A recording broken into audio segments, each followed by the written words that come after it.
This is Baron Helmet, and his kingdom was invaded by a kid. The Baron sent his best soldiers to capture the little brat, but the kid alone took down everyone without breaking a sweat. When he decides to fight back, he unleashes a spell so powerful, it creates a massive heat wave, leaving everyone in shock. The soldiers turn to ash, leaving only one knight, and the Baron who was basically shaking in his boots. The truth is, the kid wanted revenge for what the Baron did to his family. But to really understand this, let's go back a little in time. This is Ethan, the greatest swordsman in the West, and the eldest son of Duke Arden. He became famous as the Dragon Slayer, but nobody's invincible, right? Even being the best with a sword, he got crushed by the Dragon King, Dracusius. The beast launched an attack so insane that not even Ethan could hold on. As he was falling, he remembered the people he had lost to the dragons. His last word was, "Sorry." Out of nowhere, he wakes up with his sister staring at him. Ethan was totally lost, thinking he was in the afterlife. But his sister, crying her eyes out, told him they were both alive. Turns out he had been in a coma for 10 years. In that time, the world was turned upside down. The war ended 15 years ago with a peace deal with the dragons. His father died in battle, and his family, once the most powerful around, was now completely broke, living in an old shack in the middle of nowhere.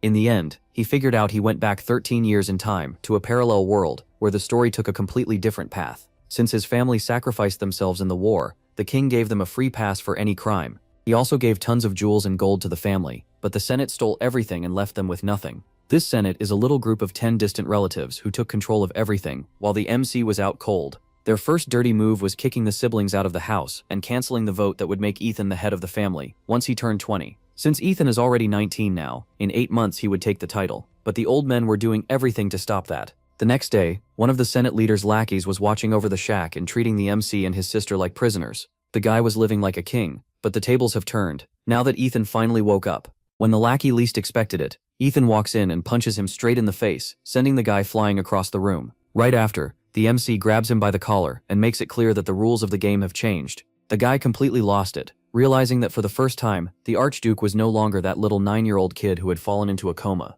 The moment Ethan turned his back, the lackey started fuming with rage, muttering that he would regret this and that the Senate would destroy him. The MC went straight to his room and started focusing his mana, knowing his body was way too weak. His energy was all scattered throughout his body, and he could barely walk without using mana as a crutch. But since he was once the greatest swordsman around, it wasn't a matter of if his power would come back, just how long it would take. After hours of meditating, he made up for years of lying in bed, started running, threw in some push-ups and trained some strikes in the air. The guy spent the whole afternoon working up a sweat. Out of nowhere, a soldier pops out from behind a tree and warns him that his middle brother, Myers, is wasted drunk at a bar and surrounded by a bunch of thugs. Being the older brother, Ethan headed to the bar to save his skin. The moment he entered, Ethan asked what had happened to Myers. A chair suddenly flew past him. Inside, a furious Myers was yelling for more alcohol. Ethan stared and realized it really was Manners. He could hardly believe it what happened to that kind innocent kid. Then his eyes shifted. A group of guys were smirking, telling Manners to calm down and joking that he was full of energy today.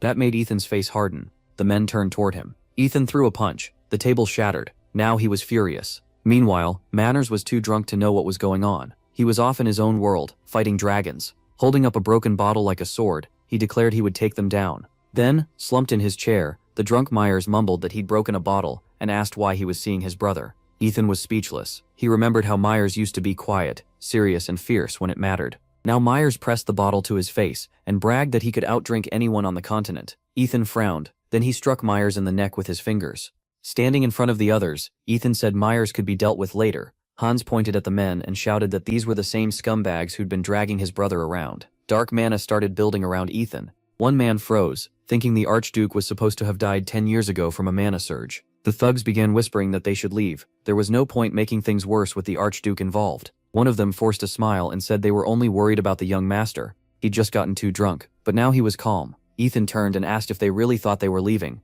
The man stiffened, still grinning. He said they were on their way out, and asked Ethan to tell the young master they'd had a great time. Ethan walked toward them and asked who gave them permission to leave. One of the punks stepped in and sneered that Ethan was still too weak. With a smug smile, he told Ethan to back off while he was still in one piece. Ethan answered with a punch. The boy slammed into the wall. Dust burst up from the hit. The others were stunned. Ethan coldly thought the Duke's family had truly lost all respect. How dare these pathetic insects laugh at his people? Burning with anger, he said they'd made a terrible mistake. The man barely had time to react before Ethan rushed him. When he saw blue mana, he panicked. He thought Ethan couldn't use it anymore. Still, he took his stance, sure he could handle that amount. Ethan crushed both his arms. The man was left in shock. Others rushed over to help him. Ethan glared at them, wondering how they dared mess with the Ardens. He swore he'd pay them back for what they did to his little brother. Soon the whole bar was filled with screams. Hans was terrified. Blood spattered across Ethan's face, and Hans could only think one thing: his master was a monster. Ethan called to him, and Hans answered at once. On the way out, Ethan said he was taking his brother home, and Hans should clean up the mess here.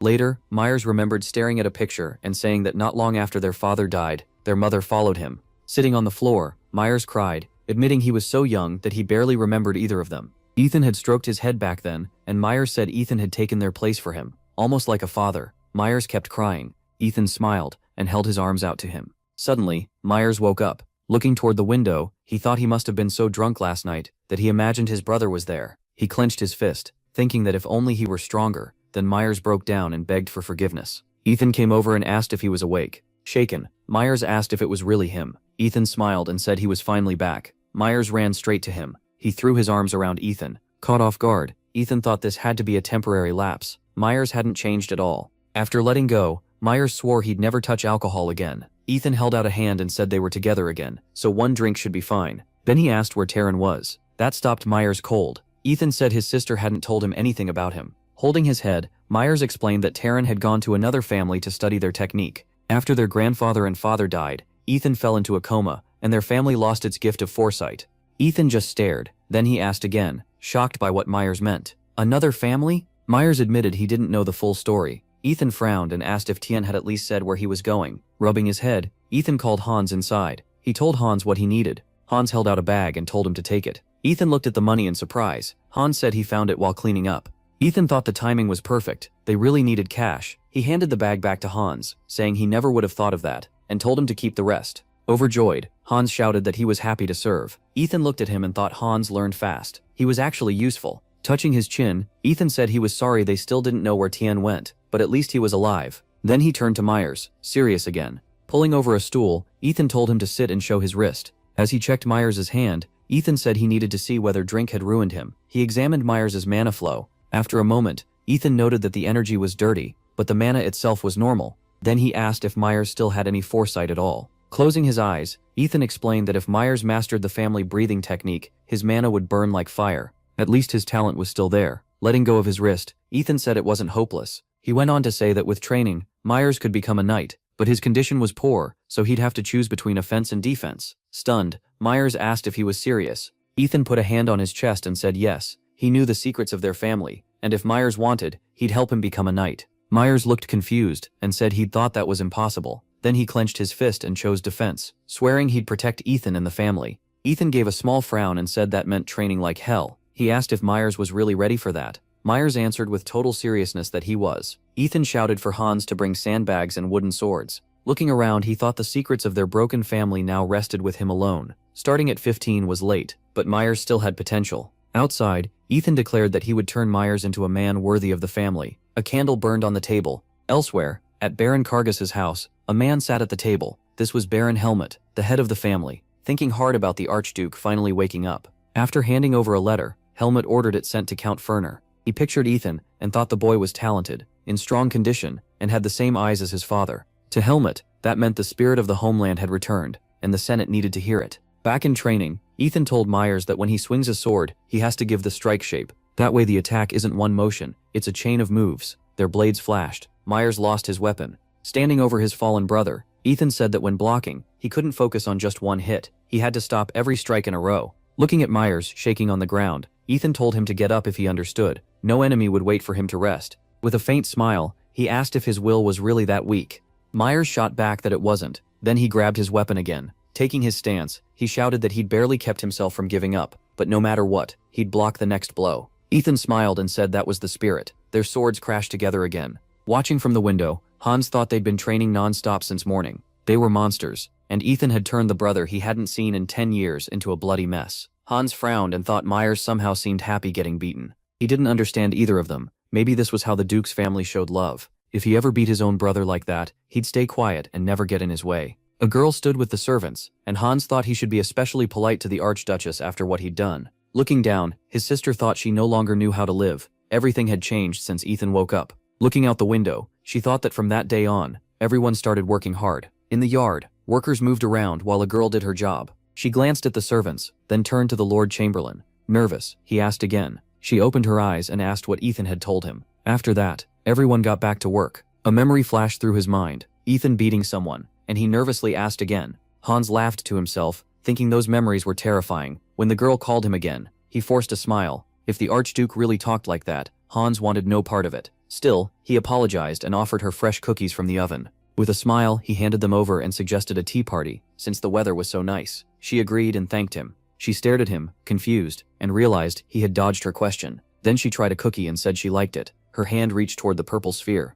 Hans looked at the stone and reminded himself to be careful. It cost as much as he made in a month. A face flickered inside the sphere. Then the head of the family appeared. Hans greeted him, and the man said he had been waiting for his report. Hans asked how he was. The man said he was fine, and had heard the Archduke woke up. Hans confirmed it and added that he could already use mana. The Baron paused, then said that meant the boy was still as gifted as he had been 10 years ago. Since the elders' meeting was close, he told Hans to keep reporting. Hans said he understood, then carefully added that the Archduke was very cruel, so they needed to be more cautious. The Baron cut him off. It did not matter. Things would go their way at the meeting. He had also sent extra money in secret and ordered Hans to keep watching him. Hans folded his hands and thanked him. The Baron said he expected another report in a month. After the call, Hans quietly clasped his hands and thought this was a huge chance. He grinned, thinking the Baron only said that because he had no idea how strong the Archduke really was. For now, Hans would just watch and side with the winner. Later, smiling to himself, he decided that even sticking close to the Archduke might pay off if it meant a bigger reward later. A moment later, someone called from outside and said the Dukes had finished training.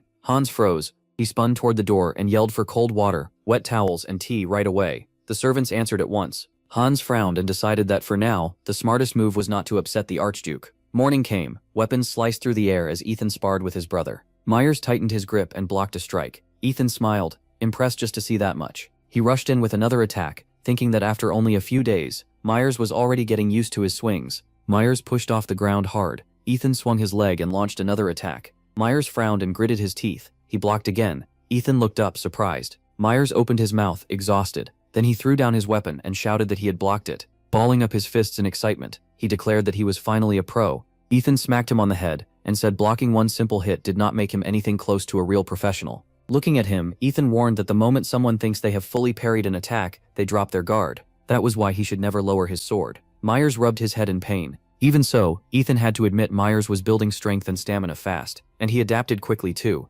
Smiling, Ethan thought that before long, Myers might be able to stand evenly against a real knight. Then Hans rushed over, praising the training. He handed Ethan a towel, said snacks were ready, and added that he looked better every day. Ethan could only think, why is he sucking up so much? The three headed to the table. On the way, Hans said he had something important to tell Ethan. When asked what it was, he admitted Baron Kargas had contacted him that day. Ethan sat down, puzzled, and asked again. Hans confirmed it. The Baron had ordered him to watch Ethan and report everything. Ethan asked what happened next. Hans got worked up, asking who Ethan thought he was. He insisted he was a loyal servant and would never betray him. Ethan just sipped his tea. Hans then admitted he had asked the Baron for more money. Ethan sighed, knowing he did need funds. Cheerful again, Hans said, Ethan should not be shy if he needed anything. They could spend the Baron's money. Ethan held out his hand and asked for paper and a pen. Ethan smirked, realizing the fool was trying to wait things out and side with the winner later. Still, he did not mind using Hans too. Dealing with simple people like this was easiest. Ethan gave him a list and told him to buy everything in the city. As Hans read out swords, shields, and training gear, Ethan said that was right, and Hans agreed.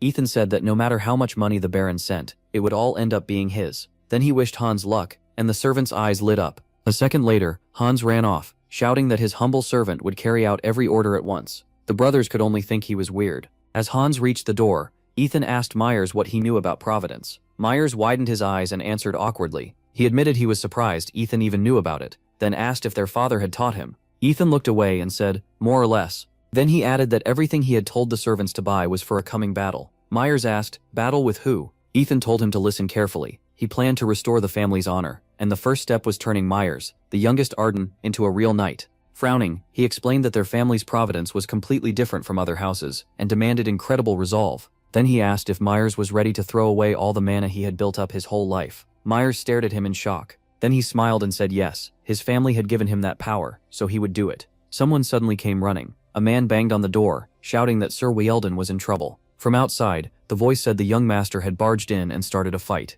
The man on the bed jumped up and asked if he had heard that right. Pulling up his pants, he cursed that the same guy who had been drinking like a pig yesterday had now come to stir up trouble at the Red Scorpion's base. 2 days earlier, Ethan stood beside Myers and told him to sit in the lotus position because he was about to teach him a new breathing method. Clenching his fist, Ethan explained that the Arden family's providence came from the black flame, and its core was the breath of black flame. Myers frowned, remembering that the black flame was the Arden symbol. If he passed the 4 stages, resonance, dispersion, circulation, and enlightenment, his mana would truly become black flame. Ethan told him that as a true Arden descendant, he had to master the black flame. But first he needed to empty out all his current mana. Myers shut his eyes as Ethan guided him. Empty your mana center, fill it with flame, throw out the impure mana, replace it with fire, and slowly awaken the mana center. Myers exhaled and followed. He formed a ring with his hands. Flames began to rise around him. A tiny spark grew into a flame. Time passed until sunset. Light streamed in through the windows. Myers sat there with his eyes still closed. Then he opened them. Fire burned around him as he shouted in excitement that this was Arden mana.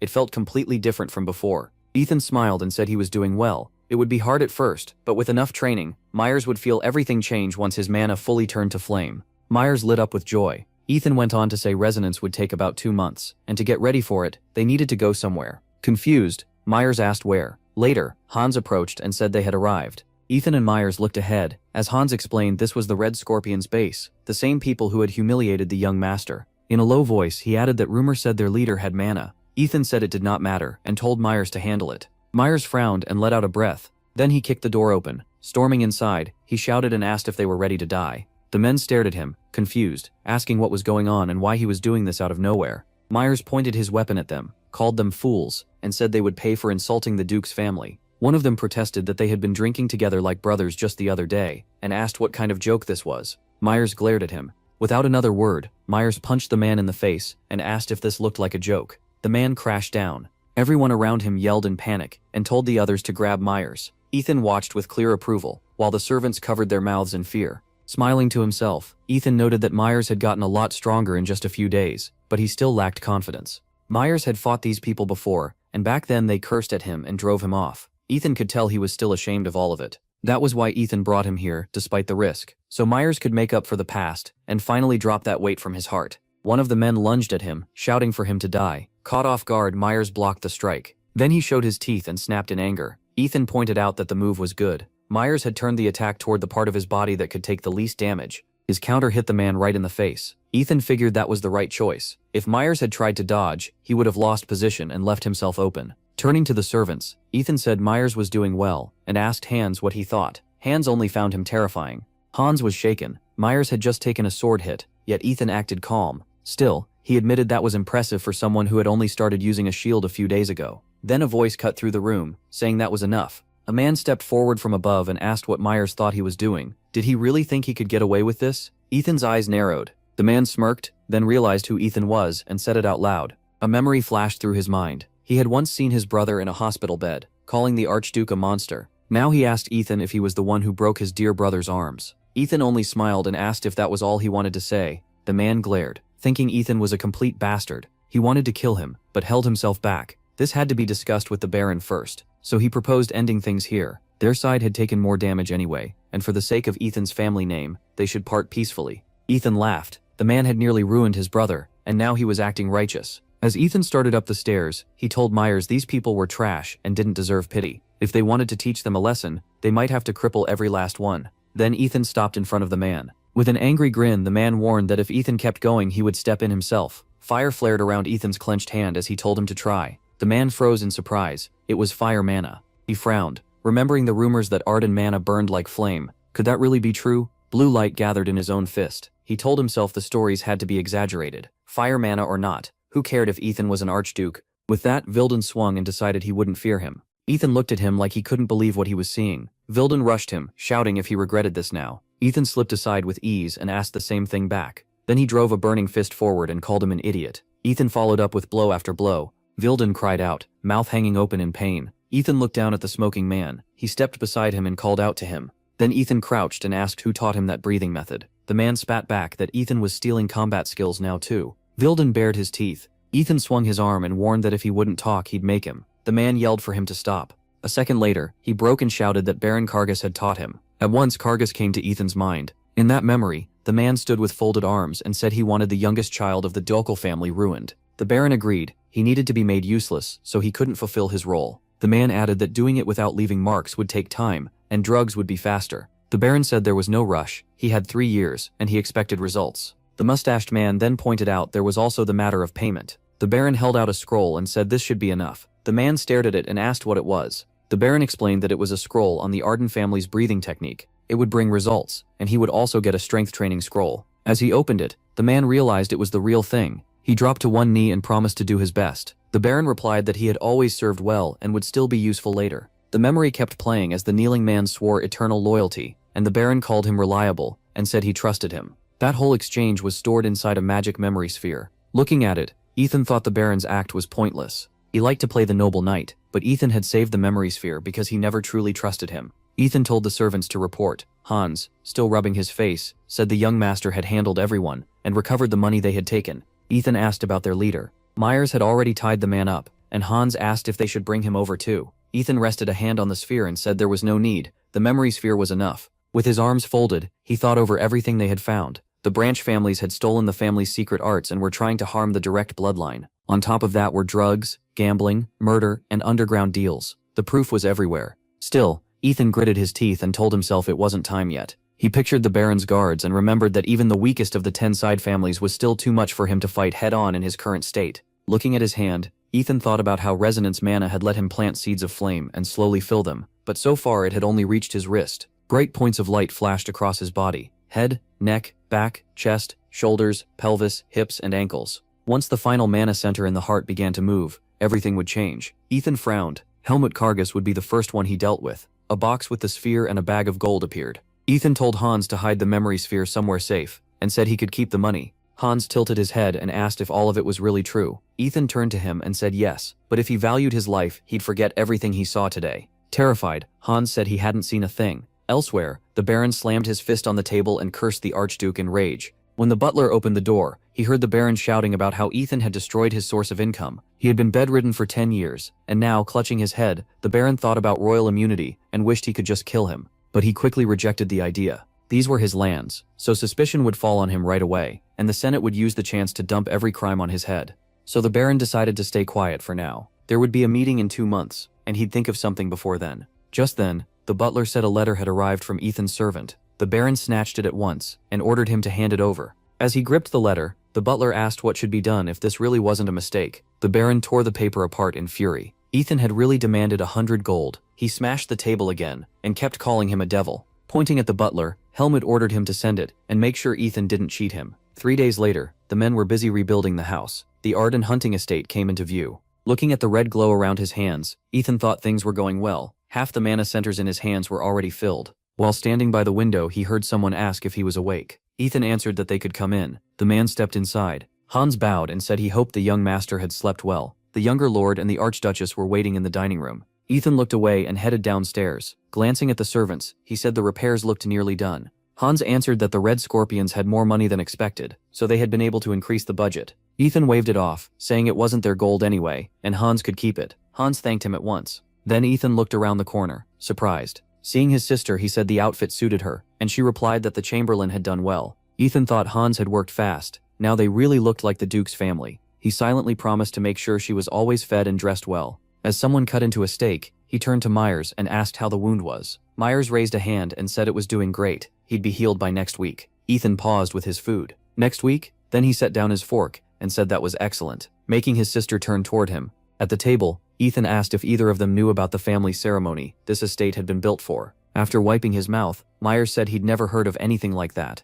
Ethan wondered if they truly didn't know about it in this timeline. Ethan turned to the servants and said they were heading to the Pushk Mountains for a hunt. Hyans answered that he would have the servants prepare at once. Ethan turned and said it would only be the 4 of them, him, his sister, Myers, and Hans. That made Hans ask again, still shocked. A week later, they reached the mountains. Hans clenched his jaw, thinking about how awful that whole week had been. From day one, huge monsters kept attacking them. He'd lost count of how many times he thought he was going to die. Ethan suddenly looked up, and Hans realized that without the Archduke, they never would have made it. The protagonist slashed his sword hard at the monsters. Beasts rushed him shield first, and he warned the servants not to get in the way. Hans snapped back like it was on purpose, then thought maybe the hero really was doing that. He'd have to train his brother better later. Hans lowered his head and swore he never wanted to go through anything like this again. Everyone looked up, stunned, and Myers asked if they had finally arrived. Seeing the temple, the hero confirmed it. They were at the Temple of Fire. As he opened the doors, Ethan thought about how one of their ancestors found this place centuries ago. Since then, the Arden family had always come here for farewell rites and blessings. There was also the fire blessing ceremony. Usually Arden children were brought here at age 10 to meet the fire spirits. The hero explained that the power they got from those spirits helped them adjust to fire. It was an old ritual used to master the flame. Hans nervously looked around, then asked the protagonist if he was really allowed inside, since he seemed suspicious. Ethan said yes, he could come. Deep down, he thought this would make Hans understand which side he should choose. Walking ahead, Ethan said this was the ceremonial altar. Setting down his pack, he said it was simple. They gave the spirits an offering, showed them fire, and started dancing. Everyone stared and asked again. His sister looked confused, so Ethan explained that anything bright and eye-catching worked. Then the spirits would gather and give their blessing. Myers asked if it was really that easy. Old memories surfaced, and the hero answered that history itself seemed different now. Not just the last 15 years, but even further back. Hands on his hips, Ethan thought the Ardens had made a contract with the spirits hundreds of years ago, but somehow it had already been broken in this world. He figured he'd have to manage without that blessing, then said it was time to begin.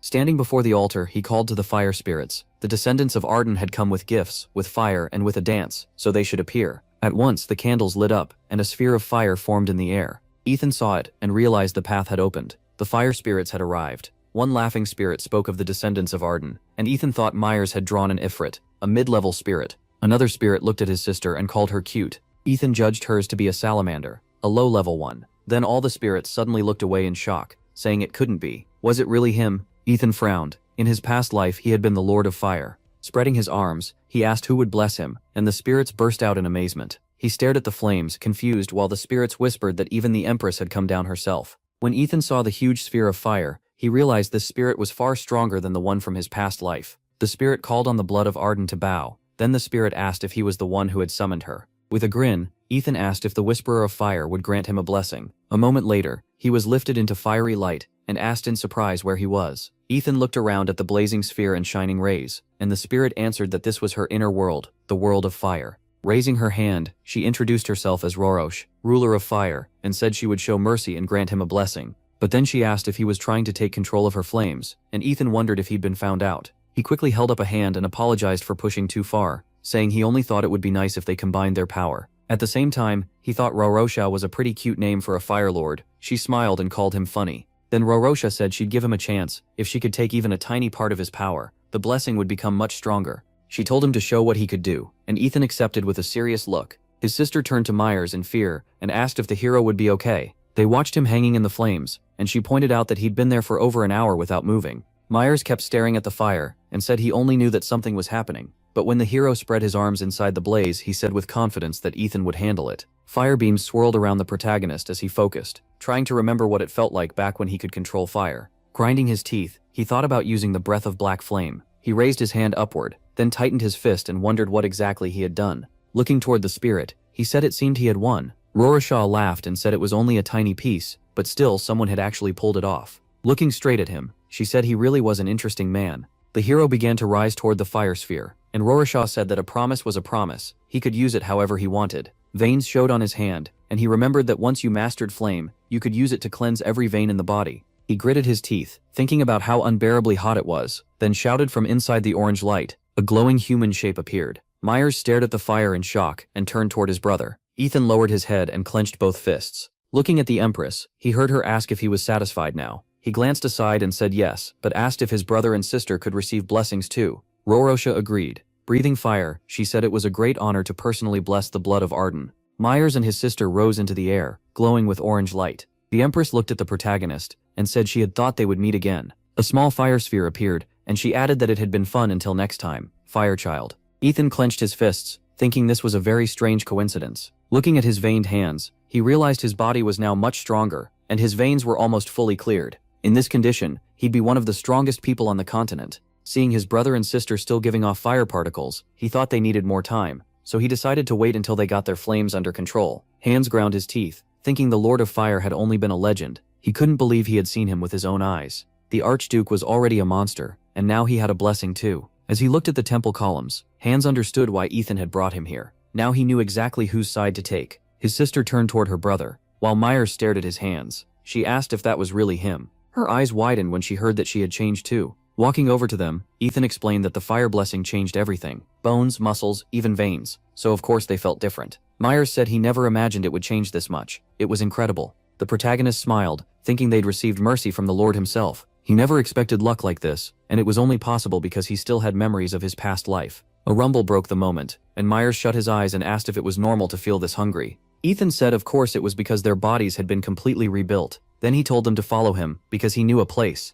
Later, smoke rose from a cabin chimney, and as they came out, Myers said he couldn't believe how much he had eaten. With his hands behind his head, he said he never expected a rest house near the temple. Hans replied that the whole trip had completely turned his world upside down. The hero looked down in surprise, and Myers asked where they were going next. Stepping onto a stone slab, the protagonist thought he'd found it, and Myers asked what else he planned to surprise them with. Ethan turned and said yes, they should get ready. When the slab was lifted, Myers was stunned. As they headed downstairs, he asked what kind of storage room this was. The hero said it was where they kept hunting spoils. Then they all saw a pentagram on the wall. Ethan glanced aside and thought the protection spell against damage seemed to be hiding something useful. He turned to the servants and asked if they had found anything, and Hans answered in surprise that it was the same thing. Then Hans told him it was peacock skin, something every girl in the capital wanted, but almost no one could get, especially not in quality this high. Hans and Ethan exchanged a look. When the hero asked how much it could sell for, the servant said it depended on demand, but at least 30 platinum. Myers blurted out that meant 3,000 gold, and the protagonist told him to control himself. He was part of the Duke's family now. Myers could only cough. Smiling, Ethan said he didn't know. Hans understood things like that, while thinking this money would be very useful later. Hans laughed, scratched his head, and explained that his father had been a merchant. As a kid he traveled all over the kingdom and wanted to become his assistant, but somehow ended up here. Turning back, Ethan said he'd leave it to Hans, find a big trustworthy merchant. That explained a lot. He told Hans to take the goods and move them out, and Hans saluted, saying he'd do his best. They arrived back at Ethan's estate. While reading some papers in his chair, Ethan heard Hans ask to come in, and gave him permission. Hans apologized for interrupting, and said he'd found a trade group ready to buy everything. Their representative was already here, so Ethan asked who they were. When he heard the name Messiah, Ethan's face tightened. Hans nervously said they were known as the best traders, and asked if there was a problem. Ethan just patted his shoulder, told him he'd done well, and said they'd meet the guest. Hans crossed his arms, clearly confused. The door slowly cracked open. Ethan walked to his seat, apologized for the wait, and the visitor politely said it was no trouble. The man placed a hand on his chest and introduced himself as Michelin, head of the Messiah trading group. Ethan dipped his head and calmly asked for his real name, saying business should start with trust. Didn't he agree? Michelin asked what he meant. Lifting his tea, Ethan said he'd heard the Marquis of Bassaw made future heirs live on their own for a few years. That was probably why this man was hiding who he really was. The visitor clenched his fist and insisted Ethan had the wrong person, but Ethan asked how long he planned to keep hiding behind that mask. The man narrowed his eyes. He'd spent 3 years away from home, hiding his name and even changing his voice so well that not even the king would know him. As Ethan took a sip, he thought that in his past life, this man had told him the truth himself. The visitor grabbed his collar, admitted Ethan was sharp, and decided to start over, introducing himself as Jaren. Setting down his cup, Ethan said it was good to meet him and asked if they could begin the real deal. Jaren looked stunned when Ethan said he probably hadn't expected this offer. Smiling, Ethan asked if he had any interest in making potions. Jaren blinked and asked, surprised whether Ethan actually knew anything about that. Ethan folded his arms and said he'd learned about it by pure luck. In his past life, families shared secret methods to fight the dragons, and one of those methods was potion making. Only Ethan and the person who created that method knew the full process. The Marquis family had poured everything into protecting their house, and Ethan trusted them more than anyone else. He pressed his lips together, waiting to see what Jaren would choose. Jaren touched his face and thought it over. Ethan knew his identity, so tricking him made no sense, and this offer was too serious to ignore. When Jaren asked why he chose their family, Ethan answered that 15 years ago, they had helped a lot in the war against the dragons. He added that it was almost funny. The two families that did the most had fallen into ruin, while useless parasites who hid in safety now fed on what was left. People like that couldn't be trusted with this secret. Ethan lowered his head and said that in 7 months he would officially become head of the family. Before then, he wanted to remove every traitor and he hoped their house would support him again. Jaren stared, shocked. Hadn't this boy only just woken from a 10-year coma? Jaren knew the road ahead was packed with enemies, not just the Senate, but the kingdom's 7 great families too. They had always hated the Ardennes for gaining immunity and the title of defenders of the kingdom. That was why those families backed the Senate, as it tore the Ardennes family apart from the inside. He thought about the king, the great houses, and the 10 senators. If he sided with the Archduke, he'd be making all of them his enemies.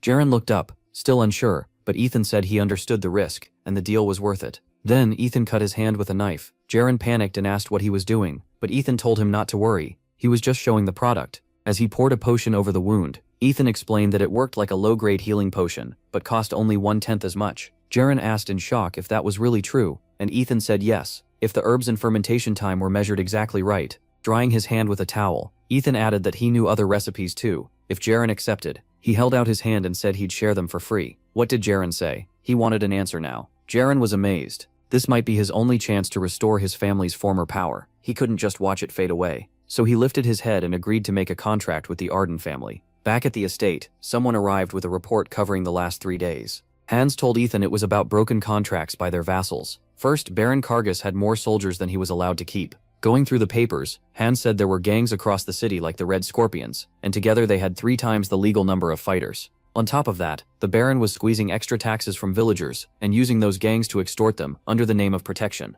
Ethan frowned, so he was threatening villagers and charging them for protection. After forcing Ethan and his brothers out, he was robbing common people too. Trash. Ethan thought the other 9 families were no better and asked who was collecting taxes in the villages. Hans handed over the papers and said it was Heims, the Baron's right-hand man. Ethan asked where he was. Hans guessed Heims was in Baros's village, since it was tax collection time. Ethan gripped the papers and said they were going there at once. Hans agreed and went to prepare. As the door slammed shut, Ethan thought he'd deal with the Baron's family in about 4 months. With the Fire Lord's help, he had to move faster. Be patient, Kargas. He decided to start with Heims. In the village, the Baron greeted the people of Barosis and asked if they had the money ready. The village elder stepped forward and said they had gathered all they could, but they were still a little short. The Baron asked how much. Angrily, he said the old man already owed 20 gold. Hadn't he even taken care of the Red Scorpions for them? The elder knew that was a lie. Everyone knew their true lord had done that. Still, he bowed his head and begged for more time. The Baron shoved him aside and said it was too late. If they had no money, then hand over the old man's daughter.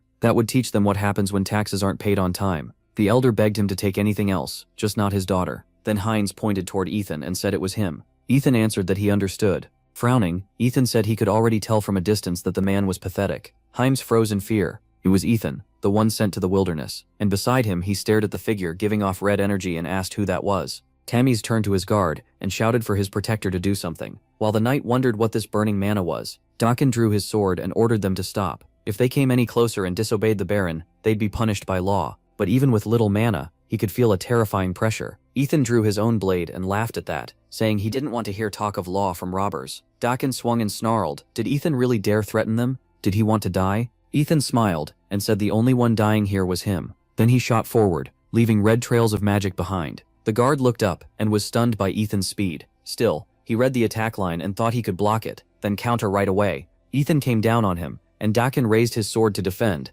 but Ethan's blade slipped past the guard's weapon, and Dakin realized, shocked, that Ethan had changed the path of his strike in the middle of the swing. The blow landed hard. Dakin crashed to the ground, eyes wide, as blue light burst out, and stones flew into the air. Ethan lifted his sword again, red sparks swirling around him. The other knights stared in fear. He had dropped their strongest man in one hit, and swung that massive sword like it weighed nothing. He was on a whole different level. Heims yelled at them, asking what they were standing around for. Stop him. Heims shouted for them not to be stupid. The man before them was Archduke Arden himself. Drop their weapons and surrender. The knights looked at Ethan in shock. The Arden family? The Archduke? The one who wiped out the Red Scorpions? Their spears hit the ground. With a small smile, Ethan said that was better. They knew their place. Now, what about Heims? Heims looked up in terror as Ethan said they were going to have a private talk. At Baron Kargas's mansion, Ethan notes the Baron is living better than he is. The Baron quickly says it has nothing to do with him. Bruised and shaken, Heims lowers his head and blames Baron Kargas. He says the Baron ordered the extra taxes, and it's all written in the account book he keeps. After checking the papers, Ethan decides the proof is enough and turns to the servants. Hans lifts the sphere and says he recorded everything in the memory sphere too.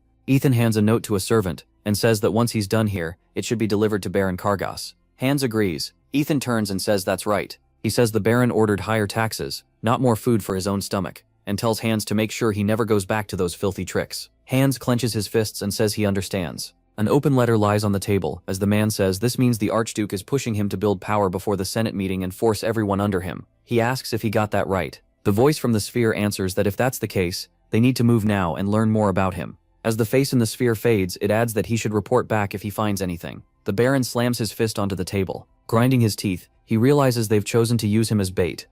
He presses a hand to the letter, accusing him of breaking the vassal contract by collecting extra taxes, then wonders how Ethan dealt with 3 tax collectors, even though knights were with them. Crushing the letter in his hand, the Baron calls for the butler and orders him to send ruin to the slums and invite the Archduke to his mansion. Thinking of Ethan, he tells himself he can't afford to underestimate him anymore. This time, he'll face him himself. Looking over the paper, Ethan thinks that in just a few weeks he has stopped almost every tax abuse, so Baron Kargas is probably furious. He looks toward the door and tells the person outside to come in. Myers walks in with a smile and asks if Ethan called for him. Ethan says yes. Then Ethan tells him to get ready because he'll soon be leaving for a branch family. Confused, Myers hears Ethan say he has something important to ask of him. Standing in front of him, Myers asks which side family he means. Ethan tells him not to worry and says he'll explain. Ethan raises his fingers and says there are 3 reasons he's sending him there. When Myers asks again, Ethan starts with the first one. After Taryn left, only 2 people are left in the running to become head of the family. He goes on to say the other families probably won't sit back and watch him crush the Baron, especially since his immunity makes it hard for them to touch him. Holding up a second finger, Ethan says they still want to keep their influence, so they'll oppose him becoming head, and will likely try to push Myers forward as their puppet. Ethan says they've already tried that before, leaving Myers stunned. Then he gives the third reason. If those families believe Myers is on their side, they'll offer him all the help they can. Myers smiles and says he gets it now. Ethan pauses, mouth slightly open. Then he warns that they're crossing a line now, and anything could happen to Myers. Still smiling, Myers says he understands what Ethan means and that things will be fine. Serious. Now, Ethan thanks him, as Myers asks if the plan is just to act like he's on their side and gain their backing. Ethan places a hand on his shoulder and says that as long as they support Myers, they won't move openly against him. Meanwhile, he'll get everything ready to bring them down. Hand steps forward, as Ethan adds that one of Count Furness's most powerful families is the target, and the servant will go with Myers, so he doesn't need to worry. Myers clenches his fist and says he can handle it. Later, he packs up his things. The girl folds her arms and asks if he's really leaving. She walks up to him and presses him to answer. With her hands on her hips, Ethan's sister asks if he's really going away for 6 months without any real warning. Myers apologizes. Closing his eyes, he says he'll try to write more often. Then someone calls out and asks him to wait. Ethan stops him and says he's always believed in him, but he still needs to be careful. Myers looks thrilled. They shake hands and Myers tells Ethan he can count on him. Then Myers waves and says he's off. The coachman takes the reins. People watch the carriage leave. The wagons roll through the forest road. Other carts pass by. A wheel bumps over a rock. Inside the carriage, one of the men complains about the roads and asks if the Baron is really worth all this trouble. The blonde man smirks and says he'll have plenty to tell him about what they went through, then asks how much was sent this month. Patting his chest, the other man says he wasn't cheap. He sent 100 gold coins. The blonde boy stares in surprise and asks if it wasn't just 1 gold coin last month. Angry, he thinks about how the Baron cut his pay after he lost a little money gambling, yet sent 100 gold to this pathetic trash. He holds out the bag and says the servant can keep 10. The man laughs while holding the coins and says 10 gold sounds fair for all his trouble. The blonde boy says they'll leave 10 for those lowlifes, and he'll keep the rest to enjoy himself. The servant spreads his hands and asks what they'll do if the Archduke gets mad, since people say he's stronger than some knights. He adds that the Baron warned them to be careful. Grinning, the blonde says it's 10 times more than last time, so Ethan has no reason to complain. Besides, the Archduke won't dare touch him because he's a third-rank knight. A white-haired young man turns to his brother and tells him not to worry, just go. With a sword in hand, he says he'll protect this place with his life until his brother defeats the Dragon King. The blade gleams in the light. It slams into the training dummy. Ethan lifts his weapon and wonders if Tien is alright, since he hasn't heard a thing about him since waking up. He strikes the dummy again, thinking he understands why Tien tried so hard to keep the family together, but it still frustrates him that he knows nothing about what Tien is going through. Gritting his teeth, Ethan decides he'll drag him back home himself if he has to. He brings the blade up in front of him, then stretches his other hand to the side. 3 training dummies stand before him. Energy wraps around Ethan as he thinks this won't be easy, and that only makes him angrier. A carriage wheel suddenly stops at a stone. Ethan turns. A horse and carriage have arrived behind him. A servant opens the door and announces that they've arrived. My lord. The blonde passenger glances around and complains about having to live in such a backwater. Ethan stares him down and asks who he is. The blonde tosses over the money bag and says he brought the allowance from Baron Kargas. Coins spill out as he adds that Ethan probably didn't expect to see that much money. 1 coin rolls to Ethan's shoe. Ethan looks down as the boy mocks him, saying the beggar went speechless at the sight of gold. Turning away, Ethan hears him ask why they should have to bow to the Duke's family. The blonde keeps running his mouth, asking if the Archduke won't even thank him for such generosity. The moment he starts bragging about what the Baron gave last month, Ethan's fist flies out. The blonde crashes to the ground. Clutching his face, he hears Ethan ask, since when the Baron became more important than the Duke. Ethan grabs him by the clothes as the boy shouts, asking what he's doing. Lifting him up, Ethan tells him to repeat who he is. The boy answers that he's Kargas. Ethan frowns and asks again. Before he can finish, Ethan punches him in the face again. The blonde screams and grabs his face. Then he catches Ethan's arm. A white circle appears on his back as he calls Ethan a psycho. Grinding his teeth, the blonde curses him and wishes him dead. He draws his arms in, trying to resist, but Ethan still holds him up with ease. Ethan studies him, focused on that aura. The blonde grabs harder and threatens to break Ethan's limbs, and Ethan asks if he learned their breathing method too. Then Ethan realizes just how pathetic the boy really is. He recalls the bearded man and thinks these people clearly know the technique, but barely use its power. One look tells him they taught themselves. Red energy gathers at Ethan's fingers, and he thinks it's a good thing he knows how to shut the technique down. That red aura strikes the blonde's body. He drops in front of Ethan. Staring in shock, the blonde blurts out that he didn't feel anything at all. Sweat starts to form on his face. He looks at his palms and asks what's happening. Then he looks up and demands to know what Ethan did to him. Ethan looks down and calmly says he sealed his mana. When the boy asks again, he stares up in horror as Ethan says a thief who stole the technique probably wouldn't understand how it really works. The blonde boy swung at Ethan, telling him not to play around. Ethan slipped past the attack. Then he drove him to the ground and pinned him there. Ethan's face turned serious. He questioned the servant behind him about why they had come. The servant handed over a letter and said it was an invitation from Baron Kargas. This time, he sent 100 gold instead of 10. Looking at the letter, Ethan told him to bag everything up. He had been waiting to see the Baron's next move. He smiled, thinking a face-to-face meeting would help him more. The next day, people gathered outside the house. A girl asked her brother if things would really be okay. He turned to her and said not to worry, it was only a talk. Ethan waved goodbye and told her he'd be back soon. Then the carriage left. His sister crossed her arms and asked why he needed a sword if he was only going to talk. As the carriage rolled on, Ethan thought the Baron's fate was already set, no matter what trick he tried. Folding his arms, Ethan figured the invitation meant the Baron planned to stay in his way to the very end. He stared ahead, waiting to see what the man would do. Poremphis was ringed by walls, and the Baron's mansion looked far too grand for the city. As they neared it, Ethan realized Kargas was hiding the people suffering behind that luxury, and blaming everything on the Arden family, the same family that bled for them in war. The coachman pulled the reins and said they had arrived. Ethan stepped out and someone asked if he was the guest. A purple-haired man looked annoyed and said he had told his father this visit was a waste of time. Then he asked where the younger brother sent to fetch Ethan had gone. Ethan asked if he even knew who he was speaking to, and whether the Baron had failed to teach him respect for the main family. The man grabbed Ethan's clothes and asked if his title had made him this arrogant. Ethan only smirked and repeated himself. The man bent forward, asking if Ethan was actually laughing at him. Ethan answered with a kick. The Baron's son was sent flying into the bushes.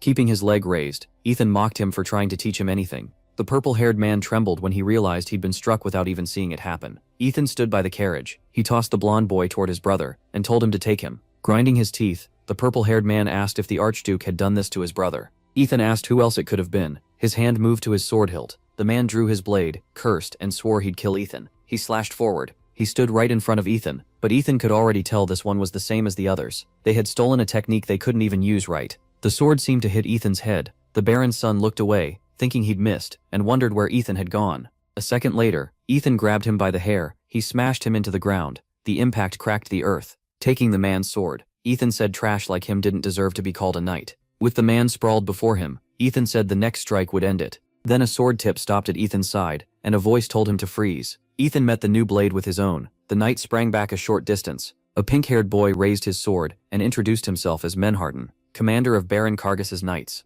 He said the Archduke had gone too far, and asked him to stop before this got worse. Ethan tightened his grip when Menharten warned him not to make him use force. Lowering his sword a little, Ethan asked him to say that again. Sweat ran down Menharten's face when Ethan asked if he really thought Ethan was the one crossing the line, after raising a weapon against the Archduke and heir of the main family. Ethan leveled his blade and told Menharten to try blocking his next strike. The purple-haired man was still down on the ground. Ethan added that if Menharten wanted to threaten him, he'd better be stronger than that piece of trash. Energy wrapped around the pink-haired knight as he apologized in advance. Then he rushed Ethan at blinding speed. Ethan glanced aside. He blocked Menharten's attack. The knight commander looked to the side and found Ethan already beside him. Ethan swung his sword and smiled. This one was actually skilled. Menharten pressed the attack. A cut opened on Ethan's shoulder. Clenching his teeth, the knight thought he could force Ethan back. He swung again. Ethan stayed calm. Menharten charged in fast. Dust kicked up with a fallen man behind Ethan. Menharten thrust through the dust, thinking he had blocked Ethan's sight and could disable him without badly hurting him.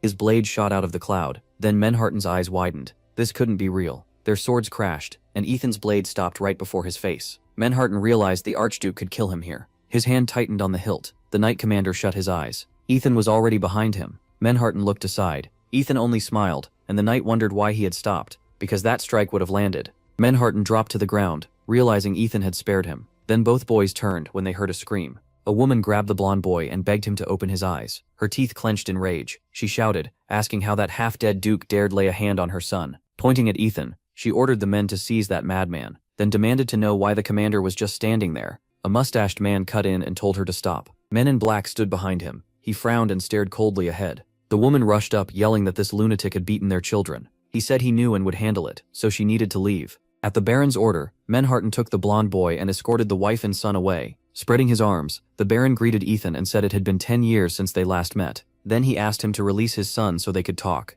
Ethan stepped forward and said there were many reasons they hadn't met in so long, and sadly, he couldn't grant that request. He lowered the sword toward the man on the ground, and said anyone who raised a hand against a duke had earned only one punishment, death. Sweating, Baron Kargas told Ethan to calm down and apologized for his son. Then he added that even if Ethan was protected, the duke's authority no longer ruled here. Kargas went on, saying the Senate now controlled these lands and would judge his son. He urged Ethan to forget the misunderstanding and join hands with him. Then the Arden family could become great again. Ethan stepped up to the Baron, his teeth clenched with anger. Gripping his sword with both hands, he shouted that if the Duke's family no longer ruled the duchy, then what was the point of their existence? The Baron cried out his son's name. Ethan's blade stabbed down beside the man's head, leaving him staring in terror.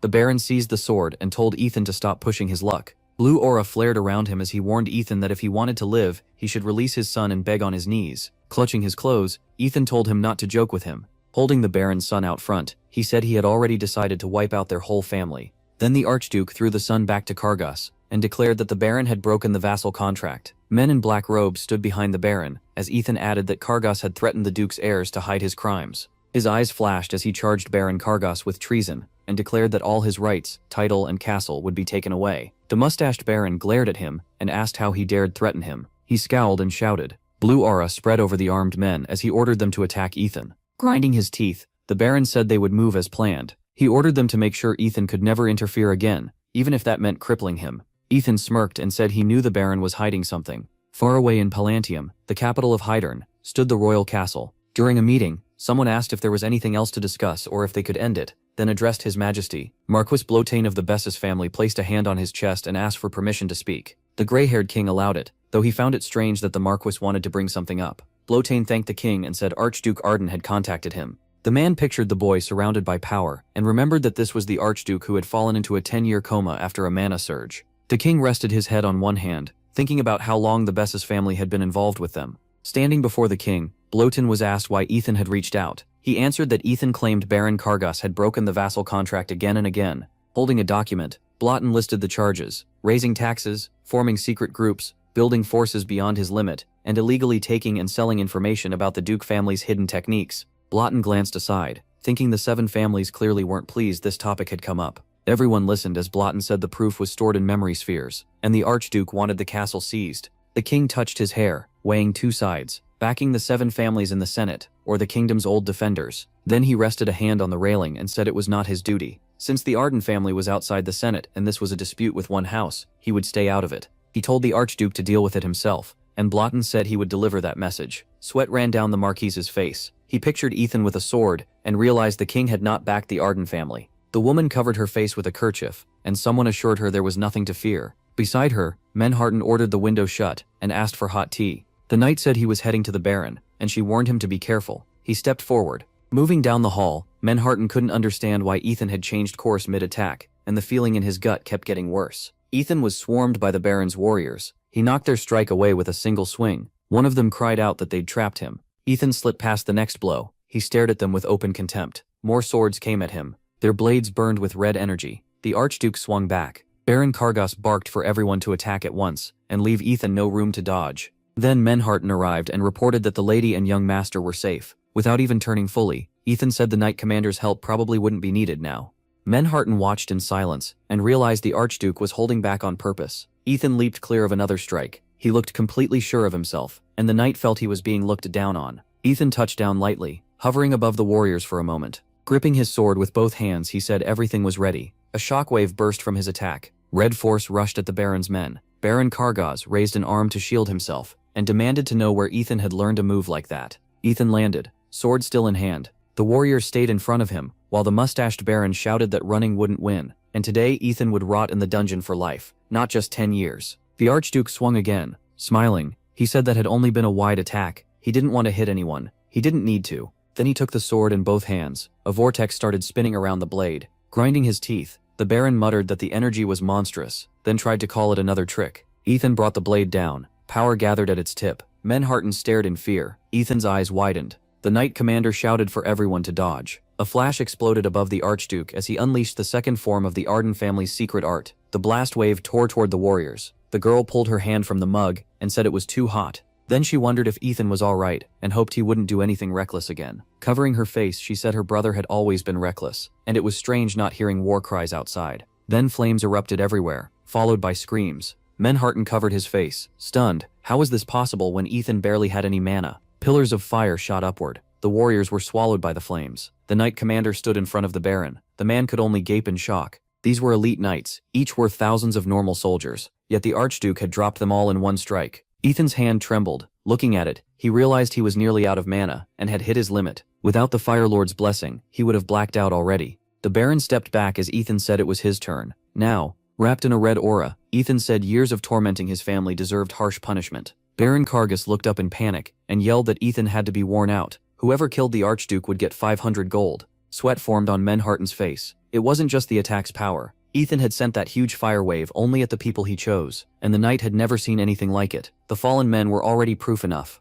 Everyone still standing understood the gap in strength, and even those who could rise knew better than to lift a sword again. Ethan turned his head. He looked at the Knight Commander and asked if he wanted another try. Manhattan lowered his gaze and admitted he had already lost. Flames flickered at Ethan's fingertips as he asked the Baron if he heard that. Then he stabbed him in the stomach. The Knight Commander rushed over. Ethan turned toward him, beside the fallen Baron, and ordered him to lock his master in the dungeon and watch him closely. Manhattan raised his hands and asked if Ethan was really telling him to imprison his own lord. He cried out that he was a knight. He had sworn an oath. Ethan stepped closer and said that was exactly why he was trusting him with this. A hand landed on the knight's shoulder as Ethan reminded him the Baron was a traitor who would lose his title for his crimes. The knight's eyes tightened when Ethan added that if the Baron escaped, his whole family would be executed by law. Ethan told him a loyal knight must not forget his oath. Near the burning banner, Manhattan finally said it would be done. A shout came from the cage. The man yelled, if they thought they could get away with this. Scowling at Manhattan, he ordered him to let him out at once. Ethan walked up, put a hand on his friend's shoulder, and said he'd handle the rest himself. Inside the carriage, the man kept screaming for the door to be opened.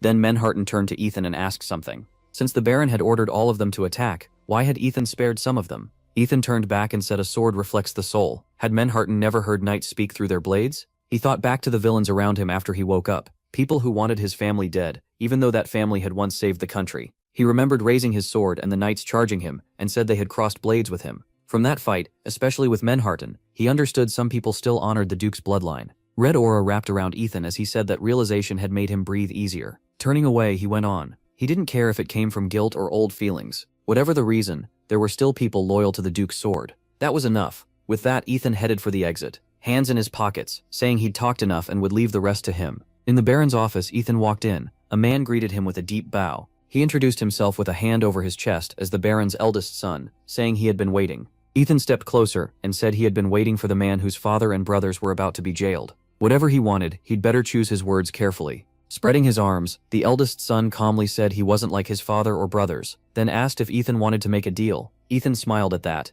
He said he'd been wondering what the man would say. Then, with a shake in his hand, he told him he clearly didn't understand his position. Deals are made between equals. Ethan grabbed him by the throat and lifted him into the air. Frowning, he said the Baron's family had committed treason and raised swords against the Archduke, yet he still thought he could bargain. The eldest son convulsed, unable to breathe, and realized he had to speak before he passed out. In a shaking voice, he gasped out that he had information about the seventh family. Ethan threw him to the floor and told him to talk. Clenching his fist, he stepped in and warned that if this was a lie, prison would be the least of his worries. Desperate, the eldest son insisted it was real. Then he handed over a red book and said Ethan should read it. It was an agreement about handing over secret techniques. Inside, Ethan read that after House Arden fell, the seventh great family demanded records of the Duke's vassals' secret arts. The book showed the Baron's seal and claimed it was all to strengthen the army against nearby nations. Ethan pictured those neighboring armies, then kept reading that they supposedly had no choice but to hand the records over. Looking up, he said those records clearly hadn't helped their knights much. The eldest son answered that they still hadn't figured out all the secrets. Seeing Ethan's confusion, he explained that the seventh family had only sold them a simplified version. He pulled out the red book.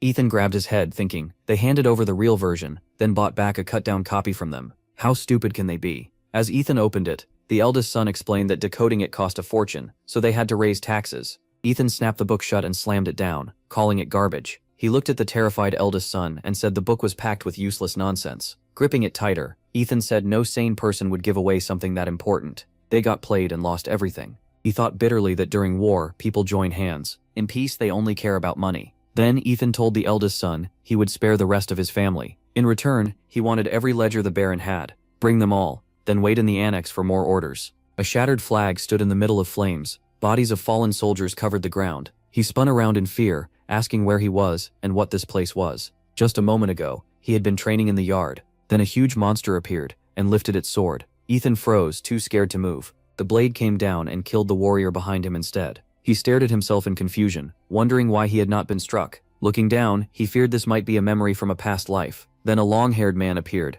and declared it a great victory. Ethan stared at him and went still. He realized it was Baron Kargas from his old world. The Baron reached out and told him to burn in hell. Ethan stayed frozen, as the Baron accused him of invading a peaceful world and ruining everything. To them, even the great dragon was just an intruder. Head lowered, Ethan listened as the voice in his mind argued that he was no different from the people he hated. He could not bend history however he wanted. Ethan drew his sword, thinking of his fallen comrades. Grinding his teeth, he said no. He slashed through the Baron's body. Dark energy burst apart, and Ethan saw he had only destroyed a training dummy. Breathing hard, he thought of his sister and the others. Here, they were still alive, and he did not care what anyone said was allowed. He looked up and swore that no matter how history changed, he would protect his family, no matter the cost. A shout made him turn at once. Someone was yelling that they could not do that. In the distance, a man ringed by guards was shouting that the Archduke knew him and they should let him through. The bearded man grabbed his vest and demanded to see his lordship. Then he heard Ethan's voice and turned around. Ethan walked over and asked what was going on.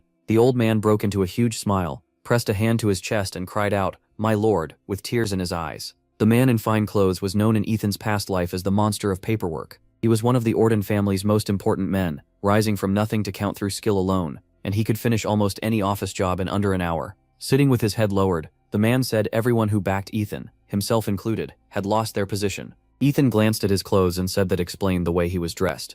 As he lifted his tea, Ethan thought all the useful people had been removed to break the Duke's house from within. Maybe their enemies were not fools after all. He had just been wondering who could handle administrative work, so he held out his hand for introductions. This was Michelin, a merchant working with the duchy, and Ethan thought his timing was perfect. The old man turned and apologized for what had happened before, but Michelin brushed it off. Michelin reached out and started saying that after Ethan crushed the Baron's family, the Senate would be next. Ethan cut him off. He had heard enough. Smiling with his arms crossed, he said this land belonged to the Orden family. Michelin was stunned and said that would only matter if the king gave the land rights back. Ethan answered that the Baron's eldest son had told him something interesting too. He frowned and said the vassals and the seventh great family had pulled something shady. Then he repeated himself. This was their land. Did the heir of the Orden family really need permission from some useless king? At that, Michelin choked on his tea. Wiping it away, he nervously said he knew Ethan was different, but this was still too much. Ethan only smiled and raised a hand, telling him not to worry. Good news would come soon. Michelin got to his feet and said that if Ethan was sure, then he would go handle his tasks. The old man set down his mug with a laugh and said he was glad Ethan had come to his senses. He would need many clever people, and he just happened to be raising one. Did Ethan want to meet him? The door opened, and a voice said to come in. Ethan looked across the room and saw a white-haired boy. The man explained that he was adopted and had brought him along. The boy looked ahead and said it was an honor to meet Ethan. With a hand on his chest, he introduced himself as Lawrence. Ethan frowned in surprise. He pictured the man from his memories and thought, it's him. Then the scene shifted to Iron Valley, beneath a red flag. Ethan sat on a black horse. Lawrence came to him and reported that all troops were in place. Ethan smiled and said Lawrence had outdone himself again. Looking over the massive army, he said that in only a week Lawrence had built a brilliant plan that could turn the battle around, with the death squad playing the key part. Laughing, Lawrence said all that was left was to give the order. Ethan said Lawrence might be the only person who could come up with a plan like this. He always found the perfect place to send the cavalry. Then he lowered his voice and said he respected Lawrence's talent, but going 3 days without sleep was too much. If he collapsed in the middle of battle, Ethan would be on his own. Lawrence lowered his head and said that after giving himself to tactics and strategy, every death weighed on him like a stone. But now the dragons raised a horn and blew it. An instant later, a huge army surged forward, shouting in a strange language. Lawrence said he was ready to risk his life if the plan could save even one more person.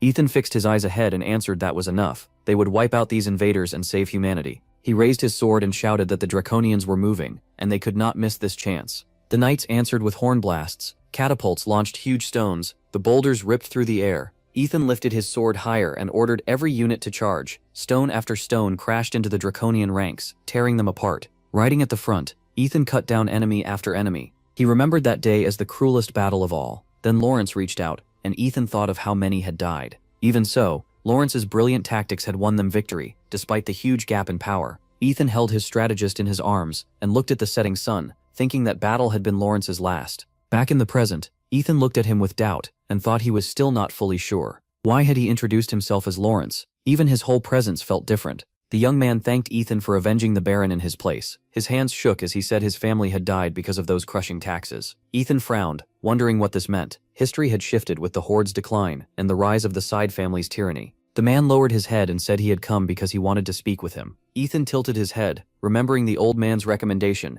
and decided he needed to test how gifted Lawrence really was. He stepped toward the table and asked how they should handle the Baron's family. Lawrence answered at once, "Spare them, but turn them into a warning." Ethan asked why. Lawrence explained that even reduced to scarecrows, the Kargas were still Kargas. Other families would hesitate as long as that line was not erased. He added that keeping one alive could also plant a future mole, since many people had been pushed aside during the power struggle. Then he said the biggest issue was the lack of workers. They had to make use of everything Ethan already had. Ethan smiled and said that was about the future. He wanted to know what to do right now. Lawrence pointed to the knights and said Ethan needed an army. He could not fight every vassal alone. First they had to turn those vassals against each other to buy time. Pointing at the map, he said that once Ethan could deal with at least 4 of them, the duchy would split into 3 parts and victory would be his. As Ethan raised his cup, he thought, I knew it was him. Then he held out his hand and said the old man had raised a very smart child. Lawrence stared at him in surprise and asked what he meant. Remembering the battlefield, Ethan tells him he wants him as his advisor. The scene shifts to the city. Guards march through the street with prisoners. One captive suddenly gets slammed back into a stack of barrels. Mungarten steps in and tells them not to go too far. He'll handle this himself. A heavy man wrapped in blue aura blocks his path, yelling that Mungarten is a traitor who still dares call himself the Baron's knight. Adjusting his bracers, Mungarten coolly asks why he should care what a man like that says. The fat man charges in anger, shouting that they both learned breathing arts and both serve the Baron, so Mungarten is no better than he is. Mungarten admits that part is true, but says a knight's duty is to fix his master's mistakes. His opponent throws a punch and roars that he's no knight, just a traitor. Mungarten slips past the attacks with ease and mocks him for doing nothing but bark. Then he drives a full-force kick straight into the man's face. The blow sends him flying into a wall. As he walks up, Mungarten orders the guards to tie him up and destroy his mana centers. Just then, someone praises him for the job. Lawrence steps up to him. Mungarten stares, shocked to see him there. He can't believe he was told to follow a stranger's orders, and that those orders were to destroy the 8 gates of darkness. Watching Lawrence crouch beside the fallen man, Mungarten realizes he really is the real deal, like he planned all of this long ago. He starts wondering who Lawrence really is. While Lawrence turns and says they're moving to the next target before anyone can catch on, he adds that 7 still remain. Walking with the guards, Lawrence says they need to finish before dark. Back in the office, Lawrence asks Misha if he heard right. The white-bearded man rises, bows and says he'll step out for some air. That leaves the protagonist alone with the young man. Lawrence lowers her head and says she's thankful for the offer, but has to turn it down. Ethan, clearly unhappy, asks why. Lawrence presses her lips together, then admits the truth. She's a girl. The story shifts to the tense, as she explains that she grew up in the slums, born to a common family. She had no schooling and stood at the very bottom of society. Thinking back to her parents, she says her father believed the same thing. Before he died, he didn't curse the Baron for the crushing debt. Instead, he blamed his daughter for not becoming a knight. Clenching her fist, she says that because she was a girl, she had no way to earn enough to pay the taxes. She remembers tax collectors cornering her and says they planned to sell her into slavery. Thinking of hiding with her brother, she says she couldn't abandon him, so the only choice was to run. They survived by stealing food from the market, and she says the thought of her brother kept her going. Then one day she came home, her legs shaking, and says those bastards took even that from her. The 8 gates of darkness found them, and she lost her brother. Gripping a knife, she says people always looked down on her for being a girl, and after losing everything, life meant nothing anymore. So she cut off her hair and says that after her brother died, she chose to live under his name. With her head lowered, she says that if people learned she was a commoner girl, they'd just assume she got by selling her body. Holding her knees tight, she apologizes and says she can't become an advisor. Ethan slams a fist onto the chair and says no, that's not true. Frowning, he tells her not to listen to that filth. Talent has nothing to do with being a man or a woman. Tears fill her eyes as Ethan tells her to hold her head high, and if anyone points a finger at her, she should break it. He raises his hand and says the 8 gates, the group the Baron made to collect extra taxes, are her chance to avenge her brother. With a knight and soldiers under her command, she can do it. Lawrence bows her head and says if he gives her one day she'll wipe them off the face of the earth. Smiling, Ethan says that's exactly what he wanted to hear. Then we move to the city of Hermes. A young man looks around, confused. Inside Count Ferns's castle, he comments on the fine office, and the Count laughs, pleased by the praise. The Count asks what brought him here, saying his lordship must already be busy after waking up. The young man sighs and says, honestly, his brother has been acting strange. The Count looks surprised and asks what he means by strange. The boy pulls back his sleeve to show cuts and scars on his arm. When asked where they came from, he says Ethan did it. The Count points to his own man and says Ethan treats him the same way, beating him whenever something annoys him. He says he can't take it anymore. Lowering his head, the young man says Ethan used to be quiet and calm 10 years ago, but after being cast out, he became a totally different person. The Count looks ahead, displeased, and starts putting things together. Thinking of the situation, he realizes he hasn't heard from Helmut for days. It seems the Orden has finally started moving. Tapping the chair with his finger, he thinks there's no need to rush if he can use Myers the way he planned. Then the young man turns to the Count and asks what's going on. The Count smiles and leans in, asking if he wants to make a deal. Later, by the palace fountain, they sit at a table. Shimon repeats, a deal, and the boy says yes, that's one reason he came. Myers explains that he recently learned the side families are split into factions, and not everyone in the Senate is on the same side. The Count is annoyed that Myers knows this much. The side families are split in two, and both groups want more power across these lands. The first faction, Hamilton, is led by Count Lugon. Ferns leads the second. He knows their strength is nearly even, and both sides are waiting for the right moment to strike. Myers says that because of this he learned something even bigger. Someone is trying to turn him into a useless drunk and make his family a joke. Shimon is stunned when he hears that Helmut Kargas is behind it. Myers adds that the order came from him. The Count stiffens. Count Lugon. The boy says that's why he came. This deal would help both of them. The Count wonders what to make of it, thinking someone may have leaked their plan and this visit could be revenge. He glances toward the Chamberlain, wondering if he can be trusted. Myers smiles and says that if the Count helps him remove his mad brother and become family head, then he'll help the Count get rid of Count Lugon. He asks what he thinks. The man grins, thinking this chance is too good to miss. He lifts his cup, laughs, and says the boy came to the right place. He'll do everything he can to make him Archduke. Then there's a knock at the door. The Count allows it, and a servant walks in. He bows and asks if he was summoned. Shimon greets him and says he has something to ask. Folding his hands, he says he already knows who fed Myers that information. Hans looks at him, and Shimon asks why he helped Myers. If the truth comes out, he'll be dragged down too. The servant bows with eyes closed and says he was Baron Kargas's chamberlain and came to protect the young master from his cruel older brother. The Count rubs his chin and asks why he came here instead of going to the Baron. Standing before him, the servant explains that the Baron was in danger and could be attacked at any time. He spreads his hands and says the road to the other faction was closed, so he only bent the truth a little for the young master. With a grin, the Count calls him a sly man and says he did him a great favor. Good thing he came here instead of running to the Baron. He adds that Helmut recently stopped reporting in, and the servant reacts in surprise. The Count tells Hans not to worry, he belongs to him now. The servant bows and thanks him, but Shimon laughs it off. Then thoughtfully touching his chin, he says that without the Baron, it won't be easy to learn what the Archduke is planning. Hans places a hand on his chest and offers to go to the Baron's estate. Since the Count accepted him, he wants to prove his loyalty. He knows the Archduke personally, has connections, and can help. The man is pleased. Hans clenches his fist as Shimon asks if that means he can report what the Archduke is doing and when. He says of course. The Count gives him a bag with a crystal ball, so they can stay in touch. Hans tells him to trust him. Then he leaves the room and shuts the door. Letting out a breath, he thinks everything is going as planned. Mr. Myers played his part well, and now he has to do his too. Back in the office, Shimon asks what he thinks. Commander Loudon is standing behind the cabinet. Grinning, he says the story made sense, but it was a little too smooth. He steps closer and says he doesn't see immediate danger, but they still need to stay alert. Shimon agrees, they have to learn his real goal. Meanwhile, the man said he'd never met anyone like that before, even after everything he'd seen as a knight. He called him the most dangerous person in his life, someone who tortured and killed criminals without any pity. The advisor wiped the blood off his face. Mangarten walked up and warned him not to take it too far. Keeping his head down, he answered that he had made a promise to his lord. Looking back, he swore he would wipe them out completely. The man said he had only seen them for a moment, but that was enough to make him shake. He hugged himself, still covered in goosebumps, and said the man's face looked like a child-eating demon. He warned the young guard watching the prisoners to stay alert and be careful around that devil. But when he saw the advisor coming, he told him to keep quiet. The man turned, yelled in shock, and Lawrence asked if there was some new criminal gang. Pale with fear, he gave in. The advisor told the young guard he was there to report to the Duke, and the guard let him through, saying the Duke was training. Ethan was drilling against wooden dummies. He leveled his sword and let out a breath, pushed off hard, leaped up and brought his blade down. The dummy split apart. Then he swung again, sending the head flying. It slammed onto the platform, and he kicked aside the rest. With another strike, Ethan tore through the remaining targets. At last, he drove his sword into the ground. Clenching his fist, Ethan thought training on dummies had stopped being useful. The advisor came up with a report, and he turned to ask if it was about their earlier talk. Lawrence said yes. There were useful people in the 8 gates, and they could become a strong scouting team.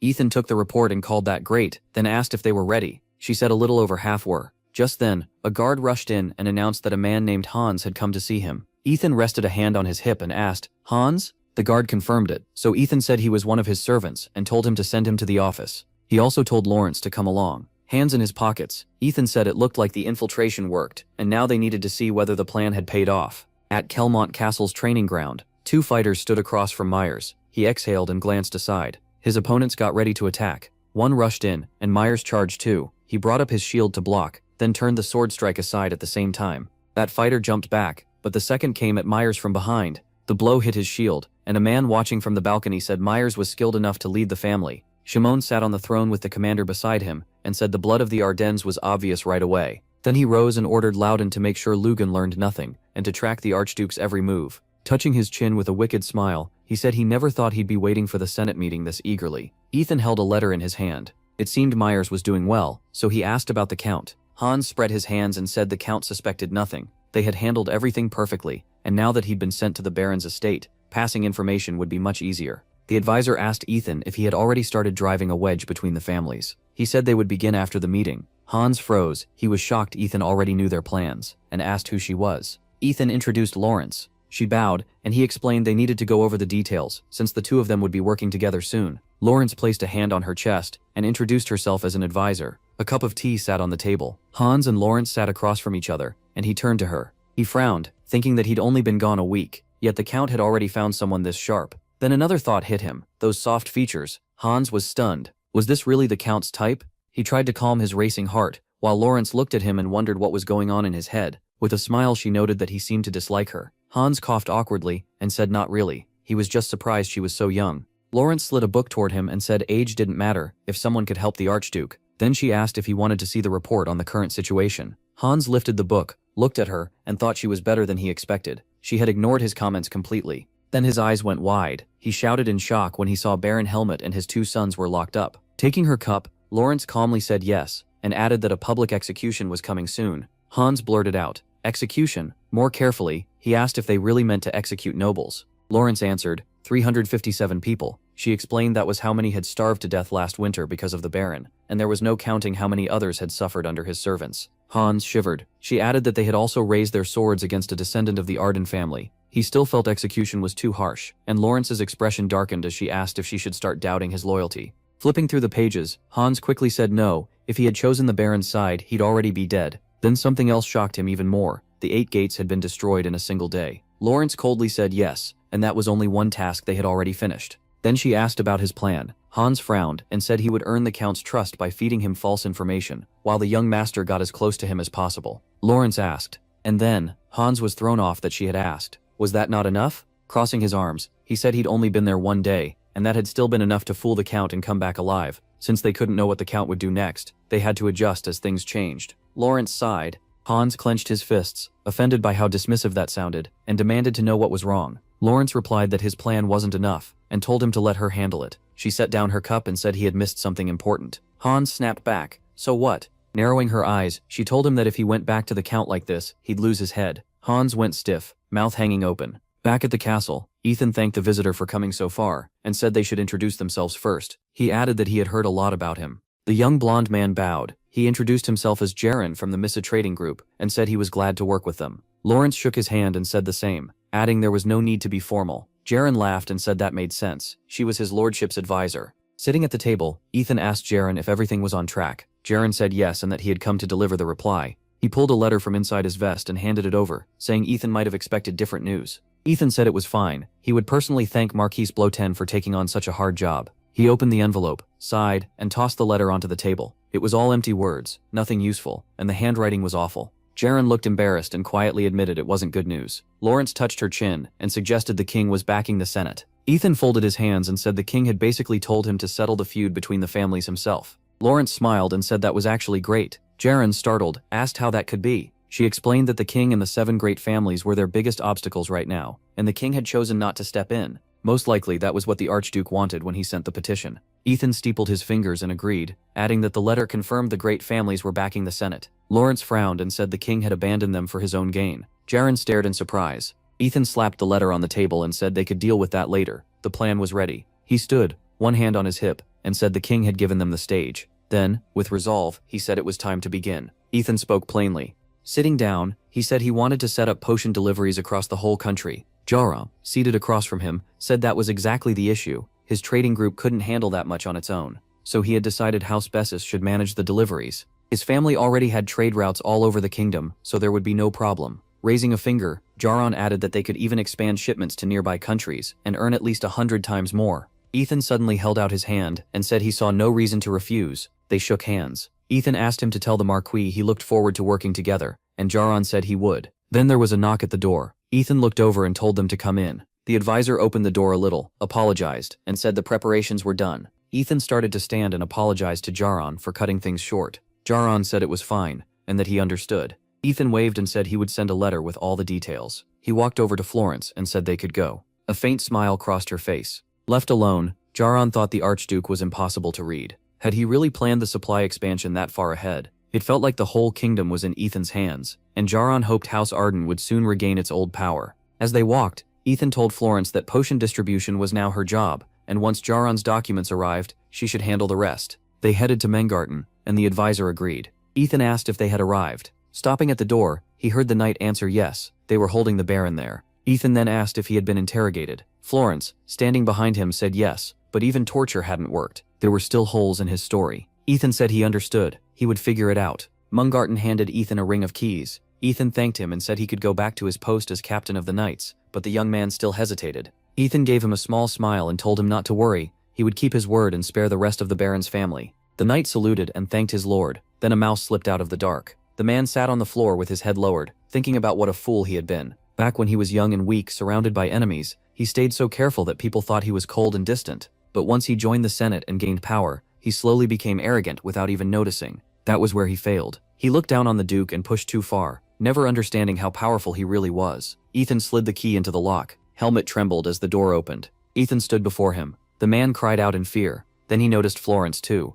He dropped backward and threw up a hand. Scooting away, he screamed at them not to come any closer. The Baron covered himself and shouted that he'd had enough. He had already told them everything. Ethan stared him down and said the act was weak. Even now, he clearly was still hiding something. Resting a hand at his side, Ethan asked if he thought leftover information could buy him more time. The man stammered that he had no idea what Ethan meant. Ethan tossed him a letter and asked if he was still waiting for rescue, because no one was coming. The Baron crawled forward, glanced at the paper on the floor, and asked what it was. Ethan told him to read it. He spotted the royal seal. Snatching up the letter, he read in panic. Ethan asked if he understood. Now the king had abandoned him and told him to deal with the mess with his sons himself. The Baron clenched his jaw. In despair, he slammed his fist into the floor. Then he let out a loud scream. Kneeling before Ethan and Florence, the Baron said it was over. He would tell them everything, if they spared him and his boys. Ethan frowned and said he'd decide later. First, the man had to talk. Lowering his gaze, the Baron admitted there was another level beneath the house. That was where he kept his secrets, including Duke Arden's relic.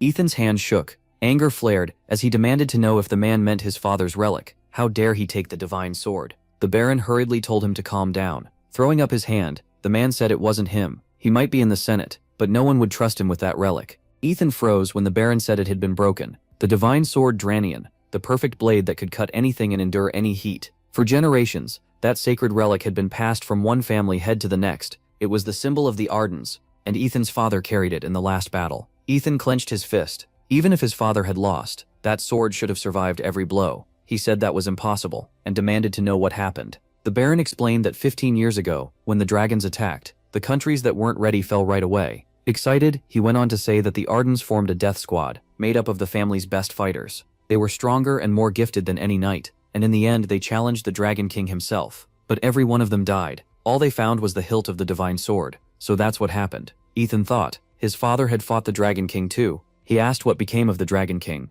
Leaning on one hand, the Baron said he didn't know. He'd only heard the Dragon King was never seen again. Ethan rested a fist under his chin, thinking that meant the king must have been badly wounded. Then Ethan looked at him sharply and asked why they agreed to peace. If the dragons had lost their king, humanity should have had a chance to win. Helmet stared in surprise and asked if Ethan really didn't remember. This all happened before his coma. Ethan shouted for an answer, and the man quickly raised his hands. He said the Xenon Empire started the peace talks and forced the neighboring nations to accept them. Ethan's eyes widened. As they headed down the stairs, Ethan realized the secret passage was real. Helmut had not lied. He kept turning the Baron's words over in his head. Earlier, Ethan had crouched in front of him and demanded every detail, but Helmut insisted his story was exactly what he'd reported. According to the Baron, the Dragon King vanished after that battle, but his commanders remained, and the dragon army was still overwhelmingly strong, so the war situation barely changed. Soon after, an ambassador reached out to the Xenon Empire. The strongest nation made peace with the dragons first, and the others followed.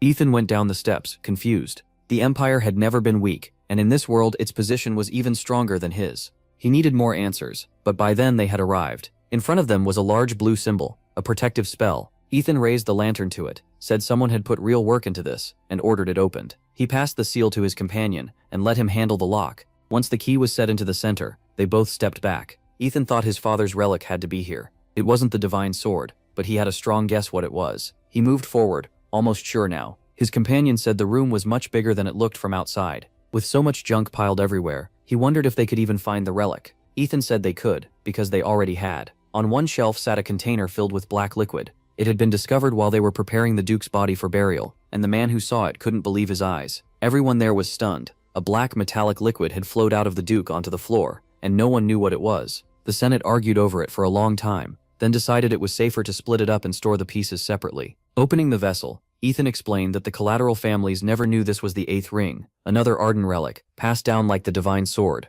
His companion asked how that could be the 8th ring, when it didn't even look like a ring. Ethan said the name had nothing to do with its shape. Then a stream of black flame rushed at Ethan's head. Lines of energy lit up inside his body. The liquid started turning into power. A moment later, it burst apart. Ethan absorbed it, and was wrapped in red mana. Fragments shot outward, then began circling around him. One piece suddenly changed direction, and flew straight at Ethan. The fragments slammed into him, one after another, hitting hard enough to hurt. After a while, he started absorbing their power too. The man beside him asked what was happening. Ethan began to shine. Red mana blazed around him, and he let out a tense breath. Looking at his hand, he said this wasn't bad at all. His companion asked him to explain what had just happened. Ethan said the 8th ring had to be absorbed. No one knew what it was made from, but the Ardens had always kept it as a family treasure. It was usually passed to the next head of the house, and only someone with strong Arden blood could use it. For anyone who hadn't mastered the breath of black flame, it was just a useless object. When his companion asked if the 8th ring had a special power, Ethan gave a short yes, and told him to step back so he could show it. Ethan clenched his fists and thought through the process. First, he had to pour mana straight into the 8th ring, so it would greedily absorb it. Using it felt uncomfortable, because the ring restrained the owner's body. He had almost forgotten that feeling, but it seemed manageable, so he released the mana it had stored. Ethan laughed as the surge of mana spread out. Waves of energy blasted across the room. He felt like he had stepped into a whole new body. His companion could only stare in confusion. Then he asked if Ethan had just released all his mana at once. Ethan confirmed it. The 8th ring could store mana, then unleash it with explosive force when needed. The boy nodded and said taking back their land would be even easier now. They just had to work this into the plan. He asked Ethan to leave the search for the remaining pieces to him. Ethan thought bitterly that those people hadn't honored his father as the hero who gave his life for them. They had stolen his relics out of greed. He clenched his fists, determined to reach them soon. The boy vowed to crush anyone who dared question his family's honor. Morning light spread over the castle. Voices echoed outside the door. The boy was troubled to hear that 5 pieces had been taken beyond his territory. He was told one was held by each of 4 family heads, and one more was in the royal palace. He wanted to believe it was just a rumor, but the Baron had confirmed it. Ethan figured the Baron had no reason to lie now. That meant they had a real problem. They couldn't gather everything quickly. The other man said that could wait. Right now they needed to focus on taking Terran back. Once that was done, they could deal with the missing ring pieces. Studying the map, Ethan thanked him for the report. Now he knew what to do. Tapping the map, he said he would first take the ring hidden right under his nose. Then Ethan ordered everyone to prepare for the attack. A new chapter began for the small town. Rumors spread fast about the hero's heir, a man ready to fight for the people. The story raced from person to person. People started to believe in the future again, and in their kingdom. They hoped their long suffering was finally ending. That day, soldiers and townspeople packed the square to watch. Then someone in the crowd shouted and pointed at 2 men walking out. 2 men were led out of the building, and the crowd saw this as the end for those scum. People yelled that they had lost their families because of them, and wanted revenge. As the prisoner was taken to the execution blade, the crowd cried out for his death. Then an armored man slammed his halberd down and ordered everyone to be quiet. It was the Archduke. The people knew him as the one who had toppled the Marquis right after reaching the city. To them, he was the one who saved the city and stopped the Marquis's cruelty. Ethan stepped forward to address the crowd.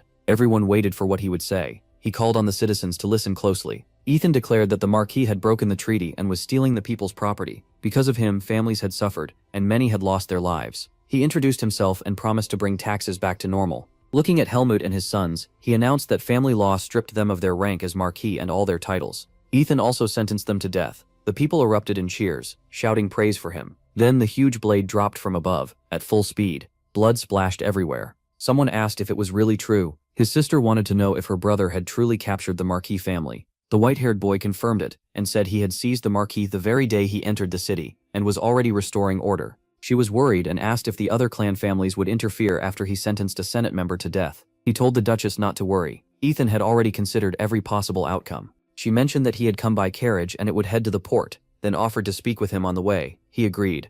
The boy lightly pointed out that the knight beside the Duchess might get in the way of that talk. The knight bowed and said he had forgotten to introduce himself. He was the Duchess's escort knight. The boy remembered what the Duke had told him. Marquis Bessus had sent this man as a sign of alliance. As the carriage was loaded, the boy said he would ride so the others could stay inside with the Duchess, and he'd follow with the escort knights. The horses sped ahead. The boy realized that as long as the Duke kept using the allied faction setup, his plan was still safe. His sister thanked him for answering so many questions. Until now, she had no one to ask about her brother's family situation. She admitted she still had plenty to ask, then added that he remembered things well and was very kind. The advisor told her not to overpraise him and asked her to speak casually, since he served her brother. The Duchess was glad to hear that. She took his hands and said that would make things better. Moving closer, she said she was happy he was by her brother's side and hers too. The advisor was stunned by her reaction. The Duchess said he felt like another younger brother, and she hoped they could be friends. Blushing, he agreed, confused why someone so noble and beautiful treated him so casually. Then again, the Duke was much the same. Maybe that whole family was like this. The carriage reached the castle, and the gates opened from within. The boy came out to meet it. He took his sister's hand, and she was clearly happy to see him. She marveled at how huge his castle was. An armored man walked up and greeted them. He said he had heard a lot about her. His name was Fulton, and he had been sent to escort her. Ethan reached out his hand and said he was pleased to meet him. They shook hands and studied each other. Something odd passed between them. Ethan noticed the man was using a faint wave of mana to examine him. The other man also realized Ethan had hidden that mana movement. Well, most knights would never catch it, but he was not most knights. Fulton was shocked when he sensed Ethan's parallel mana flow. Ethan judged that this knight was around rank 6, and the Marquis had spent a lot to bring him in. He told a subordinate to prepare a room for the knight. Fulton thanked him, thinking Ethan only had rank 2 mana. Ethan meanwhile couldn't understand how someone of that rank had scattered his mana so well. The Duchess asked her brother for news about Myers. A door opened. The Duchess entered, saying she was shocked. She asked if she could really use all this, since everything looked so expensive. He told her it was all for her. She looked at him with pleading eyes, hoping for support. Ethan then said that starting tomorrow she would take management lessons. When she looked confused, he explained that he wanted her help in that area, but only if she was willing. She said she wanted to help. After all he had done for her, she felt she should do the same for him. Placing a hand on his cheek, the Duchess promised to support him, and he thanked her. Ethan added that by evening he would introduce her to another knight instead. He said goodbye and told her to rest until dinner. She still didn't understand what he meant about the knight. After closing the door, he kept thinking about that rank 6 knight. Ethan understood that this man wasn't just skilled with a sword, he had started to grasp the sword's true essence. A rank 6 knight could easily do things Ethan still couldn't. That was why the Count stayed so calm. They had several knights at that level. Walking down the hall, he thought about how he'd only trained for a month, and still wasn't strong enough to face men like that. He knocked and asked to come in. Fulton answered from inside, asking what he wanted. The Duke asked for a little of his time. Fulton said he hadn't unpacked yet, but if the Duke didn't mind, he could enter. Once inside, Fulton asked the reason for the visit. Ethan said it was nothing major, just a proposal, one too rude to bring up at the castle gate, but fine to discuss now. Fulton sat at the table and asked what kind of proposal it was. Then he understood. Ethan was curious about his skill and wanted to learn a technique before dinner, since there was still time, so he proposed a duel. The girl sat rereading her book. Stretching, the Duchess said reading had made her miss lunchtime. She invited him to eat with her. Even if it was only for today, he was still her escort. He liked the offer and accepted, though he said it felt awkward in front of Sir Fulton. She didn't understand what he meant. The knight explained that Ethan had challenged him to a duel, shocking her. He added that the fight was probably already underway, so nothing could stop it now. Ethan locked eyes with his opponent. He struck hard and the other man barely blocked it. The knight admitted it was a solid blow. That pleased Ethan. If the man was this good at parrying, then Ethan could go all out on offense. He stamped the ground, sent mana through it, and readied himself. Maybe he thought it was time to speed up. The knight struggled to keep up as Ethan's body blazed with mana. Fulton braced behind his sword, waiting for the next hit. Ethan came in with a heavy strike and a leap, and Fulton barely managed to block. He hadn't expected attack speed to rise that fast. Fulton realized that if he hesitated, he would be the one hurt. The Duke dragged his sword toward him. Then suddenly, the blade vanished from sight. A heartbeat later, Fulton attacked from behind. Ethan had already seen it coming and blocked with ease. The duel went on, each one meeting the other's strikes. Fulton couldn't make sense of it. He could tell Ethan was rebuilding mana from a broken aura and controlling it again, something normal people simply couldn't do. He also couldn't figure out how Ethan kept showing power beyond the mana he should have had. For knights, strength and speed came straight from mana, which was why rank was judged by how much mana they held. But Fulton had never met anyone like Ethan. He didn't know the fragments spread through Ethan's body held the nature of flame, each one acting like its own lump of mana. That let Ethan move mana through his body faster and more precisely than drawing it all from his core. Fulton charged again. The impact threw the Duke back, and he dropped into a crouch. He stabbed his sword into the ground, and muttered that it was a little heavy. Fulton said it was incredible that Ethan could do all this with that amount of mana. The Duke thought about what it meant to duel someone at such a high level. It had been a long time since he remembered his early sword training. Then he suggested they stop holding back and fight for real. Ethan's eyes turned red, and veins spread across his face as he activated the 8 rings. Red mana flared around his whole body. The sudden spike in power left Fulton confused. Ethan's eyes burned with red energy. Then he rushed in and unleashed a crushing strike. Fulton tried to block it. He gathered mana around himself too. Their power slammed into the ground. The two fought at unreal speed, pouring huge amounts of mana into every move. The knight watching from the side stared in shock. He remembered the duel with the Duke, who had already shown skills none of them had ever seen before. That only made him more upset and amazed. Somehow, in just a few days, Ethan had grown several times stronger. The fight kept going, and the knight still couldn't tell where Ethan's limit was. Fulton went for a finishing strike, but the Duke pushed every attack away with ease. Then during one clash, Ethan's sword flew from his hand. A mana-covered blade stopped at his neck. Ethan accepted the loss, which shocked Fulton after everything he had just seen. He said the knight was too strong to beat, and thanked him. The Duke turned to leave, but his opponent called him back. The knight asked if he had really held back at the start, since his speed had jumped so suddenly during the fight. Ethan explained that he had been saving his strength, and the knight was stunned by a technique like that. The Duke said that without it he wouldn't have had any chance, then thanked him again for the match. The knight said he was grateful for the duel too. Fulton realized he had badly misjudged things. He only wanted to test whether the stories about Ethan were true, but he never expected this much. He thought back on Ethan's movements and sword style, clean and exact like a textbook, yet mixed with pieces that broke the usual rules. That was when he understood the boy's grasp of the sword was already at the level of a fully trained knight. Fulton had reached the 6th level, then spent 5 more years stuck there, no matter how hard he tried. Now he realized that in 6 months, he might not be able to beat Ethan at all. The Duke only lacked time to build up more mana. He called out to Ethan again. The boy said Ethan had learned one technique today, but he had learned something too. If Ethan was willing, he wanted another duel someday. Ethan accepted, and Fulton thought that with talent like this, Ethan could have been arrogant, but instead he still wanted to learn. Fulton said he truly meant it. Ethan replied that when he had time, he would teach him another technique. The knight thanked him for agreeing, even after how he had acted earlier that day. Then Ethan asked him to keep training his sister. Just then, someone shouted his name from behind. The Duchess stood there, clearly unhappy with him. The girl scolded him for not letting someone who had come so far get some rest. The knight looked at Ethan and thought he really had no idea what was going on in that boy's head. Ethan covered his ears while his sister kept lecturing him. Elsewhere, a talk was taking place in a noble family's castle. Through a magic orb, a man asked the knight if the Duke was really that strong. He could hardly believe what he was hearing, even knowing the boy had huge potential. The knight said the boy's strength and speed went far beyond what he expected. He also had a mana control technique that surpassed his current level. Fulton admitted it was the first time he had ever seen an ability like that. The man praised him, and told him to report even the smallest detail about the Duke from now on. Fulton agreed. He was told there would be another call at the next report, and then the connection ended. The man thought about how Ethan had once been in a long coma, yet now he had even broken through the manosphere. He couldn't understand why the boy's power matched that of a 6th-rank knight. In his eyes, the Duke had shown incredible skill and cleverness, and his combat sense seemed far above what anyone thought. Soon, he would surely start making real moves, and the man couldn't ignore that. He ordered a servant to gather several items and send them to the knight at once with a letter. Now the man was sure of it. Ethan could cause major change in the kingdom, so this was the perfect time to strengthen ties between their families. Then a fire broke out, and people started raising the alarm. Soldiers shouted that prisoners from the 8th gate had escaped and ordered every available man to catch them. People rushed into the forest, yelling for the fugitives to be captured. The soldiers knew that was the way they had run. One of the escapees sat behind a tree, trying to calm himself. He thought about how barely he had escaped and where he could go next. Suddenly, hands grabbed him from behind, covered his mouth and pulled him back. The man behind him told him to stay quiet. He said the Count had sent him to guide them. The fugitive agreed they should go with the envoy to somewhere safer first. The guy followed him deeper into the woods, thinking everything was moving just as the Count had planned. A few small torches lit the dark hallway.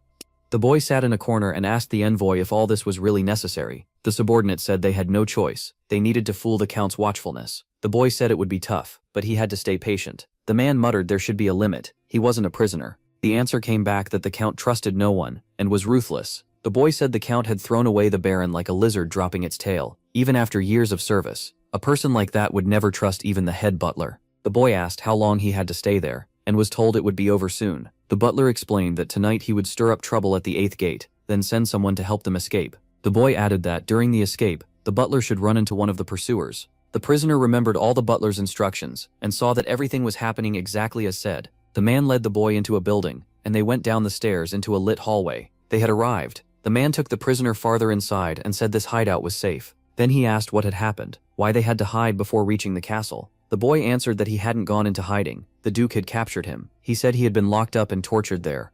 Seeing the deep wounds on his body, the man thought about how badly prisoners were treated there and said they needed to heal him fast. The boy cut him off and said they first had to contact the count because he had important information. He shouted that his crystal ball had been taken when he was captured. This was too important to delay. The man said he would contact the count right away and then help him. Back at the estate, the Duke sat in his seat while the sun shone through the window. The butler said everything was going as planned, and Ethan replied that now the count would start taking things more seriously. He asked about administration, and the butler said they were bringing in new managers. There had been too many removals from the duchy, so Ethan had handed that work over to him. The butler asked what Ethan had been reading so long, and the Duke showed him a letter. It was from Marquis Bladen, so Fulton must have reported the duel to him. The butler asked if the letter contained anything important, and Ethan said yes. He explained that the Marquis planned to send a gift to speed up his plan, most likely because he wanted an alliance. The butler asked what kind of gift could help that much. The Duke guessed it would be a miracle cure, made from rare plants packed with mana drawn from the air. Those plants were used to make miracle cures,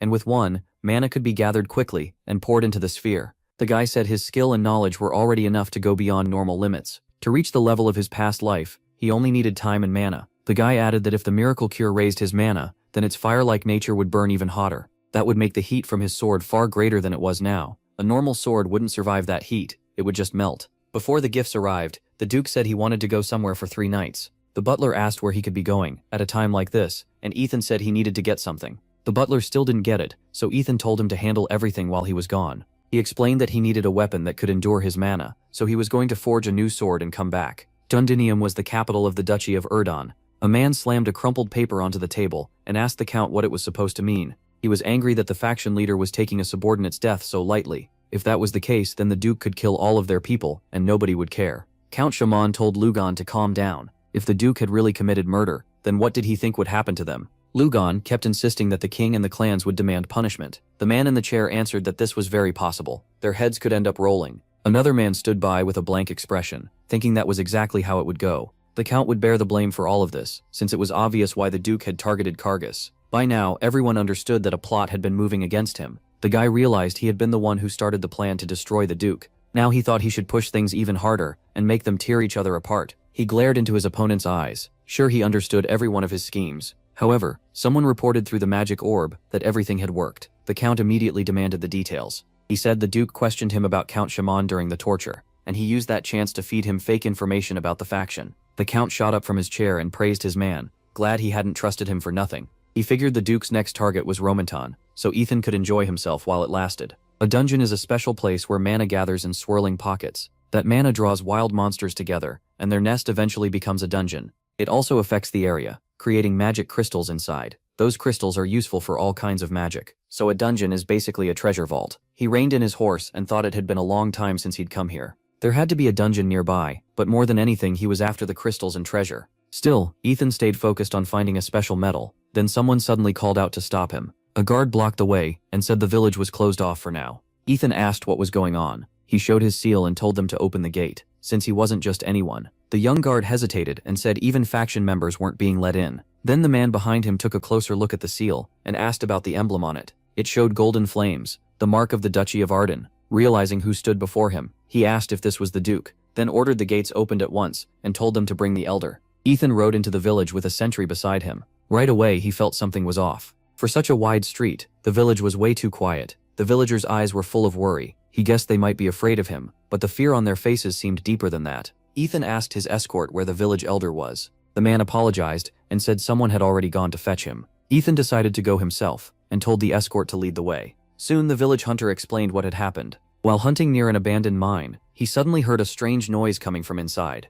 It sounded like a pickaxe, so he moved closer to see who was there. What he found shocked him. Dead skeletons were mining ore. Jillian said there were dozens of them, all digging away. When asked if he was sure they were undead, he admitted he was too scared to go in, but he clearly heard the tools. Ethan found that odd, because only one metal could be mined there. It was Ephraim, not as strong as mithril, but tougher than steel. Its nature was also very close to mana, so it was often used in magic tools. The strange part was that this metal wasn't supposed to be discovered here until years later, which meant someone else had already found the mine. As Ethan thought it over, the elder and the hunter kept throwing out guesses. From the elder's reaction, Ethan could tell the villagers still didn't know about Ephraim, so he needed to confirm it for himself. But first, there was a bigger problem. Someone strong enough to summon dozens of skeletons. Only a dark mage could do that, and if a lich was involved, this was far more serious. He clenched his fist, thinking he might have to give up the metal if a lich really had an army down there. Then Ethan stood up and said he needed to check something right away. First, he asked where this strange mine was. He moved through the forest, brushing past branches, already feeling like he'd been sent to the wrong place. Then he noticed something nearby, a rocky ledge with rails leading inside. As he got closer, he heard the clear sound of tools striking stone. Ethan went in thinking they were either careless or very confident, since they hadn't even set up a barrier. He also recalled the elder saying he had reported the undead to the Baron. Ethan had never seen any such report. If the elder was telling the truth, then Helmet had destroyed the papers and hidden it, and if he allowed a lich onto his land on purpose, something bigger was going on. The sound of picks hitting stone echoed through the mine. Watching from above, Ethan took in the scene below. One skeleton pushed a cart full of Ephraim, making it clear what they were after. Then he spotted something else and tensed. Unlike the others, this figure wore a cloak. The aura gave it away. It was a dark mage controlling the skeletons. Still, Ethan could tell he wasn't as dangerous as a lich, so he headed down, thinking he could take the metal without too much trouble. He walked up to the cloaked man and asked who he was. The stranger gathered mana in his hand and said that wasn't something a dead man needed to know. He looked young and coldly threatened to turn Ethan into a skeleton. Ethan started to draw his sword, then paused. In the center of the man's chest, he saw something like a beating heart made of mana, and couldn't believe it. He finally pulled out his sword and called to him, pointing the blade aside. Ethan demanded an answer. He wanted to know where the man had learned dragon's breath. The stranger laughed. Ethan couldn't see what was funny, but the man readied himself and said he couldn't let anyone live who knew that name. Then he hurled a mana chain at Ethan and ordered him to die. The attack came so suddenly, Ethan barely had time to react. He leaped aside and dodged the chain. Right away, he saw it was made from mana and packed with magic power. The stranger mocked him, saying this chain could crush even a 5th-rank knight. He claimed the villagers had sent him, and sneered that he'd drain Ethan's mana and turn his bones into a servant. Ethan thought the man was strange. His mana was around 5th rank, but his control was sloppy. He wasn't even hiding the flow properly, and that gave Ethan an opening. He struck the weak point in the chain. The stranger shouted, sure he had him. A whirl of chains closed around Ethan, confusing the dark mage for a moment. Then all the sharp ends shot in to pierce him. Instead, they slammed into the ground and kicked up a cloud of dust. The stranger laughed, saying he'd beaten a 5th-rank knight before, so fighting a 2nd-rank one would be boring. From inside the smoke, Ethan told him he talked too much. The stranger froze in shock. His target was still alive. Ethan had formed a net of energy and shattered the chain. The man could only stare at the broken pieces. Then he realized Ethan hadn't just cut the chain, he had severed the mana flowing through it.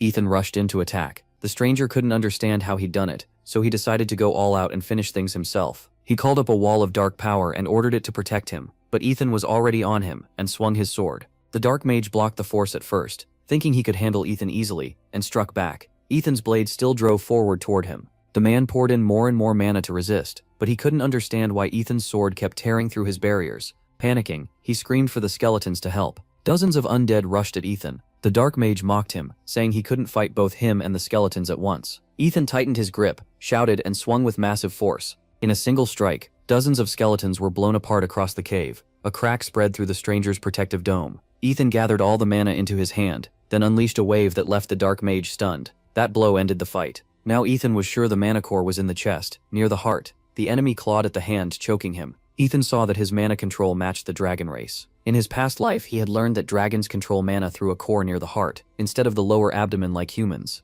Back then, this was called the dragon heart. What Ethan couldn't believe was that this man also knew the breathing technique, so he asked one last time where he learned it. Since it mixed human and dragon methods, there was no way he created it alone. Someone from the dragon race had to be involved. Ethan tightened his grip and warned him to tell everything he knew about the technique, or it would hurt even more. The stranger admitted his opponent was strong. Then he said there was an order, and claimed that order would last forever. A huge blast suddenly tore through the mine, filling it with fire. Ethan saw at once how dangerous it was. He realized that without the mana of the 8 rings protecting him, nothing would have been left of his body. So the man knew the breathing technique, but he also mentioned an order. In Ethan's past life, there had been a cult like that too. A twisted group obsessed with the power of dragons. Those people ended up worshipping and serving them. That meant the stranger was a dark mage following the order's teachings. The Baron's missing notes had recorded a breathing method that mixed human and dragon techniques. This made the whole thing much bigger, and Ethan doubted that Dark Mage was the only one in the duchy. He started to suspect the truth. Members of the dragon race may have already slipped into this land. He was furious. How dare they hide on Arden land?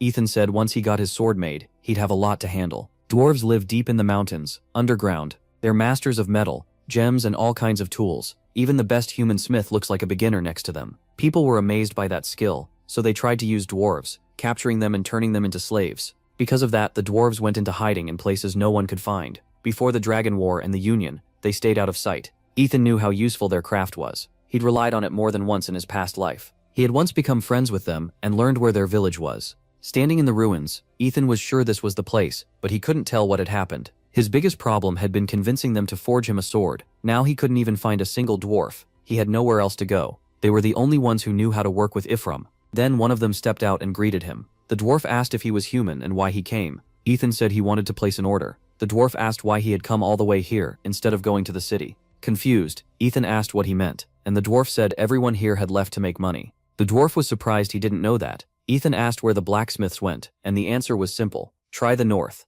That immediately felt wrong. Dwarves hated humans, so why would they move into a city? As thanks, Ethan handed him a gold bottle. The dwarf wished him luck and called him a smart one. Then he asked for a blessing. Setting a mug on the table, the dwarf asked why his guest had broken it again. The blacksmith Mirodny asked who the boy was and whether he could actually use a sword. He added that he'd never seen a human wear out a sword so often. Mirodny refused the money, asked who Ethan thought he was, then said to buy him some wine and come back in a month for the weapon. Ethan knew dwarves didn't care much about a person's rank. They cared more about making good weapons than making money. So hearing they had all left just to earn money made no sense. Just then, someone called out to him. A knight walked over and asked why he looked so upset. Ethan brushed it off and said everything was fine. He liked the man's strange attitude, as if spending time with him was some great honor. Ethan asked why it was so loud outside, and right away people started shouting prices from every side. No one bargains like dwarves. Deal with a clever merchant, and you'll leave with empty pockets. The knight told him not to worry. He knew a reliable place and would take him there. He promised Ethan would be pleased with the result. They reached an odd-looking house, and the knight said this was the place. The forge inside was famous for its quality. Seeing the huge line, Ethan guessed they wouldn't get in today. The knight told him to wait, then tried to head inside while people in line yelled that he was cutting in. At that moment, a man called to Ethan from the side. A dwarf leaning against the wall said he could guess what kind of item Ethan wanted made. He added that this forge couldn't handle that metal properly without ruining its properties. Ethan was impressed. The man could tell what he carried without even looking closely, so he asked if he knew Ifram. The dwarf just laughed. People in line turned to stare at him. The man explained that Ifram needs an extremely high temperature to melt, which makes it hard to forge. He said the hotter it gets, the better the quality, and the better it works for magic items. He even knew a hot press method that could double its strength before it crystallized. Then the dwarf said, Ethan asked the wrong question. It shouldn't be whether he knew the metal, but whether anyone knew Ifram better than he did. He answered for himself, no one did. As far as he was concerned, there wasn't a better expert anywhere. The knight told Ethan to come inside, and reminded everyone that he was the main customer. Ethan asked if he knew this dwarf, and the knight gave his name, Poferens. The man froze when he heard Ethan's name. He recognized him as the duke who had been in a coma. Ethan said he liked dwarves who didn't suddenly get polite just because they learned his rank. He preferred the bold attitude from before. The knight told the dwarf to leave, but Ethan said he wanted to give the order to him. When the knight started to object, Ethan told him not to worry. Instead, he asked him to send a letter to Poet Castle as fast as possible. The knight agreed, but warned Ethan to be careful dealing with that dwarf. Ethan then learned the man had once been convicted of a crime. About 10 years earlier, he had a rival named William, and both were famous smiths in a kingdom's capital. When the royal court announced it was recruiting blacksmiths, the dwarf had been sure he'd win. He and William both knew his skill was better. He stayed awake for nights to create a masterpiece, but in the end, he lost badly. William had bribed one of the judges, and that still wasn't enough. He also accused him of fraud, so the dwarf was condemned and marked as a criminal. Jumping up from his chair, the dwarf said he had an offer for Ethan. His forge was on its last legs, but he wanted to make Ethan a weapon for free. If Ethan liked it, he wanted the Arden clan to sign a contract with him. He was ready to bet everything he had left and his whole future on this. Ethan asked if he really meant that, then wondered what would happen if he didn't like the weapon. The dwarf answered that Ethan could cut his throat. That made Ethan uncomfortable. Still, he agreed. If the man had that much faith in his skill, there was no reason to refuse. The dwarf shouted with joy that the deal was set and asked for just 3 days to make the finest Ephraim sword. Ethan was shocked by the deadline. Dwarves usually work alone, so he doubted one man could finish that fast. The dwarf said a lot had changed. He'd learned plenty over the years. He was clearly proud of his craft. As he spoke about the allies he'd made, several fellow dwarves stepped out behind him. He told Ethan to get the contract ready. Then he promised his forge would make the best sword in the world. The fuel was lit. A worker in protective gear told the others to dump in all the coal, while another asked how it was going. As the molten metal came out, one man said it had finally started to melt. Someone worried the furnace wouldn't survive that much solvent and pressure. The mustached dwarf didn't care. Pour everything in, burn through the materials, wreck the furnace if they had to, but finish the sword. Molten metal flowed out, and they shouted to keep the temperature steady. Watching it pour, one of them warned they had to cool it as slowly as possible, since the Ephraim's strength depended on it. A hammer slammed into the ingot. 2 men held it in place while a third struck. The blade began to take shape. Another dwarf polished it. The hammer rose again. Frowning, the smith brought it down hard. A gray-haired man watched with his mouth slightly open. Smoke poured from the forge. Raising the sword, the dwarf declared that they did it. He looked aside and proudly added that they really had finished in 3 days. Then he turned to Ethan and said his timing was perfect. Only one final step remained. Ethan asked what was left. The dwarf grinned and said an ordinary sword would already be done, but Ephraim was different. It had to be tempered with mana at the end. Eyes wide, Ethan asked him to repeat that. Heading outside, the dwarf explained that tempering meant pouring mana into the sword, and Ethan asked again to make sure he heard right. The dwarf pointed to the blade and told him yes, try feeding mana into it. If it endured, the strongest Ephraim sword would be complete. When Ethan took it, he noticed how light it felt, and how naturally it fit in his hand. Unlike iron, it felt smooth and powerful at the same time. Red sparks gathered around the blade, and Ethan realized it was absorbing his mana the moment he poured it in. Smiling, he told everyone to move back. He was doing it now. Red energy burst out as Ethan used the Arden clan's secret art, Fire Sword. Shielding his eyes from the glare, the dwarf wondered what kind of flame this was. So this was Arden fire mana. He ducked behind a corner and yelled for everyone to step back before they got burned. Ethan grinned and tightened his grip, thinking the sword's reaction was promising. It could take it. He bent slightly and laughed, thinking maybe this blade could reach the highest level. The dwarf watched the blazing light in fear, and then a bright flash burst inside the red flames. A small flame formed. Ethan lifted his head and looked at the burning sword. Then he smiled. Peeking out from behind the wall, the dwarf said this was excellent, truly first-rate. Ethan said that once he reached the port, he'd send materials, workers, and the contract right away. With a big smile, he welcomed him into the Arden clan, as the blacksmith flaming hammer. The man looked at the torch and answered that he understood. As he walked forward, he said the undead problem on the estate must have been solved. He hadn't realized the Baron was that strong. Heading downstairs, he explained that the Duke wanted information on a dark magician who could control the undead. Maybe that man knew something. Cracking the door open, Lawrence added that the Baron was gone, but one person who had served him for years was still there. It was the Baron's butler, now in handcuffs. The man said they had a few questions, and the butler nervously asked if they meant him. With his hands behind his back, Lawrence asked if he remembered the villagers' requests. The butler said yes, he knew about Fellorn village. Lawrence asked why the Baron ignored those requests, and covered up the truth. Lowering his head, the butler said he didn't know the full details. He explained that strange things sometimes happened in the Baron's office. One day while he was working there, a man in a black robe suddenly appeared out of nowhere. The butler said that whenever it happened, he had to leave at once. From what he saw, the Baron obeyed that man completely, which may be why he hid the truth about Fellorn. Peeking from behind the door, the butler said that once he went back into the office, Helmut cut in and asked how many magicians there were. The butler said he had only heard that much. The man thought it over. If magic was involved, there were a few options, but if the door never opened, then it probably wasn't invisibility. The butler said that was all he knew. The man figured there were shadow skills and spells like that, but if it had been one of those, the butler likely would have noticed something. As they left the room, Lorenz said they were done. The knight replied that they might have found a lead. He agreed and said they should search the whole county with as many knights as they could gather. They needed to finish the investigation before the Duke came back. A large city came into view. A knight on the wall shouted that the Duke had returned, and ordered the gates opened. Ethan rode in with the guards around him. One man came up and asked how the trip went, whether anything happened. Then he added that while Ethan was away, his relatives had stayed unusually quiet. Ethan called that a relief. Moving on, Ethan asked about the request he'd sent by letter, and the man said they had finished the investigation. Ethan clenched his fists and said great, he'd check it right away. The man bowed his head and said everything was left in his office. Back in the office, Ethan sat in his chair while the man stood before him. Reading the paper, Ethan focused on one point: movement through space. The report said there were about 50 magicians in the county who could use space travel magic, with details in the attached file. Ethan stopped and asked what. He asked if the numbers were correct, and Lorenz said yes, he had personally confirmed them with the knights. Ethan thought the report itself made sense and didn't seem wrong, but the result was still shocking. He recalled the man in the black cloak opening a portal. Teleportation was useful, but it burned through huge amounts of mana, so most magicians avoided it. In the past, nobles in major cities used it through teleport gates made with costly crystals. Ethan frowned. Around 50 people could use space magic in this county alone. Then he remembered the dark mage from the abandoned mine. That man's mana level had been very high. He also used dark magic mixed with the dragon men's breathing method, the kind that could boost mana fast.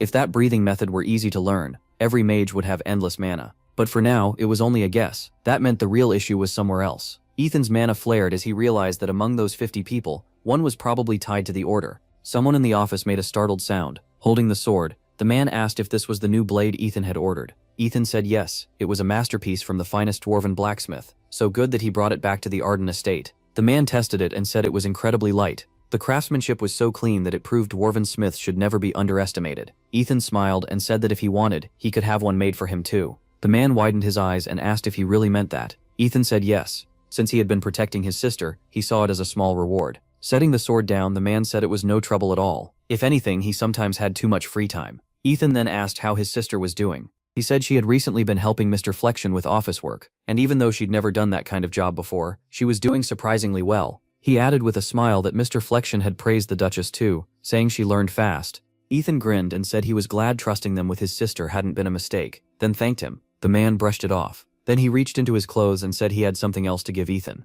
He set a box on the table and said it was a gift from Marquis Blotton. When Ethan opened it, he saw a glowing pill, one that could greatly raise a person's mana. Holding it, he guessed the Marquis had decided his mana still wasn't high enough, so this would help him the most. A man's face came to mind, and Ethan thought that even in this life, his eye for people was amazing. Ethan rose from his chair and thought back on everything that had happened during the trip. He had managed to place the essence of flame into bits of mana and spread them through key parts of his body. Turning the pill between his fingers, he thought that if it increased his mana, then after swallowing it, he'd be ready for the third stage of black flame breathing. A cycle started as he began absorbing the black flame's mana. Flames burst around him. He expected pain beyond anything he'd felt before, but with this much mana, he believed he could endure it. Clenching his fist, Ethan told himself the first step was to raise the black flame to its highest level, heating the mana until it could melt iron. After that, his body would take in the burning steam, and the pain would feel like his blood and organs were on fire. Then the emotions born from that pain would start mixing with the fire, mana until the fire turned black. Bright sparks spread over Ethan's body. He tightened his fist, lifted his head, and shouted. The office window flickered through the flames. Looking at his hands, Ethan asked in shock why he didn't feel anything. He stared at his palm, confused. He should have been in terrible pain, like he was burning alive. Did it fail? No, that wasn't it. Then he noticed a bright light. Rorosha appeared with a smile and asked how her child of fire was doing. Ethan looked up and asked what she was doing here. She told him she came to praise him. It wasn't a failure at all. He had actually moved up a level. Standing in the flames, Ethan listened as Rorosha said she had received pure fire mana, and that aura allowed her to revive. Smiling wide, the Fire Lord said he had done what others couldn't. He avoided the corrupted fire. Stunned, Ethan asked if she meant the breath of black flame. She said yes. Once black flame mixed with pain, it lost fire's true nature, and that flawed flame ended up limiting growth. Ethan stared ahead in shock. The breath of black flame had a flaw? He thought about the Arden clan. Their swordsmanship had become the strongest because of that very technique. The black flame was the core of the Arden clan, and no one doubted its power, yet the technique that defined them was imperfect. Ethan clenched his fist. He couldn't deny what Rorosha said. He remembered the limit he hit in his past life. Even after reaching the peak of mastery, there had been a wall he could never break through. Ethan narrowed his eyes. If black flame breath was really the problem, then what was he supposed to do now? Rorosha smiled. He clearly had a lot on his mind, but she reminded him she had already come back to life once because of that pure aura.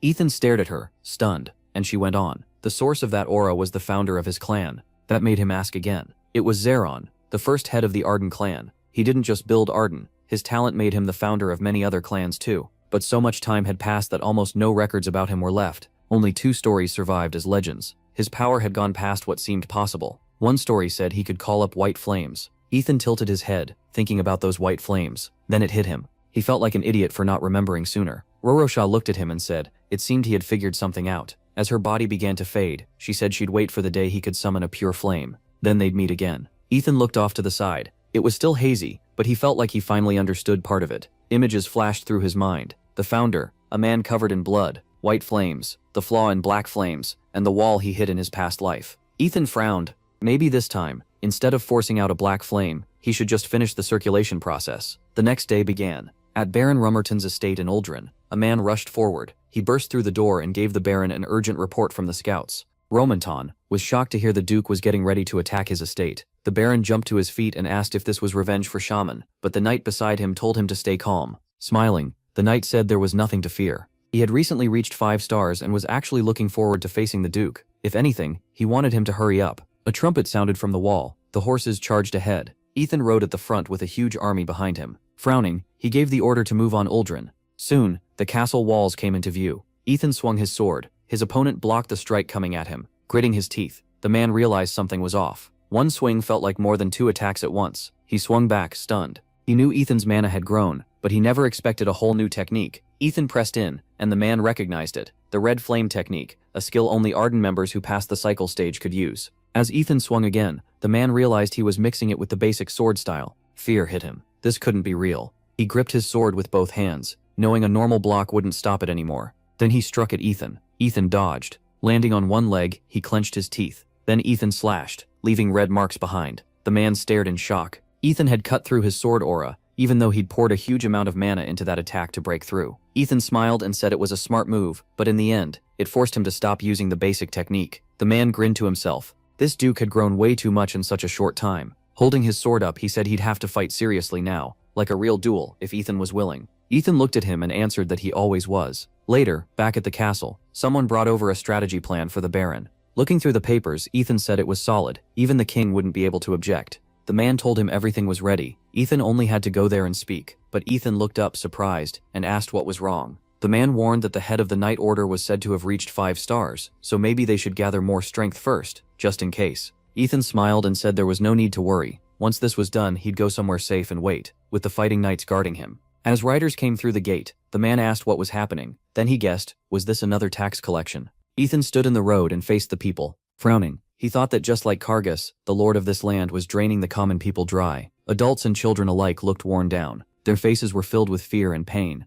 Ethan pulled out a document and addressed the people of Polaris. They'd probably already heard the news under the royal palace's authority. He had come to inspect these lands himself. He continued that if Baron Romerton had broken the agreement, he'd be punished by ducal law. Then Ethan asked the village elder directly, was the Baron doing his duty honestly? The old man spread his arms and said he understood, but the crowd began whispering in shock. Punish the Baron? Was that really possible? Could they actually speak up? One man raised his hand and shouted that they wanted the Baron tried. This bastard Romerton was taking far too much in taxes. Another backed him up, saying it was true and he had to be punished. Then everyone raised their hands and started shouting. Because of him, their lives were hell. They didn't even have enough to eat. They begged Ethan to save them and praised the Duke and Arden. Seeing their reaction, Ethan said that was good. He'd heard what they had to say. He raised his hand and swore in the name of Ethan Arden and his family that he would punish the Baron. Then frowning, he added that if they had proof of the Baron's crimes, they should bring it to him. The man immediately lifted a book and said he was ready. Ethan asked if this was from the same secret group. The man said yes, and things were going well.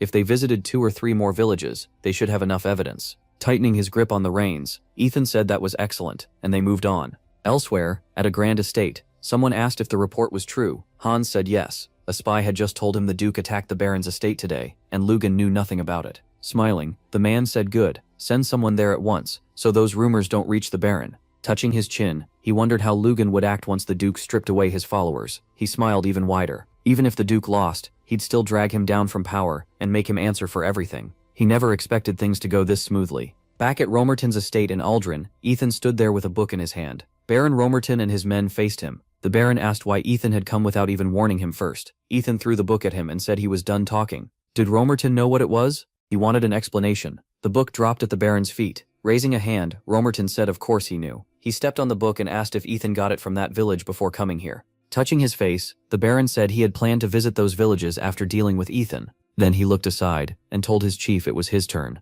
Merlin grabbed his sword and laughed, saying Ethan was either stupid or insanely bold to come here alone. Drawing his blade, he asked if they really thought they'd shake in fear. Out of respect for Ethan's rank, he could even hold back a little. Ethan let out a quiet laugh. His hand moved to the hilt, as he said Merlin was even worse than Kargas. Ethan raised his sword and asked if that was all he had to say. Merlin laughed at his confidence. Blue flame burst around him as he said Ethan might be proud of his bloodline, but would he still feel that way after this? With a wide grin, Merlin said Ethan was about to see his power for himself. A blue glowing blade flashed right in front of Ethan's head. Ethan looked down, surprised. Merlin, still wrapped in blue light, asked him what he thought. Grabbing Ethan by the collar, he mocked him. Did he enjoy that greeting, and had he ever seen a real fight before? Ethan thought Merlin was being way too arrogant and moving too fast. The Baron raised a hand and told him to wait. Merlin turned to Ethan and said he should forgive the rudeness, but otherwise he wouldn't listen. Still, he believed Ethan had now seen the gap between them. Spreading his arms, the Baron asked if Ethan wanted to hear his offer. Looking at Ethan, the Baron said that once he heard him out he'd change his mind.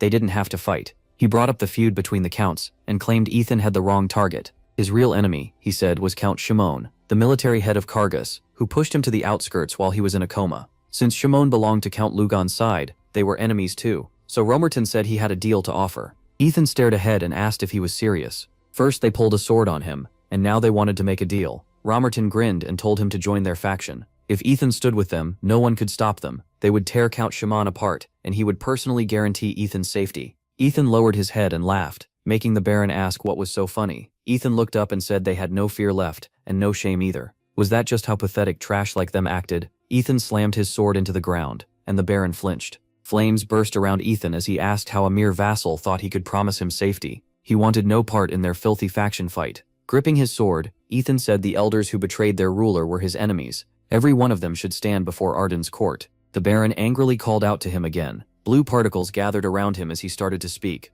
but Merlin suddenly charged forward and cut him off, saying there was no reason to hear the hero out anymore. He slashed at Ethan, who blocked the strike. With a grin, Merlin said the truth about taking Kargas was clear now. He bribed Menharten and captured Helmut. Maybe he came here planning the same thing. As he kept swinging, Merlin mocked him for waking from a coma and still thinking the duchy's laws ruled here too. The Baron clenched his fist and thought Kargas had been a fool. He assumed the old man had grown weak and couldn't protect his people, yet Ethan was proving otherwise.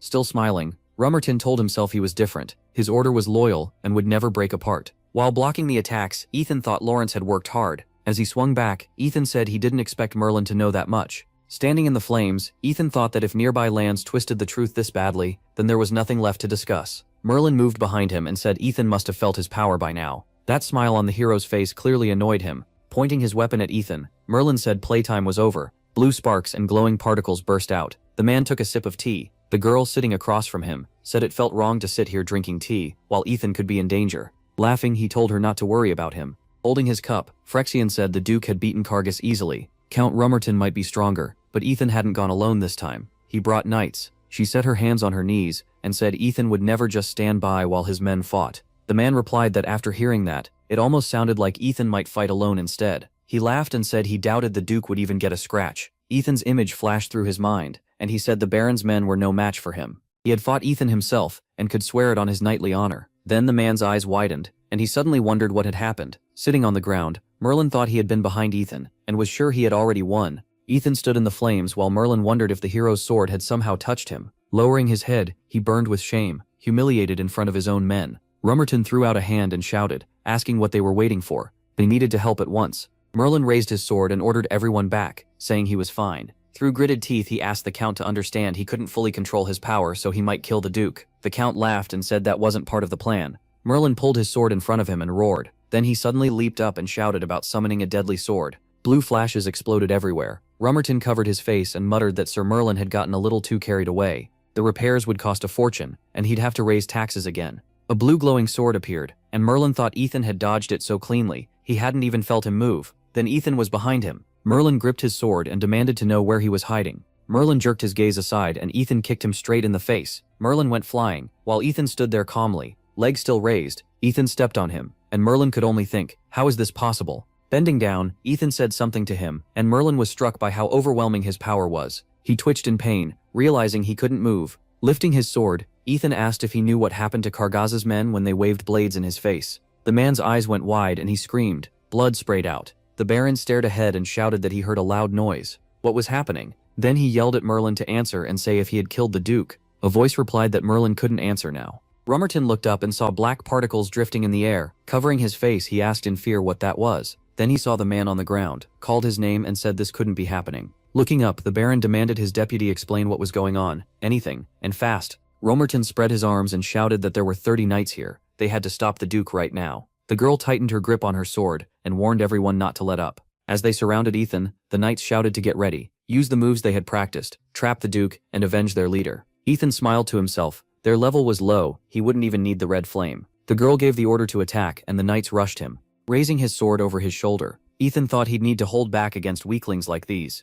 Then he let out a roar. A huge tornado of fire burst out. The blast sent all the knights flying. Ethan frowned, thinking there was no reason to kill normal knights. Not one of them gave off an evil aura. Turning his head, he added that only one person here truly wanted him dead. His eyes landed on the Baron, who was hiding behind a knight. The girl looked ahead in fear when Ethan suddenly appeared behind her, walking forward. He said the Baron had crushed the people with heavy taxes, then drew a sword on him to cover up those crimes, and that was a serious offense. Ethan raised his sword to the Count's head and declared that under duchy law he was stripped of both title and wealth from this moment on. Romerton dropped to the ground and screamed. He looked around and yelled, asking why no one was doing anything. There were 200 guards here. Pointing at them, he ordered them to attack at once. The Duke was nothing. What was he paying them for? One knight stood there, hearing his master's order, but he still let the words hang in the air. Then a sword dropped to the ground. The guard lowered his head and said their unit could not follow that command. How could they raise a sword against the hero who saved them? Ethan turned as another voice added that their wages came from taxes. Romerton had unfairly taken from their own families. The Count remembered Ethan's speech and realized what it meant. All that talk had never been meant for him. It was for the soldiers. Romerton clenched his fist and thought this Duke was a terrifying man, strong in battle, powerful in rank, and able to win people over too. Looking up, the Count wondered how no one had noticed that sooner. Flame rose in Ethan's hand as he said this was over. Then he struck the Count hard. Romerton twisted in pain and screamed. The crowd watched Ethan standing over the fallen Count. The knights looked on in shock as Ethan said he wanted to thank them for not turning their swords on him and his family. With the Baron drooling on the ground, Ethan added that, as they had already heard, he visited other cities before coming here and promised to end Romerton's tyranny. Looking aside, Ethan declared that from this moment on, Ethan Arden was taking all power from the Baron. Frowning, he announced that this land would now be ruled directly by the duchy, and it would be free. The guards dropped to their knees before the hero and pledged to follow his orders. Glory to the Duke, glory to Arden. Later, inside the estate, a shard sat in a flask on the table. Ethan said Lawrence had done well finding the second piece, then asked if the Baron had told them everything.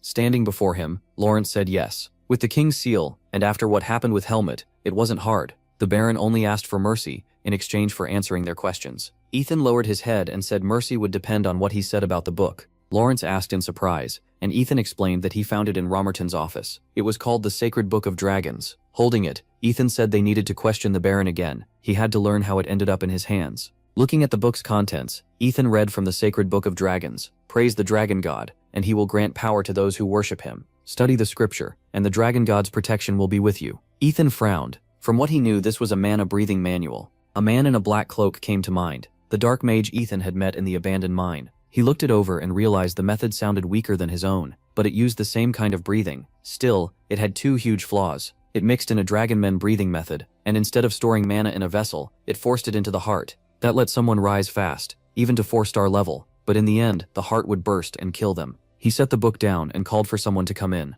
When Lawrence entered, Ethan asked if he had learned anything. Lawrence said yes, not just from the Baron, but from regular townspeople too. Lawrence explained that the book was tied to the order he mentioned before. They seemed to use it to draw people in, and Ethan said they were using it as bait. He went on to say that people didn't know about the side effects. They only saw a quick way to gain power, so they were easy to tempt, as long as they didn't already hate dragons. Then Ethan asked what common people really thought about dragons. Would they truly accept a method like this so easily? Lawrence said war always hurts ordinary people first. Even with a non-aggression pact, the dragon race was still hated. That explained why, when the book first appeared, many people begged for the order behind it to be destroyed. But the nobles ignored those pleas. Worse, people who spoke up started disappearing. By staying silent, the aristocrats let it all keep going, and the common people could only whisper in fear. Thinking it through, Ethan decided fear and mutual benefit were both involved. That meant Zifron had acted on his own after what happened with Helmet. Ethan added that Zifron actually seemed to oppose it. The frightened man had even claimed he had nothing to do with it.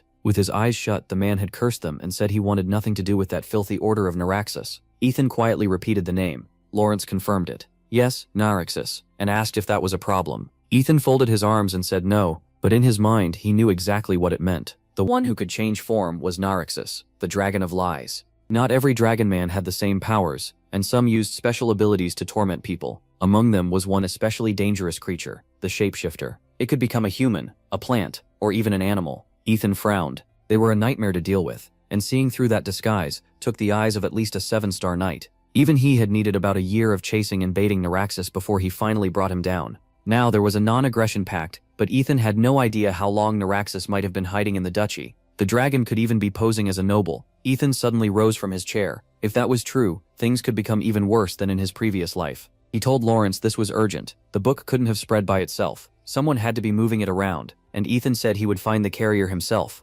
That night, he headed out. Inside a shop, the seller barked that they were closed, and he should come back later. Then he slammed the table and repeated it. Come back next time. A moment later, the door was smashed open. The man froze. Ethan lowered his fist and said the door had finally opened. Angry now, the man demanded to know who he was and what he wanted. Ethan didn't answer right away. The others stared at him and asked the same thing. Then Ethan noticed the book in the man's hand. He walked straight toward them and called them rotten merchants, men who had forgotten their past and were selling the power of dragons to idiots eager to buy it. The men stiffened and asked if he had a death wish. If so, they'd gladly grant it. Ethan passed the younger ones and told them to move. He had no business with them. One man swung his sword and answered that they had business with him. Ethan's expression hardened. He punched the man in the face. Then he warned them he wouldn't say it again. After that, Ethan moved toward the merchant. The terrified seller started screaming. Backed against the wall, he asked who Ethan was and why he had barged in. Still panicking, he threatened to call the guards, saying causing trouble here was a serious crime. Ethan gave a cold grin and mocked his nerve. Drawing his sword, he demanded to know how the man dared sell a book praising dragons in the Duchy of Arden. In this land, that was as good as a death sentence. The merchant stared and asked if Ethan was the Duke. Ethan frowned and told him that if he wanted to live, he needed to say where the books were coming from. He kept his eyes locked on him. The merchant dropped to his knees and said he only sold the books sent by the order. He didn't know much beyond that. Ethan guessed there had to be other places distributing them, and asked if he knew any. The merchant said the order guarded that information closely. He wasn't sure it was true, but he had heard of another location at Viscount Deccan's estate. As Ethan moved through the forest, he recalled that Deccan's estate was near the lands of Kargas. He decided that would be his next stop. When he came out of the woods, Ethan figured this was the place the merchant had meant. He studied it in silence. There was no warning magic circle, and no guards either. That told him they'd been operating here for a long time, and felt completely safe. Entering the cave, Ethan muttered that it made him sick. Deeper inside, voices carried through the room. One man asked what the other had done. The answer came with a shrug. He had threatened someone a little, taken the money right away, then sent him to the next world. The first man frowned and said that even if the priest covered for him, he shouldn't do that too often. The other just grinned and said who was going to stop him. Their order practically ruled the world already. Ethan stepped in and told him to shut up. He was too disgusted to listen any longer. The men spun toward him and demanded to know who he was and where he came from. Ethan calmly said they didn't need to know since they would be dead soon. He said he couldn't believe human beings could talk like that, then asked if they felt any guilt at all. One of them only replied that no visitor had been expected today. With a smirk, the other guessed someone had sold them out, probably a mercenary. The first man grabbed his sword and said he was bored anyway. Purple energy started pouring off him as he sneered that Ethan had asked for this. Veins rose on Ethan's face as he recognized it, the same mixed breathing technique. The man looked confused, but Ethan kept going. They had taken a dragon breathing art, one that had killed countless people, and were now using it against innocents. Red aura wrapped around Ethan as he demanded to know how they could still call themselves human. Then he charged. The man tensed, thinking Ethan was fast, but decided his attack pattern was simple enough to handle. Ethan swung his blade. The strike cut straight through the man's sword. Blood sprayed. Ethan dropped to one knee for an instant, then lunged again. The man was shocked that Ethan had dodged his attack so easily. Ethan reached out, his hand locked around the man's throat, holding him up by the neck. Ethan said words couldn't describe how sickened he was. His father and whole family had given their lives for fools like this. Gripping his sword, Ethan swore the man would pay for betrayal and for murdering his people. No one would escape judgment. Deeper in the cave, more voices rang out. They shouted that an intruder had entered and someone needed to report it to the priest right away. Blood on his face, Ethan kept walking through the cave while others yelled that he had already broken through the second line. He stepped out into the next area. Crossbowmen were waiting for him. They ordered him not to move and warned that if he tried anything, they would fire at once. Ethan glanced around and dryly called it quite a welcome, then asked if anyone else was left. A man smiled and said Ethan didn't want a painful death. If he answered their questions, maybe they'd show mercy. Ethan called that funny, then asked if this was the priest in charge of spreading the dragon race's sacred book. The priest frowned and asked if Ethan understood whose territory this was. Ethan only grinned, almost speechless at the nerve of it. Red aura flared around him as he demanded how the priest dared say that inside Ardenland, while worshipping dragons. Ethan, burning with rage, swore he would wipe out every last one of them. The priest yelled for the men to fire, but keep Ethan alive so they could learn who he was. Ethan charged straight at them. Red flames burst from him and shot toward the enemy. One crossbowman stared in shock, asking what that was. The priest frowned. Ethan had sword skill and fire mana too. This was no normal knight. In disbelief, he muttered, "Was this really Duke Arden?" If this was the same Arden who hated dragons, then it all made sense. The priest realized this meeting might be his chance. A grin spread across his face as he said Ethan had only just awakened. He pulled out a dark book and declared that if he killed this troublesome duke, the dragon race would reward him. Dark energy wrapped around the priest. With that, he said he would gain real power. A magic whip formed in his hand. He lashed it out and called for Ethan's death. Ethan dodged and realized the priest had cast strong magic with barely any chant. He wondered if this man could use dragon magic too. That brought dragons to mind, and Ethan remembered that the dragon men who praised them used a special kind of magic. He recalled the reason. The strongest of them could cast without full spells because of a mana core in the head, the so-called spiritual ball of words. He pictured that energy inside the brain, and while dodging, figured that if the priest really had such an orb, then the Narxis order was tied not just to the shapeshifter Naraxis, but to other dragon races too. Ethan got ready to rush in. His face turned hard. Then he heard the enemy shout that Ethan was trapped and everyone should attack together. Holding his sword out front, Ethan judged the priest stronger than the dark mage before, and decided he had to finish him in one strike. The priest smirked and asked if Ethan really thought he would be given time to cast. Fire shackles snapped around Ethan. Pleased with himself, the priest shouted that Ethan was caught, and one wrong move would tear off his arms and legs. Ethan stayed calm. Then he grinned and called the priest an idiot. He struck back hard at the attackers. The priest froze in shock. Wrapped in red aura, Ethan said the priest really was stupid. The Arden clan controls fire mana, so tricks like this would never work on him. He smiled while the priest, now angry, admitted he knew Ethan would be hard to kill, but not this hard. Taking a battle stance, he promised Ethan wouldn't get a peaceful death, and said he would show him real hell. Purple veins spread across the priest's face as he called the cloud giant's aura into the whip. A massive wave of purple power swept over Ethan. He grew serious. That aura was strong, and if all its power came together, he could be in real danger. At the same time, the remaining warriors rushed him. As he fought them off, Ethan noted there were still a lot of them left. Blood ran from the priest's mouth, as he stared wildly, and demanded to see it. A purple monster rose above him. The priest shouted that this was the power they had given him, and if Ethan was so confident, he should try stopping it. The monster lunged at Ethan. Ethan said it was already too late. Red mana flared at his feet. He admitted he had hoped not to use this. Red energy surged through his body as he ordered the double ring to open. A huge aura burst out around him. The priest screamed in shock. Ethan was furious. He unleashed the second part of the secret black flame breathing technique. A massive blast of burning power shot forward. The fierce wave of mana slammed toward the priest. Its energy gathered into a fireball. The priest stared in disbelief, wondering if Ethan had created that much power through force alone. For the first time, he was afraid. He screamed as the blast hit, and the cave started collapsing. Rocks crashed down. Men were burned alive. Ethan stood over the priest. In a cold voice, he said he had a question. The priest lay on the ground. Ethan asked if he knew about a group of mages inside the order. The priest only grinned and laughed. Still on the ground, he kept laughing. Then he sneered, asking if Ethan wanted to show off like a winner, just like a man from Arden. Ethan frowned and said he wasn't there to trade words. He ordered him to answer. The priest admitted the group did exist, but said Ethan would never learn anything about it. Dark mana wrapped around him as he cried out for the glory of the great ruler. Purple mana poured from his forehead, and he declared that Ethan would follow him into the next world. Ethan grabbed his head. The priest let out a shocked scream. Purple mana streamed into Ethan's hand. Closing his fist, Ethan said he'd seen this trick before, so he drained out all the blood magic before the man could blow himself up. Smiling weakly, the priest said Ethan was a monster, but even with that power, he would still fail. No one in the order would answer him. Ethan's expression darkened. The priest smiled, and said that was because they had all sworn an oath to their great lord. Chains shot out from a magic circle, and Ethan recognized it as a burning spell that punished anyone who revealed a secret. As the priest burned, Ethan realized the spell was high level, beyond what he could stop. He pictured some unknown person reaching out a hand, and guessed the magic had been placed by someone far above a normal priest. That meant his next step was to learn more about this lord. Later, laughter echoed through a castle. A man holding a glass mocked stupid Lugan for making a fool of himself, and said Hans had done great work. Hans placed a hand on his chest and answered that the Count was giving him too much credit. The Count said Hans's information kept Lugan from sending reinforcements, and he likely wouldn't even know until tomorrow. Hans smiled and said he was glad to help, but taking the castle with the Duke's forces shouldn't have been easy. He guessed Ethan had used some special method. The Count gestured to the cloaked men, and said the answer was obvious. Setting down his glass, he asked if Ethan had brought the Order of Kargas to his side, before attacking at night with their help.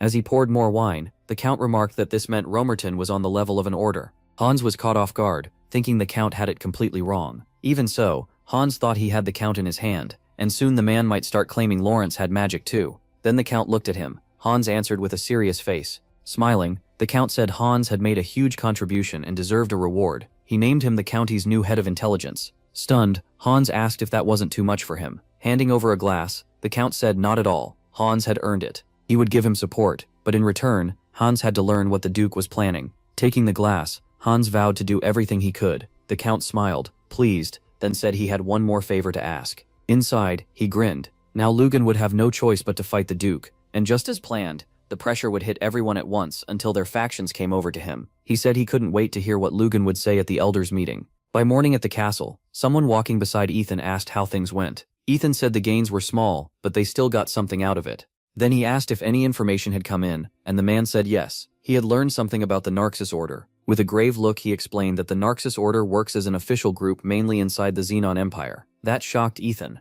He turned and asked him to repeat it, wanting to know if the report was accurate. Holding the papers, the man said it was true, and even listed in official records. He had only found out after checking other lands himself. Ethan remembered dragons slaughtering people. The Xenon Empire had suffered from dragon attacks too, so he couldn't believe that even after the peace treaty, they had recognized Narxis as an official group. Frowning, he realized this went far beyond just the duchy. He immediately ordered Phyrexian to be summoned, saying he probably knew much more than they did. Ethan then thought of the Narxis Order's main seat, now treated as holy ground by the Xenon Empire, with a temple at its center. Using a map, he explained that every one of the 6 kingdoms except Hydern had one of their branches. The Order's top leader was called the Holy Lord, and each branch was ruled by a great ruler. Ethan slammed the table and said that if Phyrexian was right, then the Order held the most powerful people on the Western continent in its grip. He added that there were probably branches in Hydern too, they just hadn't found them yet. He was sure of it because that priest had mentioned the Lord. With a hard look, Ethan declared that Arden now had one more goal: restore the family and wipe out the dragon orders, spread across the kingdom. Phyrexian said it was lucky Hydern had so few hidden orders, thanks to the king keeping them in check. Confused, Ethan asked if he meant that useless king. Phyrexian said it sounded hard to believe, but it was true. The king had pushed back against the order so hard that Hydern was the only place without an official branch. Ethan looked over the papers, surprised the king had actually kept the dragon race out. He admitted he had misjudged him. Ethan had thought the king was just a weak ruler who followed the 7 great families, but now it seemed he had been protecting the kingdom this whole time. In Arden's case, Ethan said, the king likely had no other choice. Then he asked Phyrexian to explain the king's policy. Phyrexian put a hand to his chest and said he understood. Ethan showed him the medal and asked what he could learn about it. Phyrexian studied it and said it looked like a badge worn on the chest. Ethan explained that the priest had been carrying it, so he was likely tied to the order or some group of mages. Then Ethan handed Lawrence a letter and told him to send it to Pofference at dawn. Holding the letter, Lawrence asked if he meant the blacksmith. Did he urgently need a weapon? Ethan sat down and said this was more important, though for now it was still just a guess. He rubbed his chin and said dwarves, not just humans, might also be involved with the order. People filled the street. The blacksmith suddenly dropped his hammer. He stared at the letter in shock. Then he looked at Pofference and asked what was wrong. Setting the letter on the table, Pofference told Muster to watch the forge. As he rushed out, he shouted that he had to see the Duke right away. Startled, Muster asked what happened. Pofference grinned and said his chance for revenge might come sooner than expected. The Count looked at the purple orb. Seated at the table, he opened the 33rd meeting of the Elders. His first topic was the Duke taking Baron Rummerton's estate. He also pointed out that Lugon, head of the faction, learned about it later than everyone else. Someone slammed the table. As the room listened, the Count asked if their leader was so useless that the Duke no longer feared them and attacked anyway. With a smile he pressed Lugon. Would he act now, or keep watching while his people were picked off? Lugon clenched his fist and said he thought the Duke was only targeting Shaman, which was why he went after Kargas first. But now it looked like he was simply starting with the weaker ones. He also found it strange that he alone heard the news late, which meant Shimon probably had help from someone. Lugon pictured Ethan shaking Shimon's hand, and wondered if Shimon had joined forces with the Duke. Frowning, he said that if so, rising from his seat, Lugon proposed sending a warning letter. Shimon only smiled and asked again. Lugon told everyone that because of the vassal agreement they couldn't attack the Duke directly, but they could still use their rights and send a warning to make him stop. He added in anger that they would report everything to the king as well. Shimon smiled to himself, thinking Lugon was an idiot. Lugon still didn't get it. An enraged Duke would never stop over a single letter. Shimon was pleased. If those two sides clashed, he could use the chance to wipe them all out with his knights. That evening, Shimon called Hans inside. Hans entered and asked if the meeting had gone well. Smiling, Shimon said he had trapped Lugon, and if Hekrog was now moving on Viscount Lytton, even better. Then he asked whether Hans had learned the Duke's next target. Hans looked at the papers and said not yet. Still, he reported that the Duke seemed to attack places with heavy taxes, so lowering them might throw him off. Shimon exploded. Hans froze in fear. With his arms folded, Shimon asked if Hans had gotten too bold. Hans was stunned, wondering why the mood had turned so bad so fast. Shimon snapped that Hans's job was to watch the Duke, not tell him to stay quiet and avoid attention. Hans bowed and apologized. Shimon warned him not to forget his new role, and asked if he understood what would happen if he failed. The threat shook Hans. Shimon said that if he understood, he could leave. After shutting the door, Hans quietly apologized again. Shimon held his chin and guessed Lugon had figured out someone was helping him.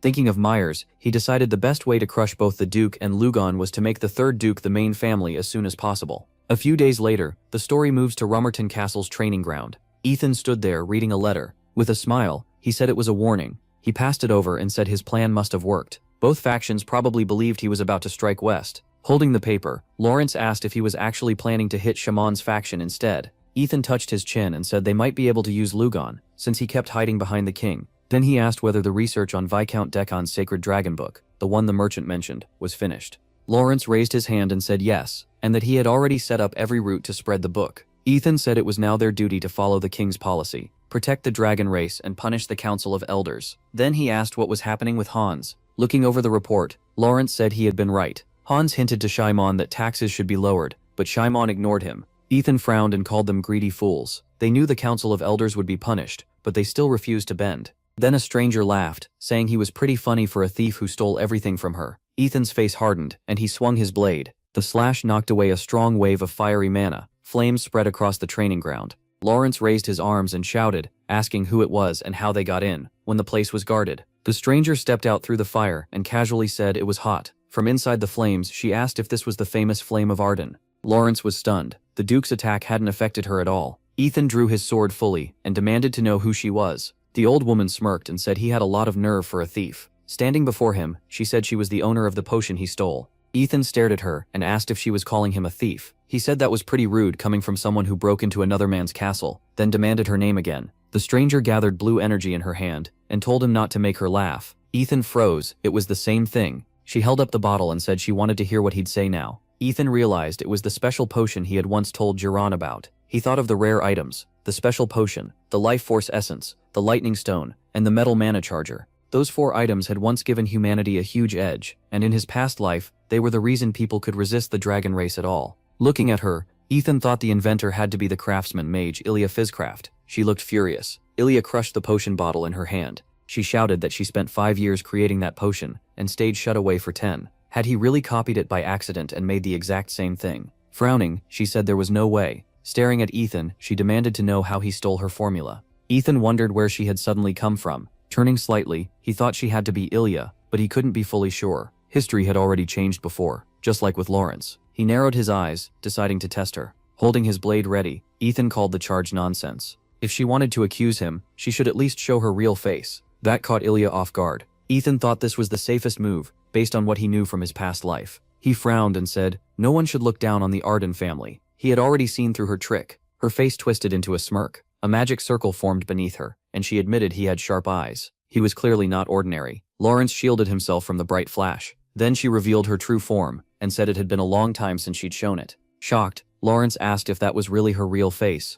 With a smug smile, she told him to feel honored. Ilya then turned back to Ethan, pleased, and demanded an answer. She couldn't hold back anymore. Ethan was now sure it really was Ilya, and realized she had shown him a face he never got to see in his past life. He looked at her and thought this was a rare chance. He was standing before the hermit mage who never revealed her identity. Keeping one hand at his hip, Ethan decided to bait her. Ilya snapped, asking if he had gone mute. Ethan answered by bringing up a potion that lets someone use a monster's power for a short time. That left Ilya stunned. He listed more artifacts, a mana-changing stone, a bead that makes the user lighter, a cloak that hides even sound, a crystal ball that can see 1,000 lia ahead, and a bottle that gathers water by itself. Ilya snapped at him to stop. She thought about the potion again, and realized every item he named came from her research, even the ones still unfinished. Angry now, she demanded to know how he knew all that. Stepping closer, she pressed him for an answer. Ethan said it was nothing special. He clenched his fist and said it came from the Arden clan's vision. There was more too, but he wasn't about to explain clan secrets to an outsider. Ilya frowned and said she'd had enough. She waved him off, asking if he really expected her to believe that.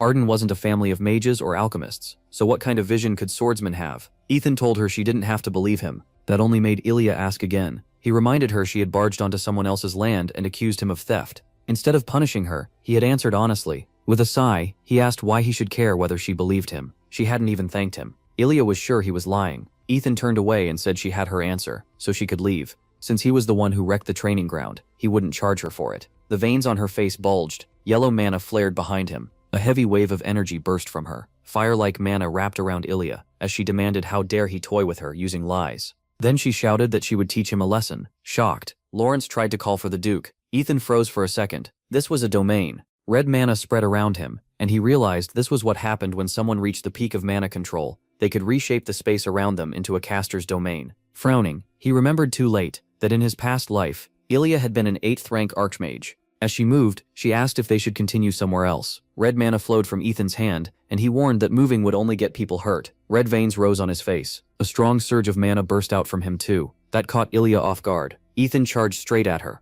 Startled, Ilya cast a spell. Ethan slammed into the barrier. With both hands raised, Ilya stared in disbelief. How had he broken her domain, and who was he? She quickly formed another barrier. A heavy impact struck Ethan. Several magic seals formed in front of her. Ethan tried to hold on, but the damage was worse than he expected. He grabbed his blade and thought it still wasn't complete, but mana began pouring from his heart. Ilya was stunned. Why had his energy suddenly risen? Was this really his power? Fire swirled around Ethan. He used the red flame spell, Scorching Spear. A huge explosion rang out, and everyone nearby scrambled for cover. Dust filled the air. When it cleared, Ethan was standing over her. He aimed his sword at Ilya and warned her not to move or he'd run her through. She couldn't understand what had just happened. She replayed the moment the flames covered him. That was the dragon breathing technique. For a second, she wondered if he had ties to the dragon race. Then she clenched her fist and rejected it. The Duke might have taken their equipment, but he didn't seem like someone working with dragons. Frowning, Ilya asked how he knew she was a doppelganger. Ethan sighed, guessing she had no plans to keep fighting. He told her that just because Arden was known for swords, didn't mean swords were all they knew. Lawrence listened as Ethan explained that the clan also studied potions and battle skills, and one of those abilities let him see through her identity. Ilya listened quietly while he said that should clear up her doubts, and asked her not to wreck the place again. Lawrence then asked about her attack on the mansion. Ethan said it was all a misunderstanding, so they'd let it go. As he walked past Ilya, he told her to calm down. Then, Ethan grabbed his chest. He breathed hard, thinking how risky that had been. The technique used the breath of the dragon race. Still, he smiled at Lawrence. Without that help, he couldn't have handled Ilya, but luckily he had mastered it fully and suffered no side effects. Ilya suddenly yelled for them to wait, and both of them turned back. With a smug look, she asked if Ethan was at war with his relatives. She offered to help, but in return she wanted him to tell her. Before she could finish, he cut her off and said it wasn't needed. Ilya stared, stunned, and asked again. Serious now, Ethan said he didn't need her help. He already had enough power to beat them. She shouted that she was an 8th rank archmage while he was only a 4-star knight. Ethan held out a hand and reminded her that he had still beaten her. Ilya bit her lip and let out a breath, then angrily shouted that she could make not just those items but many more. With a smirk she added that there was no better craftsman in the world than her, so he would probably think it over. Inside, Ilya planned to pretend she wanted to help him, then crush Arden's so-called vision. Ethan agreed. She smiled, and Ethan told her that if she insisted, he'd test whether her skills were actually useful to him. As he left, Ethan told Lawrence to prepare a room for her. Ilya smirked, thinking things were going exactly as she planned. Ethan smiled too. At the door, Lawrence said the room was ready. She went inside and said it wasn't her style, but it would do. Then she raised a hand and opened an interdimensional pocket. Potion bottles appeared, and brewing tools landed on the table. Lawrence was stunned. Ethan had beaten her so easily that he had almost forgotten she was really an archmage. Ilya just smiled. Dusting off her hands, she said that should do it. After a quick look around, Ilya declared the room finally fit to live in. Lawrence could only wonder where she had been storing all that. Pointing at him, Ilya said he seemed to know a lot about the Duke, and she wanted information on him. Surprised, Lawrence said he had only met Ethan recently, so he didn't know much yet. If she wanted to learn more, maybe she should speak with the lady. Ilya looked surprised, and asked if he meant Ethan's sister. Lawrence said yes, and Ilya happily asked him to take her there. Then Lawrence seriously said he had heard doppelgangers could change forms, and asked if she normally chose to look like an old woman. Hand on her chest, Ilya said she did, because people respected her more that way. Lawrence replied that the Duke was in a war of tricks with his relatives, with false information flying around. If she stayed in the form of a young girl, no one would suspect her, so it would be better to keep this look. Touching her chin, Ilya said that made sense, then asked if Lawrence dressed like a man for the same reason. Caught off guard, Lawrence said that was before he could finish. She headed out and told him to hurry up and take her to the lady. Smiling, the girl asked if Ilya was traveling alone. She hugged Ilya and said she would take care of her. Annoyed, Ilya demanded to know if the girl had any idea how old she was. Lawrence wiped the sweat from his face. Ethan lifted his cup and said it was good that Perforance had come. From across the table, Perforance asked how he could be late when the Duke himself had summoned him. He stretched out his hand and said he couldn't stay calm after seeing that mark, so he wanted to examine it right away. Ethan handed him the crossbow and asked if he recognized it. Perforance started checking it and opened the bolt compartment. He pointed out the exact same pattern and said now he was certain. Then he named the maker. This was definitely the work of the royal blacksmith Williams. Setting the crossbow on the table, Perforance asked if Williams was working with the dragon race. Even among dwarves that counted as treason. He explained that the dragon war had crushed the dwarves too. Back then they had no real order or system, which made them easy targets. When the invasion began, their small villages couldn't fight back, and one settlement after another vanished. In the end, many dwarves died, and their homes were wiped out. Clenching his fists, he said that if not for Arden, then corrected himself, and said it was really thanks to King Marani, who founded the country. Ethan stopped him, and asked again. Pofference looked surprised, and asked what was wrong. Stunned, Ethan asked if Marani was their ruler. He hadn't expected the dwarves to have founded a nation. Everything burned around them. A man opened his mouth and screamed. Another parted his lips slightly, then shut his eyes. The Duke looked down, then carefully turned to the survivors and told everyone to listen. He told the warriors they had escaped disaster this time, thanks to Duke Arden's help, but he couldn't promise danger. Wouldn't come again. The two warriors watched him closely. Then the Duke raised his fist and shouted that they had to overcome this disaster together. The crowd threw up their hands, and the warrior declared that all dwarves had to stand as one. That was how dwarves and humans joined under one banner, and built a kingdom. The dwarf smiled. Marani met with all 12 clans himself, helped unite them, and became the first king of the dwarves. The gray-haired man looked at him and said, all of this happened while he was unconscious. Ethan smiled, thinking it was a surprise to hear he became a king there, but at least that meant he was okay. Nuprofefference held out his hand and explained that some dwarves still went into the human world to trade, sending part of what they earned back to help build the kingdom. Looking at Ethan, he added that people say dwarves only care about money, but for his people, he would put up with anything. Ethan smiled and said he used to help his family a lot too. Then he raised a hand and said he didn't know how much it would help, but Clan Arden would support restoring the dwarven kingdom too. The blacksmith teared up, and Ethan told him to reach out anytime if there was anything he could do. Covering his face, Pofference said they already owed so much to the former Duke Arden. More than anything, Ethan should thank him. Then he smiled and asked what Ethan planned to do about Williams. Ethan said Williams was acting against both the Dwarven Kingdom and Hydern. Even as the court blacksmith, what he was doing was out of line. Pofference asked what he meant about someone bigger backing Williams. Folding his arms, Ethan said that was exactly the problem. The people behind him had power even the king couldn't easily touch. He added that if they accused Williams without thinking, those people would strike back. Grinding his teeth, the blacksmith fumed that other dwarves were working so hard for the kingdom, while that bastard served their enemies. Ethan told him to listen carefully. Pofference focused at once. Ethan asked if he wanted to play for bigger stakes. The blacksmith asked what he meant.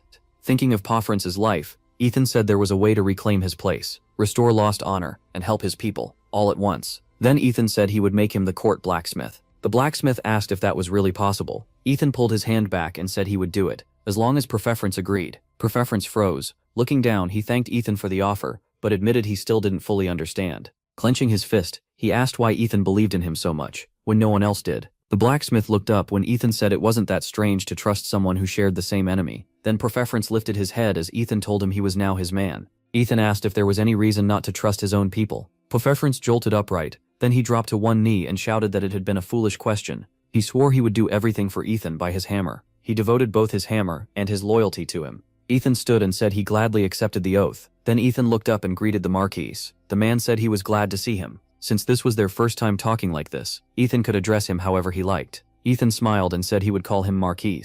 As the orb brightened, Ethan said he hadn't properly thanked him for the elixir last time, especially after receiving such a gift. The Marquis smiled and said he was happy if the gift had helped. Ethan should take it as a sign of friendship. Then he added that Ethan probably hadn't contacted him personally just to thank him for the gift. Something important must have happened. Ethan said it might sound a little unexpected. Then he explained that Hydern's court blacksmith was tied to the dragon race. He also said he suspected someone very powerful was backing him. The Marquis frowned, and called it both unexpected and serious. Then asked if Ethan had a plan. Ethan smiled and said he had a dwarf friend, far more skilled than the current blacksmith, and he wanted to make him the new court blacksmith. Ilya stomped the floor hard. Then she shouted that her skills were finally going to be useful. Ethan looked at her, remembered how the princess kept following her, and thought that in just 1 week she had learned the Duke's secret while also being watched the whole time. Ilya clenched her fist, thinking this was finally her chance to prove herself and maybe get rid of the princess too. Ethan held out his hand and said that since everyone was here, they should begin. Opening the box, he said it was a gift from the Marquis. Ilya and Pofference stared at the gear as Ethan said he wanted to turn it into artifacts. Then he asked if that was possible. The blacksmith started to answer that if Ethan meant artifacts, then the narration explains. Artifact alchemy is advanced tech that places magic circuits into armor and weapons, letting even a normal knight use magic. Pofference grabbed the sleeve and said the equipment was made from top-grade mithril, so it couldn't have been easy to make. Then he looked at Ilya and said he had enough skill to add a magic circuit, but he would usually need a skilled mage to help. Ilya shot up her hand and snapped. Why was he looking at her like that? She was exactly that mage and a top-class one. Pointing at him, she added that she meant assistant. He would work the way she said. He pointed off to the side and asked if he really had to work with this girl. Ethan stepped in and said he guaranteed Ilya's talent. No matter how she looked, she was an 8th rank archmage. Ilya turned to him and heard that this was her chance to show what she could do. Grinning, Ethan added that if they wanted a good result, they couldn't spend the whole time fighting. He had high hopes for this armor. Pofference bowed and said that if it was Ethan's order, then despite all her faults, he would work even harder to make a better artifact. Ilya shouted for Ethan not to listen to him. She would fill the gear with incredible magic. Pink lightning sparked from her hand, and she thought that once Ethan was amazed by her power, she would uncover the secret of the Ardennes. The tools were set on the wall. Pofference worked carefully on the weapon. Ilya flinched when someone asked if everything was working right. Ethan held out a hand and asked if he should test how it worked. Ilya smiled and said the dwarf was actually pretty capable. He didn't waste motion, cut only what was needed, and stayed amazingly focused. Pofference brought the hammer down hard, then he set it on the table. Turning around, he said he was done. Now it was her turn. Ilya gave a sharp smile. Walking forward smoothly, she told the Duke to wait for the result. She was about to do something even he couldn't imagine. The sword flared bright red. Ethan ran a hand along it. Ilya and Pofference studied the blade. Ethan's eyes narrowed. He swung it through the air, then raised it and said it felt light. Looking closer, he thought it had been light before, but now it felt like a feather. Ilya winked and asked how it felt. He had probably noticed that when he used mana, more than one spell answered. She explained that besides weight reduction, she added sharpness magic, self-repair, and a spell to keep the sword clean. Then Ethan looked at the glove and heard that she had also enchanted the gloves and knee guards to improve compatibility. The glove burst into flame, and Ethan realized this was even better than he expected. Clenching his fist, he said that even one of those functions would make it a masterpiece. Yet Ilya packed them all into one set. Then Ethan grinned. Ilya spread her arms and bragged that if the dwarf had been more skilled, she could have made something even better. Ethan thought that if he let her keep showing off, handling her later would be a pain. He looked at her closely, then he raised a hand and asked what all this was. Crossing her arms, Ilya shouted that this was nothing, just the start. Now she would show him real magic, and told him to pour mana into every item at once. Ethan took up the weapon and asked again. A magic seal formed before Ilya's face as she said her fire mana would normally be too much for gear like this, but that was the only real way to test whether it could endure it. Ethan gripped the sword with both hands and said he would try. Fire energy poured from it. Pofference was amazed. Ethan had only recently gotten a sword from Ephraim, but his skill had already grown that much. Ethan looked at the sword and saw that nothing else was happening. He needed to use what he had shown in their fight and stop worrying about the weapon. He should pour in all his mana. Ethan tightened his grip on the sword. A huge surge of energy poured out of it, and Ethan cried out. The house windows shattered. Everything in the room was blown away. Pofference threw up an arm to shield himself. A massive blaze burst from Ethan. Ethan steadied himself and checked the sword. He ran his hands over it, and fire spread down to his legs. He glanced at his hand and Ilya shouted that this was her high heat transfer technique. Pointing around Ethan, she explained that he could move the gear's heat around or gather it in one spot, letting him handle twice this much. Then she raised a finger and eagerly asked what he thought of her work. Ethan looked at the craftsman and admitted to himself that she was incredible. He never expected her magic to be this strong. Even so, while flames still covered him, he decided he would not make her the lead so easily. Hearing that, Ilya asked if this was all he had to say, since he seemed to be handling it fine. Pofference bowed and said he had tested it too. Ilya instantly pointed at him and yelled that the gnome had no talent, and that was why the effect came out weaker than it should have. The blacksmith snapped back that she had been praising him a second ago. Ethan gave a sharp swing of his sword and said she was in. Ilya widened her eyes when he added that he would tell her about Arden's vision, and that she could help him later. She lifted a finger and agreed, so long as he kept his promise. The next morning, Lawrence said Pofference had already left with the others. Ethan slung his sword behind his back and heard that all the prep work had been finished in secret, so the inspection could start before the meeting with the ruler. Once he was fully dressed, he praised his brother, then started forward. Ethan moved out with his retinue. Mangarten placed a hand on his chest and reported that 40 knights of the Arden Order were ready to depart. A knight sounded the horn, the gates opened, and Ethan said they were moving out. The horses rode through the gate. Ethan sat firm in the saddle, staring straight ahead. Then an alarm rang over the castle. A soldier shouted, asking what army this was, and where it had come from. He looked over the wall, and asked if anyone could identify them. Arden's crest came into view through the spyglass. The man turned and yelled that it was Arden. The cavalry stopped at the bridge. Mangarten called out to the guards of Lethen, declaring that Duke Arden had come, and Viscount Lethen would answer for heavy taxes and abuse of power. Ethan also heard him add that the Viscount would answer for spreading dragon books in Arden's land. The army halted before the gate, and demanded it be opened. The commander shouted for the order to be obeyed, and the gates to be opened. Then he turned and asked whether the Viscount had been contacted. Before anyone could react, Ethan shot upward, and the commander realized they were out of time. Ethan drew his sword and slammed it into the wall. The magic orb dropped to the ground. The Viscount gasped, asking what had happened.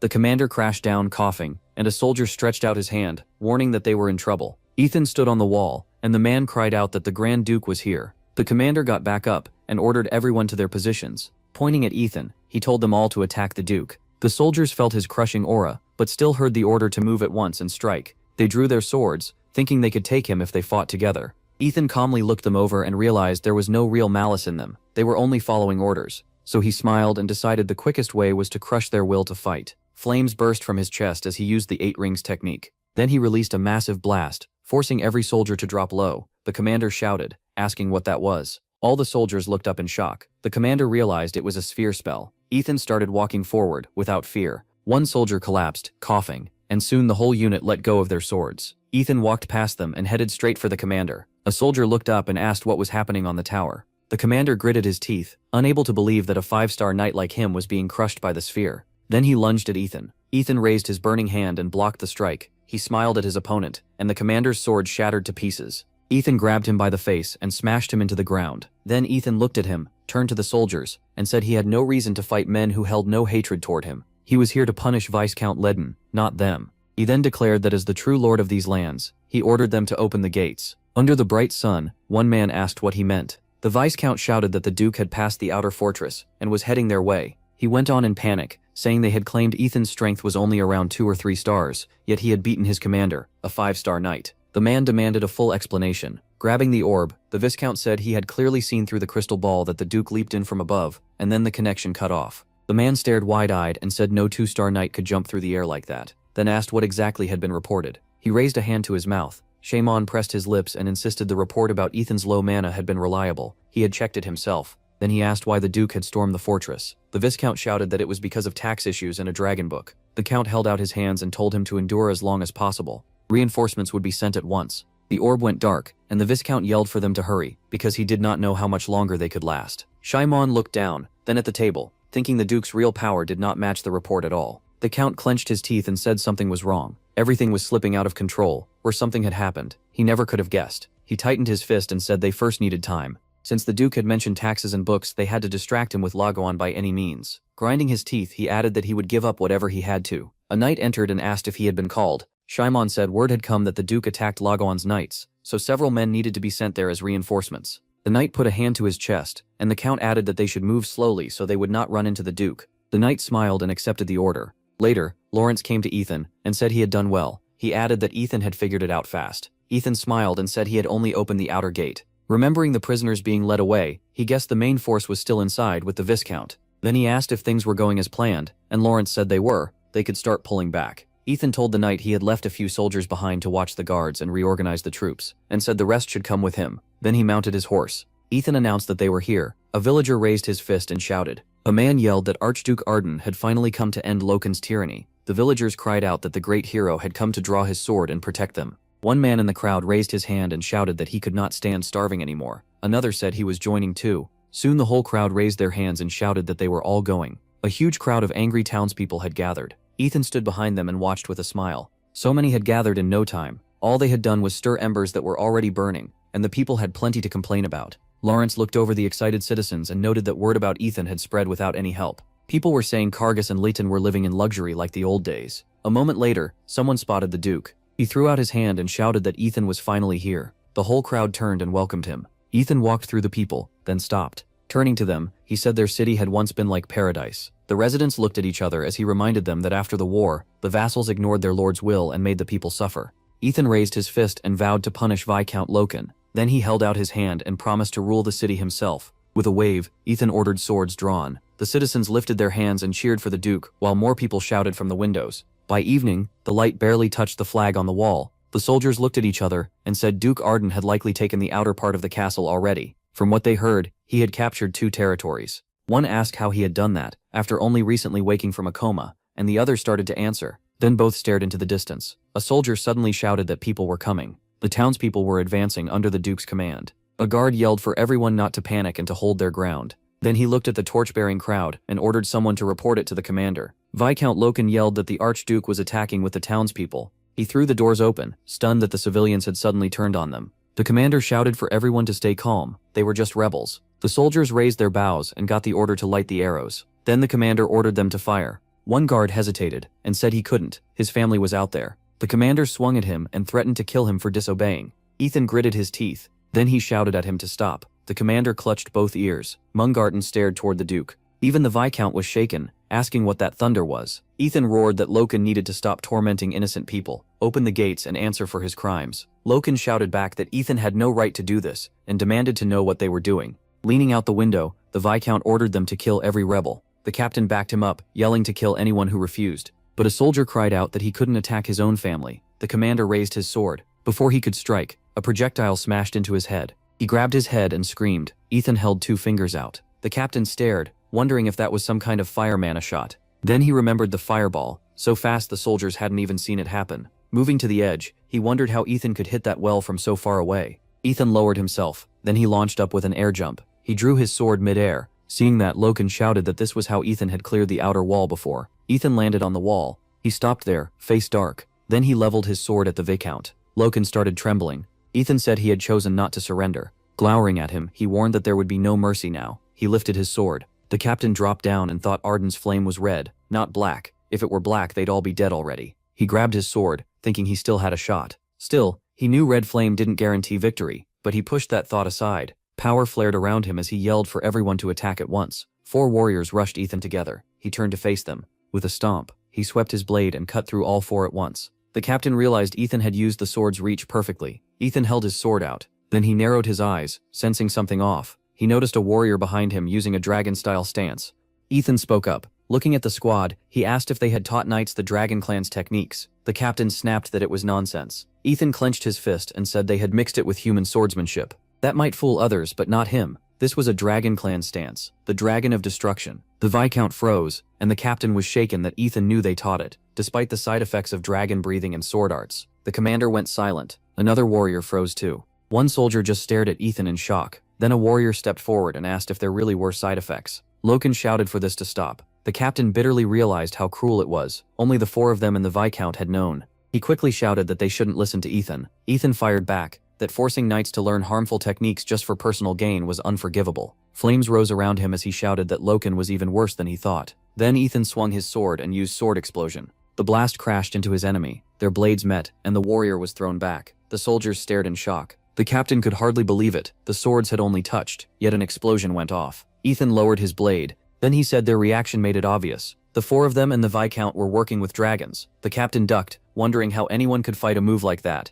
then shouted that Ethan was alone and they should surround him. Ethan only smiled and asked again. Then he leaped up without warning. The captain shouted that Ethan was going for the gate. The warriors jumped after him. Ethan saw they had taken the bait. He turned and cut down 3 of them in one swing. A huge explosion burst out behind them. The captain shouted for his men. Ethan raised his sword and mocked them for attacking from behind. They were nowhere near real knights. Then he struck hard and cut the chain. The fortress bridge dropped. Mengarten raised his hand and ordered the knights forward. The peasants and knights surged toward the castle. Seeing that, the Viscount started to panic. The captain told the others to stop the crowd and leave the citizens to them. Turning back, he said they only had to hold out. He had stopped the duke. Ethan slammed into the captain. The man was hurled aside. He caught himself and clenched his teeth. His hands shook as he realized Ethan had beaten 5 level knights in one hit. Even he, a 6th level knight, couldn't hold him off. The Viscount's hands shook too, and the captain finally understood what Kargas and Lomentan had felt. Loken gritted his teeth, thinking the duke had beaten them all by himself. He dropped to the floor, realizing Ethan had been hiding his true strength. Mengarten gave the order to press the attack since the enemy was falling back. Ethan struck the captain again.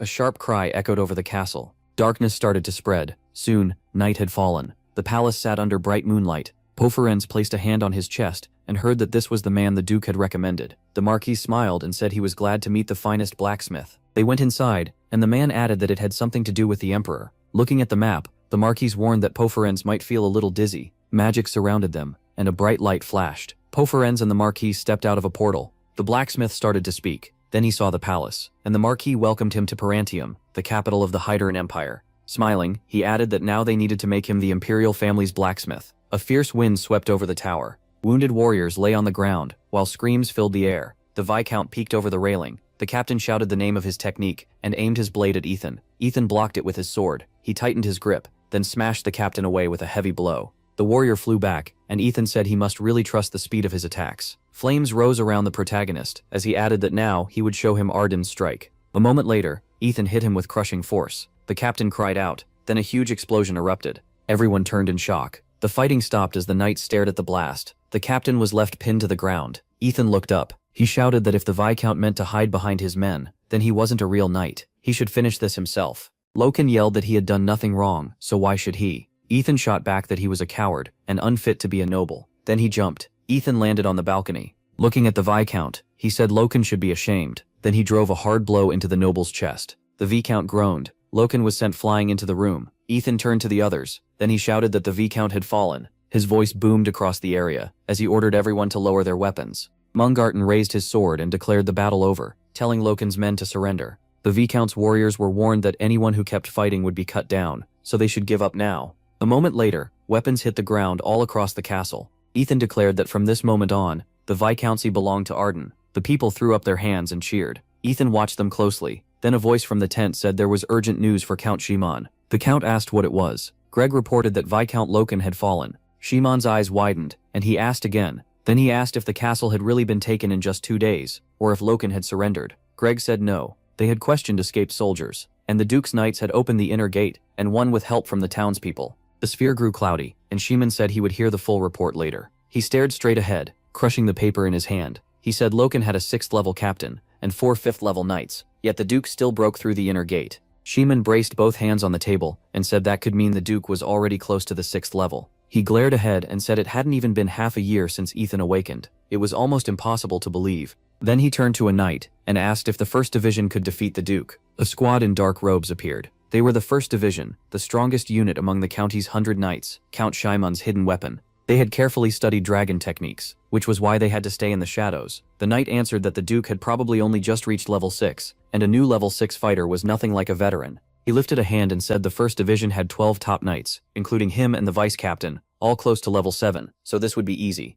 Thinking of the Duke, he said 2 knights from the 1st Division would be enough to bring him down. Shimon said he still planned to make use of the Duke for a little longer. Then he ordered the butler to cut taxes and stop handing out the new dragon book. The knight said he understood and would pass it on to the allied families too. Gritting his teeth, the Count said one thing mattered most. Lugan could never learn about this. The captain agreed at once. Later, Mangarten directed the soldiers. The protagonist rested a hand on the stack of papers. He said their work had gone well, but they still needed more. Lawrence replied that with the land growing, they also had more workers and supplies, so things were stable. He turned and added that they had already taken back most of the duchy's southern lands, and if they captured one more thief, pointing at the map, he said they could split the duchy into 3 zones and start a war of influence. Shimon would likely contact them soon, and they could use him as a shield against Viscount Lugan's faction. Lawrence added that Lugan probably believed they were working with Shimon, so he wouldn't move carelessly. The protagonist smiled and called that foolish. More likely, they thought he was acting out of anger. Leaning forward, he said they were missing the bigger picture because they were busy fighting each other. He would use that, let them keep thinking that until the Enlightenment ceremony. Lawrence nodded. He agreed.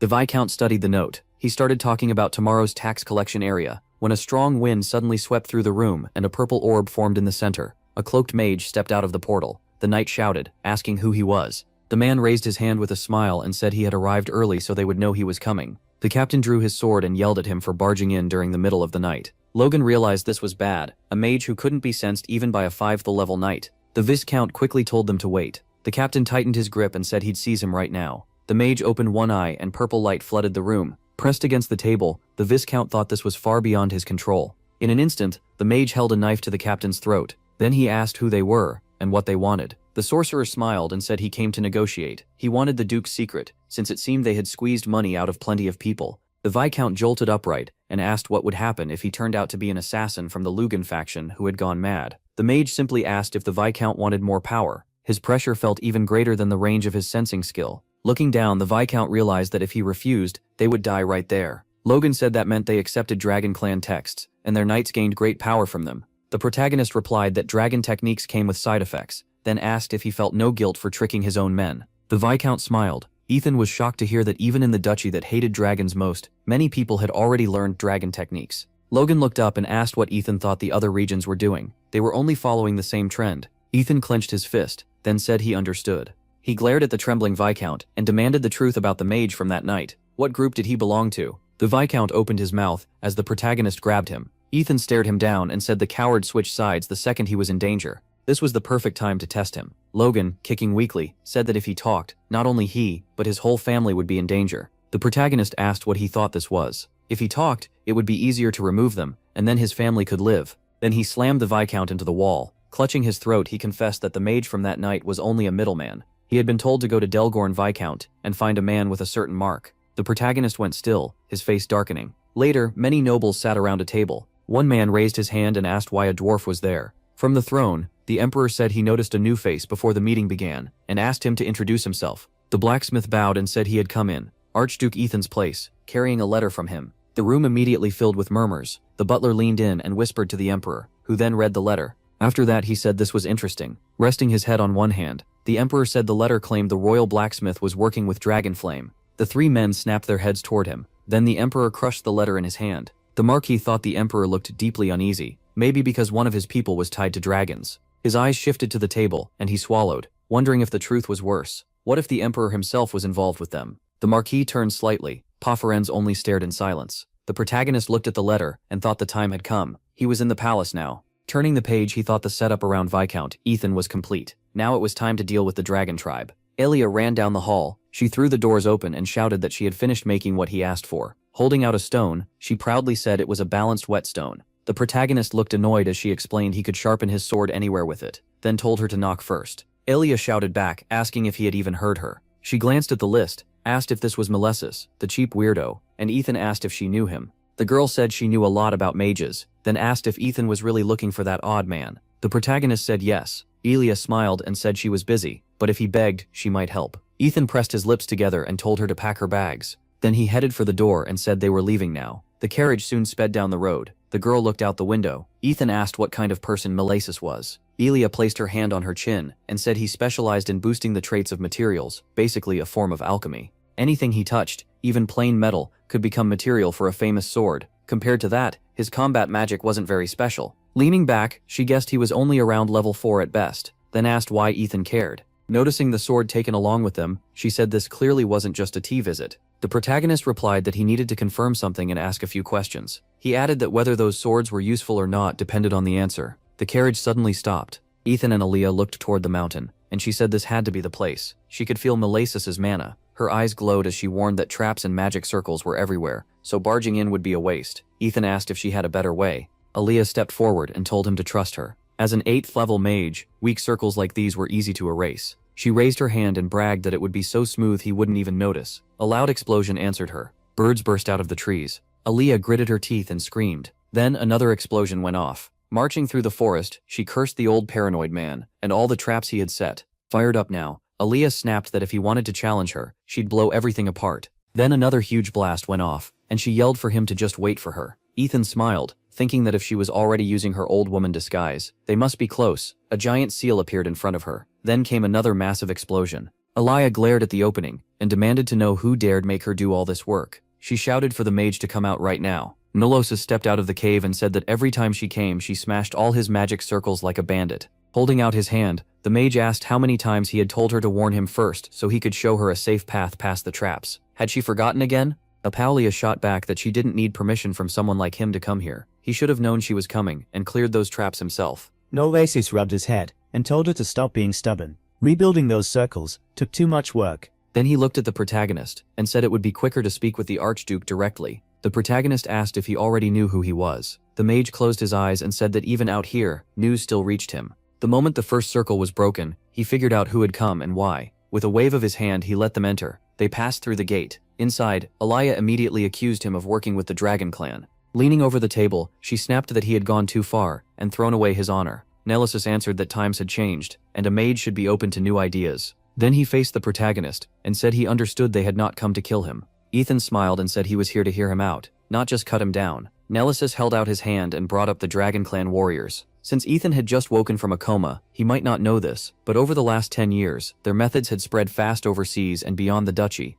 Ethan touched his face and said he had seen what happened to people without a dragon heart, who copied those breathing methods. Their lives got shorter, so why study them at all? Nemesis smiled and said mages chased knowledge, but they were not fools. His chest glowed green as he explained that they had broken those methods apart and studied them well. Now most people could keep the benefits and avoid the damage, him included. Ethan nodded with a faint smile, saying that made sense. Nemesis spread his arms and said he was glad they understood. Thanks to the dragon methods, new levels of strength had opened up. He explained that 10 stars for knights and the 10th level for mages used to be the human limit, but not anymore. Nemesis said there were now warriors with 11 and even 12 stars. Eliha slammed the table and demanded answers again. Ethan smiled and said that anything above 10 must mean. Then he folded his hands and finished the thought. With dragon breathing, their mana had gone past the old limit, so people started skipping proper training. Ethan said he had one important question and wanted an honest answer. Nemesis shook when Ethan revealed he was chasing the Brotherhood of Naraxis, the group that worshipped the Dragon Clan, and that trail had led straight here.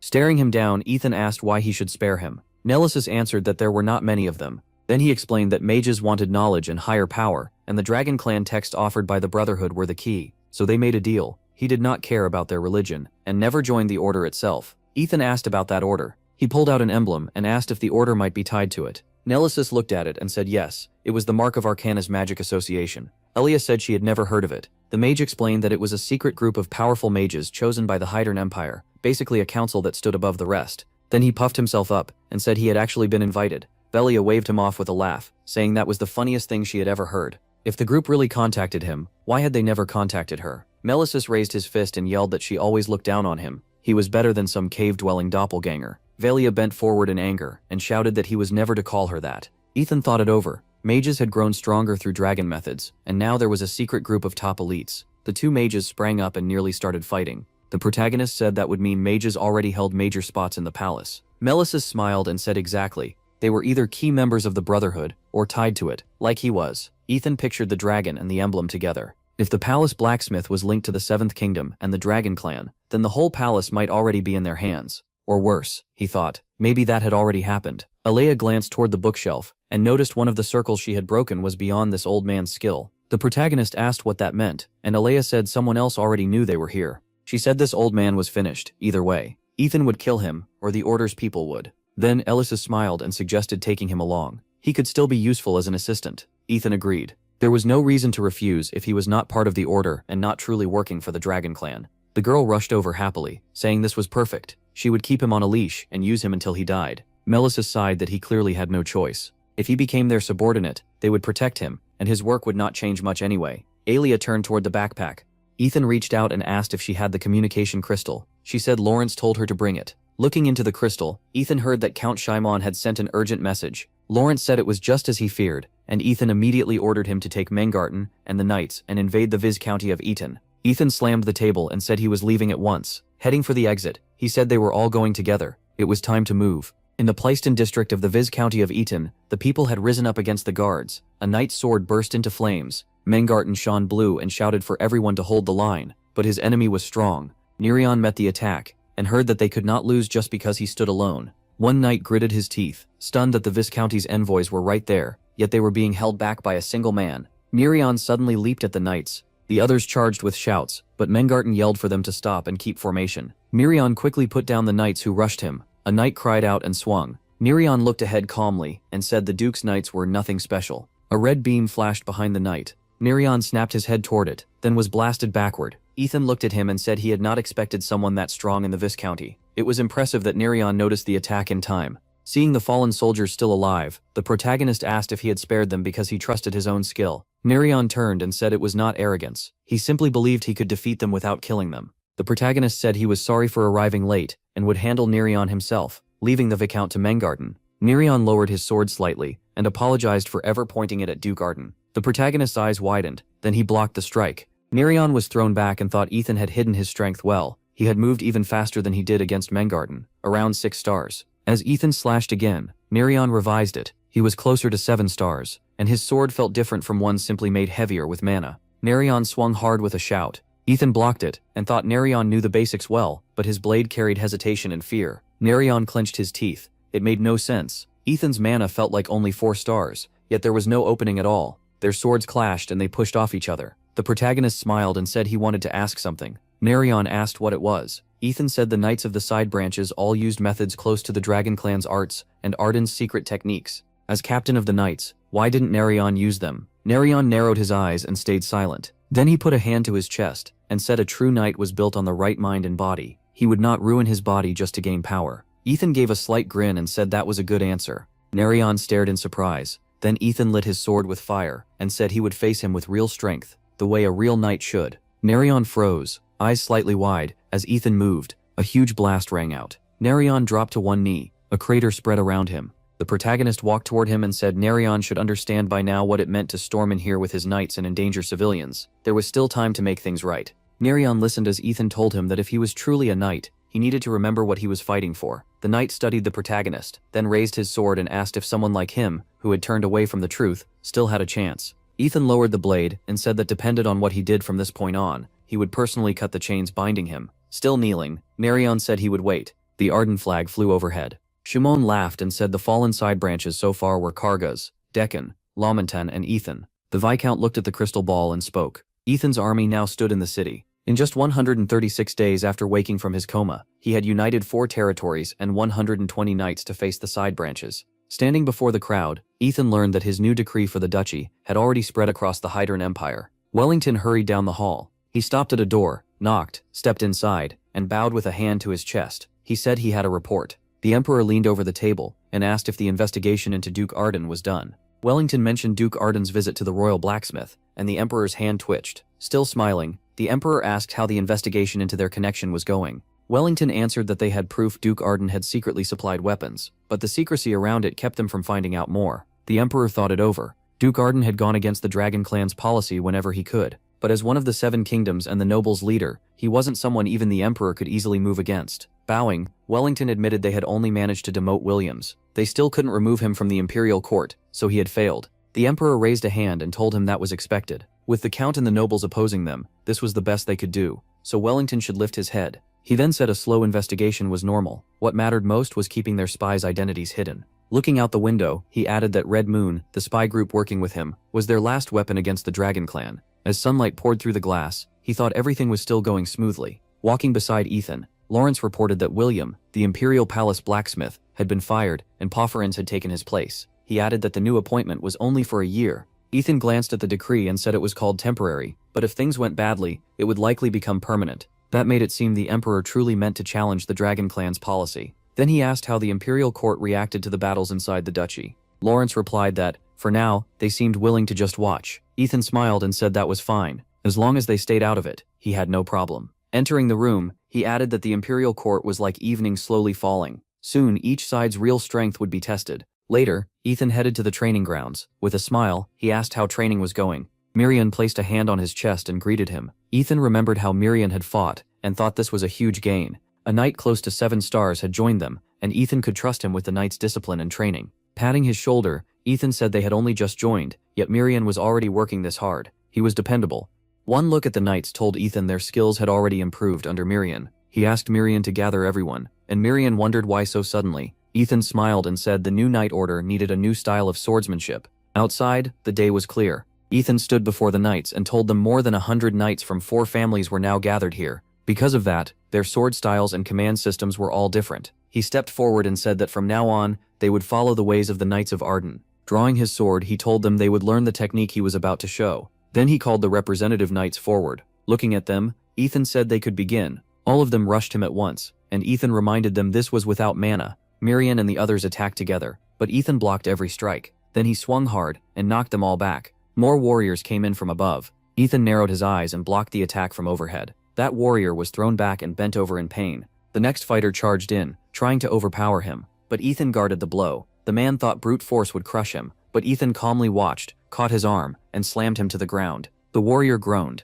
Ethan spun at once and knocked away 2 more attacks. Then he lunged forward sharply. A fast chain of strikes followed, and both opponents were hit in turn. They dropped to the ground. Mengarten crossed blades with Ethan. As he swung, he realized Ethan's power wasn't coming from fire mana. So what kind of sword art was this? Ethan suddenly slipped to his side. Mengarten barely reacted before Ethan swept him off his feet. He crashed to the ground. Mirian raised his sword and held still for a moment. Then he charged, confused. He had expected Ethan to teach Arden family swordsmanship, to restore the family's honor. Ethan blocked the strike at once, and Mirian wondered what style this really was. Mirian struck hard again. Ethan glanced at his hand. Mirian went in for another swing, then froze. For a moment, he saw a dragon behind Ethan. Ethan planted his foot and slammed a heavy blow into him. Mirian barely got his sword up to defend. Ethan swung again, grabbed him fast, but Mirian forced him back with a sharp strike. Then Ethan's kick came flying toward him. Mirian leaped back just in time. Ethan lowered his body and rushed in again. Mirian was stunned. What kind of technique used such a low stance?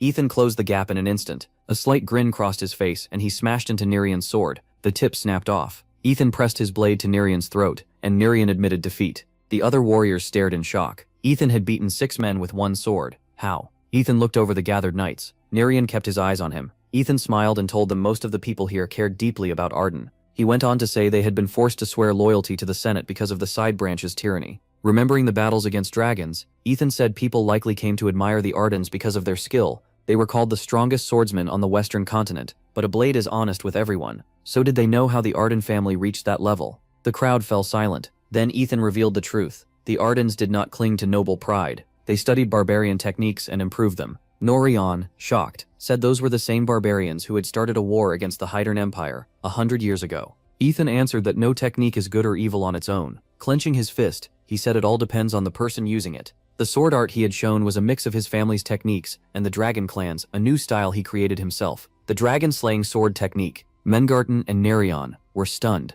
Arden's blade made to kill dragons. Norion looked at Ethan and realized that was why he had told them to accept the Dragon Clan's techniques. Turning away, Ethan declared that they would learn this new sword art of the Duke's house and become the greatest knight order on the continent. Then he raised his fist and asked who would stand with the Ardens. Norion dropped to one knee and shouted that he swore loyalty to Duke Arden's family. Everyone around him knelt too and pledged themselves to the Duke. Ethan listened as all of them swore allegiance to him. He held out his hand and said this army looked like it would become even stronger than expected. Lawrence turned and asked if Ethan planned to restore the Black Flame Legion. Ethan clenched his fist and said no, the old Legion had changed too much. The story recalled the Black Flame Legion, the Arden family's official knight order, and the pride of the house, known as the finest knights on the continent. It also remembered the cloaked warriors who wiped out the Dragon Clan. Arden's do-or-die force had been built through them, but under the side branch's rule, that proud order had nearly vanished. Ethan said the war against the dragons was still not over, and it would soon enter a new stage. Leaning on the wall, he declared that this new order would replace the Black Flame Legion and become the continent's strongest dragon-killing force.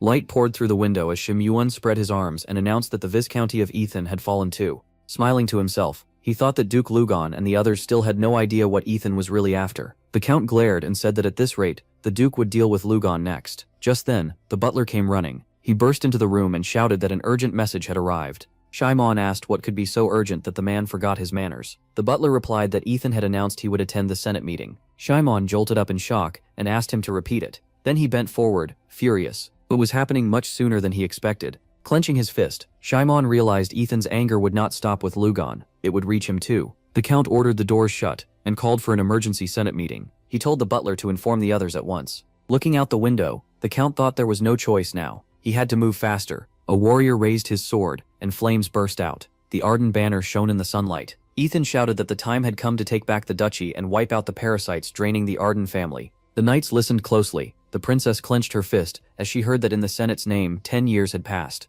Elia and the mage studied Ethan in silence. He lifted his weapon and declared that from this moment, they were a dragon-slaying force that would bring down the Senate and build a new duchy. Looking at everyone, he shouted, "Glory to Arden." Ethan held out his sword and said this was the real beginning. In Cenarine's arena, people shouted that Archduke Arden had arrived. A warrior yelled for the crystal ball at once. They had to report this to the Viscount. One citizen could hardly believe it. Archduke Arden himself had come. Ethan's horse moved toward the city, and his group rode in. The people recognized him as the man who freed the 4 fortresses and begged him to save them too. Ethan stared ahead, angry. Coats of arms lined the office. A man glanced at the table and said many seats were still empty, but since the matter was urgent, the Senate meeting would start now. Then someone shouted from outside the door. The butler rushed in, crying that there was a problem. Arden had just entered the city. Shimon froze, and the Count ground his teeth. Ramun clenched his fist and demanded why they were only hearing this now. Furious at the guards on the walls, he swore they would all be punished for this failure. The butler trembled in fear. Shimon covered his mouth, puzzled. He had hurried this meeting because the Archduke wanted to attend, so how did Ethan know it was happening already?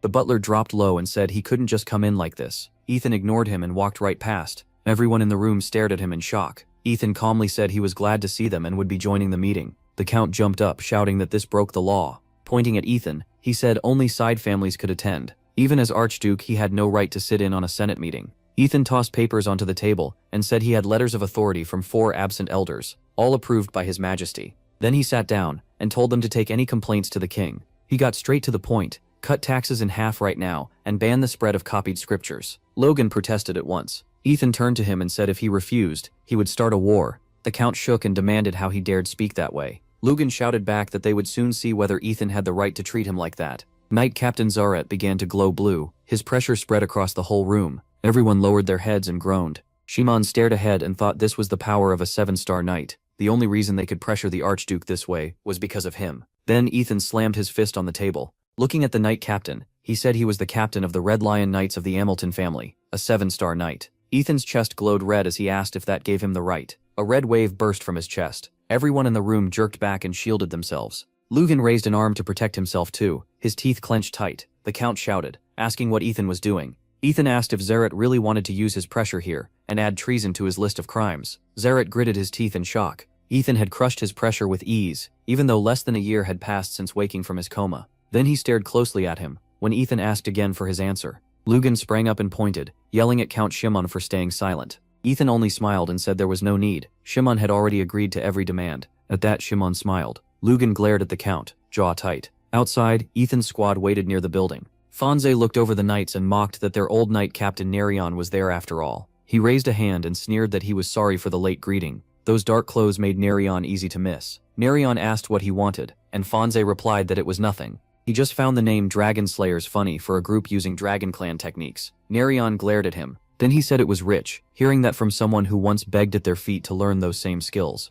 Fonze ground his teeth and snapped, asking what he had just said. How dare Nerion insult the Red Lion Order? With his arms folded, Nerion said that if someone like Fonze was vice captain, the whole order must have been dragged down. That made Fonze even angrier. He called Nerion a traitor, and said the Archduke must have gone mad to make him knight captain. Nerion suddenly drew his sword. Holding it out, he asked if Fonze was done talking. If he wanted a fight, then draw his blade. Fonze smiled and asked what game he was playing. Nerion replied that the fool beside him shouldn't get involved. They couldn't use killing moves, and he didn't want trouble for the Fonz. Fonze stretched out a hand and said there was no need to worry about him dying. Then his aura flared, and he promised to leave Nerion flat on a bed for the next 10 years, chained up like his master. Nerion leveled his sword and shot back that he'd make sure Fonze spent the rest of his life licking dragon boots. Fonze swung first and told him to shut up. Nerion blocked the strike at once. Fonze clenched his teeth, thinking that was the Dragon Clan's sword style, the very one Nerion had insisted on using. Nerion slashed back fast. Fonze blocked it and thought Nerion was a hypocrite.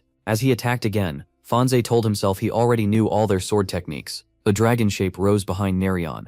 Fonze barely stopped the blow. He jumped back, stunned. That attack was different from the techniques he knew. Nerion reached out his hand, then grabbed him. Fonze yanked back and shouted for him to let go. Nerion swung his sword and yelled that Fonze would pay for those insults. Fonze gritted his teeth and told him to stop. Instead, Nerion suddenly threw his sword aside and made a fist. Then he drove a hard punch into Fonze's face. A warrior looked down and realized Ethan's pressure had just spread out. His mana had reached rank 6, but there was still no black flame energy. Shimon stared ahead, then smiled to himself. At Ethan's current level, he couldn't use the black flame. He turned toward Ethan. Shimon thought maybe Ethan simply wasn't worthy of it. Ethan suddenly looked at the Count, making him realize a mana spell had been used. The energy coming from Ethan seemed lower than a 7-star knight's. The knight behind the Duke released blue energy. Ethan turned sharply, thinking he didn't know exactly what they planned, but they had probably decided they held the advantage. Folding his arms, he told them to enjoy that feeling while it lasted. Then Ethan faced Lugan and demanded a clear answer. Would he obey or not? Griff said he needed time to discuss it, and asked for 1 week. Ethan slammed the table and called that nonsense. They wanted another week after squeezing the villagers dry for 10 years. His anger flared as he said maybe they should settle it with war, right here and now. Shimon widened his eyes, thinking Ethan was dead serious. He knew the man was proud, but not this reckless. Lugan clenched his teeth, cursing Ethan for doing whatever he wanted. Even if they won a war, they still couldn't kill the Duke. The Count realized that if he obeyed, their faction would fall apart. Shimon stood up, drawing every eye in the room. He clenched his teeth, stared at the table, and said he would obey. A man held out his hand and said that would cut their income in half. Ethan rose and said, then it would start today. With that he finished and bowed, then he turned and walked out. Shimon raised a hand and said everything that needed saying had been said, so the meeting was over. They should leave as well. Jarret lifted his hands toward the Count and called out to him, but Lugan shouted that the filthy Archduke acted this arrogant only because of his personal immunity. Then he rushed into the hall and ordered them to return and get ready for an attack. The Count stepped outside and froze in surprise. Nerion pulled back his sword and looked down at the beaten opponent. The knights spun around at the commotion. Lugan pointed and shouted for him to get up now, but Jarret told him to wait and let him see what had happened. He walked over and asked if they had been ambushed. If so, they would call out the whole Knight Order at once. Staring at the floor, Fonze said no, nothing like that had happened. He had simply lost a duel. Zareth shouted, stunned. He looked at Niren and realized the Dragon Slayers weren't just random drifters from everywhere. They had beaten the Red Lion's vice captain. His fist tightened. Zareth raised his hand and yelled for him to get up. They were heading back to the main castle. Ethan walked past the Count and said his Knight Order was basically a bad joke. Then he added that calling them Red Lions was just sad. Lugan ground his teeth in anger. The carriage door opened. Lawrence turned and said the meeting must have gone well, and Ethan answered that it had gone smoothly. A moment later, the carriage rolled away, and the protagonist said the only thing left was to see how Lugan would respond. Crossing his legs, he ordered more spies to be placed across the territory. They were going to bait them into a trap. Lugan slammed the table, stared into the ball, and shouted that Keston wasn't answering. How dare he betray him? Then he turned to the butler and asked how the people were reacting. With taxes cut in half, they should be complaining less. The butler looked up and said a nasty rumor was spreading. People were saying the taxes were lowered because he lost to the Archduke. The Count grabbed the bottle and hurled it, screaming for the people spreading those rumors to be brought to him at once. He raged that the butler had heard it all and calmly come to report it. If he failed, he'd be hanged. Terrified, the butler ran out, shouting that he understood and would do it right away. The Count finally calmed down and slowly sat back down. Then dark energy appeared, and a voice said he seemed to be in quite a bind. Lugan spun around and shouted, asking who said that. The mage smiled and introduced himself as someone tied to the Arcana Magic Association, and the Brotherhood's 8th spiritual leader. At those words, Lugan dropped to the floor. Then he asked if the man was from the Brotherhood of Naraxis. The mage sat down and said yes. The Archduke had clearly put him in a hard spot, and they were willing to help. Lugan asked why the Brotherhood would help him. Smiling, the mage said they had their own reasons. They wanted the Archduke gone too. Then he held out a banner and said this would keep suspicion off them. Lugan stared at the emblem and recognized it at once. It was Rimdel's symbol, a kingdom they were always clashing with because they shared a border. The Count narrowed his eyes and said that made sense. Then he said that if so, he would send the captain, the vice-captain, and 10 elite knights. The mage smiled and said that was excellent. Then he opened a portal and said they'd contact him again once everything was ready. Lugan watched the portal carefully, then he burst into loud laughter. Clenching his fist, he said the assassin, the spiritual leader, and 10 elite knights would be more than enough to finish him. The protagonist looked at the chessboard and asked if they had found a Brotherhood spy. Lawrence said yes. There were only 6 of Lugan's spies, and one of them was tied to the Brotherhood. Looking at the piece, the protagonist said Lugan was clearly working with them, and their plan was assassination. Lawrence replied that all the spies seemed to be trying to learn what they were doing. The protagonist pushed a piece forward and ordered them to leak that he was going on a secret trip to inspect the territory. Lawrence reached out and asked if he meant going alone. He trusted Ethan's skill, but with the Brotherhood involved, it was dangerous. Ethan said, bringing guards would keep them cautious. It would work better if he drew them out himself. Lawrence raised a finger, then looked at him and asked, what about her? Aaliyah quickly ran up to the protagonist. She rushed into the room and announced that she'd heard he desperately needed her one-of-a-kind help, so she came to save the day. Ethan glanced away and said this time there would be real fighting. He knew she was a great mage but wasn't sure she still had that inventive spark. Was she really confident? Elia shot back that he'd regret doubting her once he saw her battle mode. The protagonist asked what battle mode was. The girl said it was the highest level a great mage could reach. Then she looked at her staff and told him to wait and see. Outside, the sun was bright. Riding his horse, the protagonist said they were being very careful. Elia said they'd spent a month circling every city and still hadn't sensed anything. Then she asked if he was sure someone would ambush him, and Ethan said this was their only chance. That's why the enemy was being so careful. A moment later, the girl sensed something. Ethan turned as her quiet voice sounded in his head, telling him to keep moving. There was a magic circle about 50 meters ahead. Her eyes lit up as she said they'd put real effort into it, but it still wasn't a big deal. It was space-locking magic. A purple orb appeared ahead, and Elia warned that the moment they entered the circle, they'd be trapped. She asked what he planned to do. Ethan calmly said they had waited all this time for this. Of course they were going in. The horse slowly stepped into the circle. A moment later, purple walls rose around them. Then the orb began to shine. Warriors started coming in, then lined up across from the protagonist. The mage stepped into the sphere and declared that they had walked right into the trap. Ethan asked who he was. The sorcerer bowed and introduced himself as Eric, the 8th spiritual leader of the Brotherhood of Naraxis. He was sure Ethan already knew why they were there. Getting off his horse, the protagonist said he could tell they were pros at assassination, and yes, he knew who he was. Zaret studied the protagonist closely. Then he drew his sword and said the 10 years Ethan spent in a coma had been the most peaceful years of all. Now his tyranny would end. Everyone around the protagonist began to glow. Inside the huge cube, Zaret declared that this was their Brotherhood's finest barrier. It was impossible to escape. The protagonist grabbed his sword and said he talked too much. Then he raised it in front of him and said it was time to get to work. The mage licked his lips, thinking Ethan was taking this far too lightly. He had already killed countless people, but this one felt like it would be much more fun. Aaliyah folded her arms and pointed out that, sadly for them, the child behind Ethan wasn't someone they could treat like a helpless kid. Eric spread his arms and said she should just blame her bad luck. Aaliyah grabbed her staff, smiled, and called them idiots. Fire wrapped around her legs.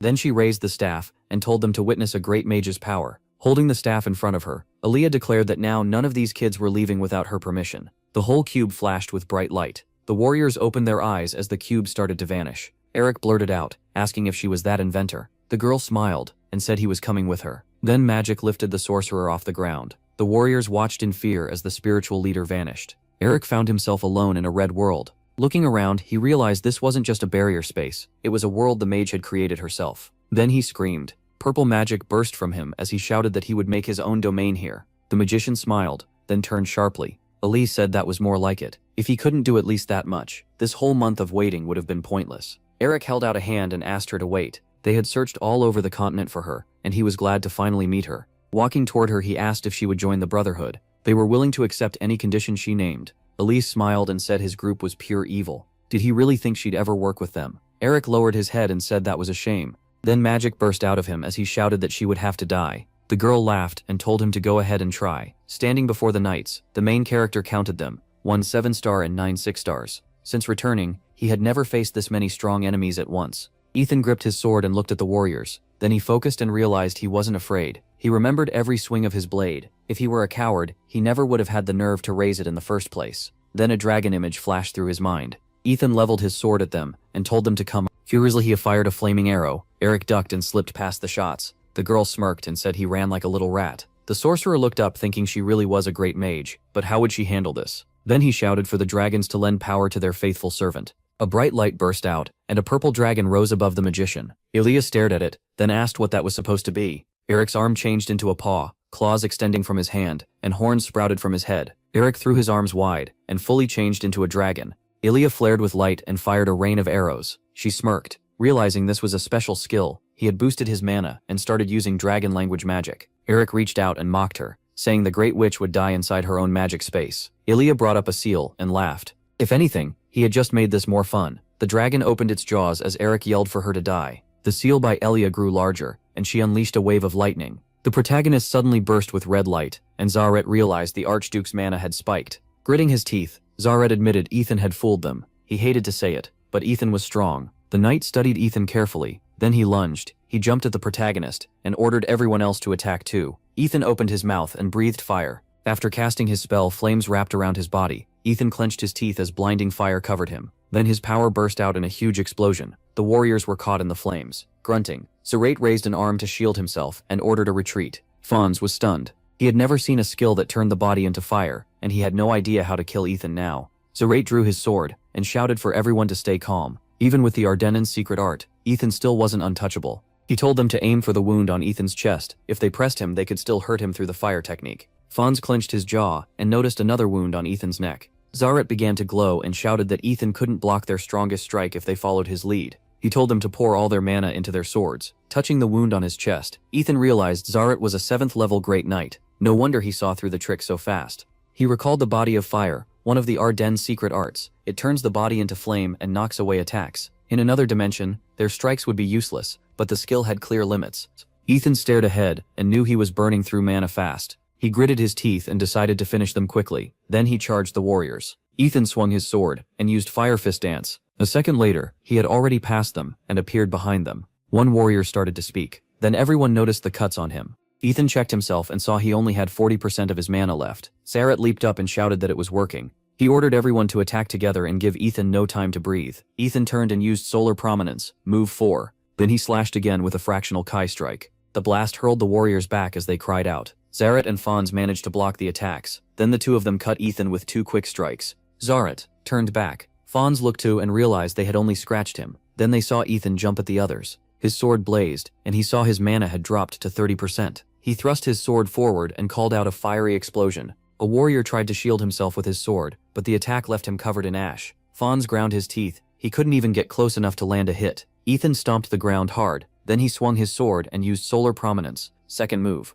Right after that, he activated Detonator Sword. Dust filled the cube. 2 severed hands flew out of the flames. Zaret shouted that they couldn't let Ethan disappear in the smoke. Then his eyes suddenly widened. In one sharp motion, Ethan grabbed a warrior by the neck. Watching his comrade die, the knight froze in shock. Ethan turned toward him and noted there were only 3 left now. Then the glass cracked and Alaya stepped through it, dragging a man behind her. Her red eyes swept over the battlefield. Smiling, she asked Ethan why he still hadn't finished them. She tossed the man aside and called him a weakling. The spiritual leader had been beaten. The dark green-haired man couldn't believe it. He rushed at Alaya, trying to kill her. She snapped her fingers and started casting. A fireball formed in the air. Eric and the short-haired man were stunned. Alaya asked how much longer Ethan planned to keep a lady waiting. He told her not to rush him. He'd be done soon. Eric bared his teeth. If she had beaten the spiritual leader too, then fighting both of them would be a nightmare. He stepped in front of the girl and took a battle stance. She waved a hand and said she wouldn't interfere. That only made him angrier. He felt like she was looking down on them. He called to Fonz, and Fonz listened closely. Eric said he would handle Ethan while Fonz watched for an opening and struck at once. And if Eric died here, then Fonz would lead the Red Lion Order. Fonz shouted for him to stop, but Eric kept walking toward Ethan, dead serious. He used the Red Lion Order's secret technique, and Ethan answered with Lion Attack. The blue-eyed fighter noticed blood on Ethan's clothes and face. Eric attacked first, and Ethan blocked it. Keeping a hard look, Ethan said this was a strange time for serious talk in front of an enemy. He added that he wouldn't waste the chance Eric's men had given him. He shifted his leg slightly and thought that if they drained all his mana, then the long red-haired man began casting, and a glowing blue sphere formed before his hands. Ethan had no mana left. Eric was pleased. It had worked. Dust hung in the air. Blood poured from Ethan. The long red-haired man held his sword at Ethan's neck. Ethan caught his wrist. Eric shouted at Fonz to attack now. The short red-haired man rose with his sword ready. He launched the strike. It was almost enough to kill Ethan, but he used 9 rings fold and followed it with wyvern breath. Eric was shocked. Ethan had absorbed his energy. Then Ethan used solar flare and fire blast wave. The two men were blown away. Ethan's eyes turned red. Aaliyah stared in shock. Everything fell into chaos. The spiritual leader woke up, sitting with his head lowered. He had only just come to in front of him was a table, with Ethan and Aaliyah seated there. Looking farther ahead, he saw bodies on the ground. He wondered if those two had really killed everyone. Ethan grabbed him by the neck. He had a lot to ask, starting with where to find the great spiritual leader. The spiritual leader laughed and said that wouldn't work. Then a purple orb appeared before his head. The red-eyed girl was shocked. She shouted that he had activated phase shift. She tried to cast a spell, but it was already too late. He said it was pointless. Ethan gritted his teeth, realizing the man had saved this move for the moment he got captured. So he used his own power to stop the phase shift. The spiritual leader screamed as strange lines spread across his head. Ethan now held that man's power in his hands. The girl asked what he had done. Ethan explained that phase shift was a high-level wyvern technique, and it had major weak points. She asked if he meant the damage it did to the brain. Holding his head, Ethan said phase shift gives crazy healing and regeneration, even if someone's head is cut off, but it can't restore memory. So he focused flame on the man's head, and took that away. Now he was just a harmless idiot with drool running from his mouth. The great spiritual leader read a report on the incident, and demanded an explanation. A young white-haired man said they were still looking into it, and would report back as soon as possible. The man kept reading with a grim face. The document listed the leaders of the Western Land sect. The Dark Arts priest ran the mines, killed by Ethan, and now the mines were shut down. The high priest oversaw the publishing house, also killed by Ethan, which closed that down too. The Wyvern tribe's magic book was banned in Ardent Lands. After reading all that, he said a battle had recently broken out in the region under the 8th spiritual leader. Was Ethan behind that too? The young man answered that the clash wasn't tied to Ethan. According to the report, Ethan had been scouting with a woman during the attack, while the 8th leader had a squad of council-led assassins with him. Eric also had the dragon possession technique. The great spiritual leader said, maybe the king was behind this. The young man said that was possible. The Order of the Shadow Knights was under suspicion, and the government would likely blame the king as well. The leader asked if those were truly his knights. He ordered a squad sent after the Order of the Shadow Knights and the Ardents. Whoever did this to his students would pay dearly. That night, most people were already asleep.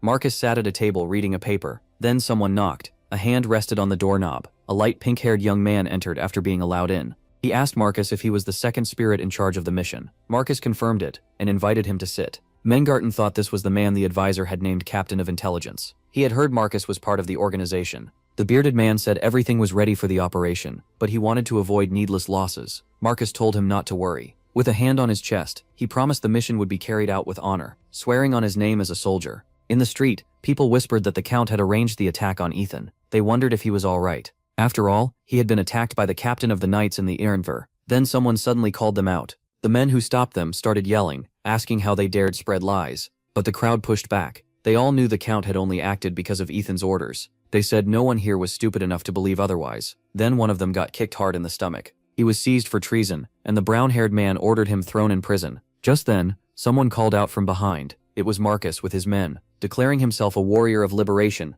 As 2 townspeople were being restrained, the brown-haired man snapped that he recognized Marcus, the leader of the rebel traitors. The bearded man shouted back, telling them to let the townspeople go since they had done nothing wrong. The brown-haired officer ordered his men to seize him too. Then a swordsman suddenly stepped in front of them. Everyone demanded to know who he was. He answered that it didn't matter, knowing his name would change nothing. The young man was confused. He never expected these rebels to have a knight among them, and not just any knight, a high-ranking one. He immediately ordered his men to line up and attack. The pink-haired fighter answered with the Red Lion's joint hunt strike. His expression never changed. Then he followed up with the Dragon Slayer art, Sword Technique 1, a crushing blow. The brown-haired man was totally lost. He had never seen anything like it, especially not a wyvern-style technique used this way. The pink-haired knight kept going, using Dragon Slayer Sword Art's second technique with a destructive dragon strike. Then the brown-haired man landed a hit straight to his chest. Even that didn't stop him. He still tried to finish his move, but Mengarten ducked, making the strike miss. He moved right into the third Dragon Slayer technique, a devastating single flash. The swordsman lost his weapon. The pink-haired knight slammed him face-first to the ground.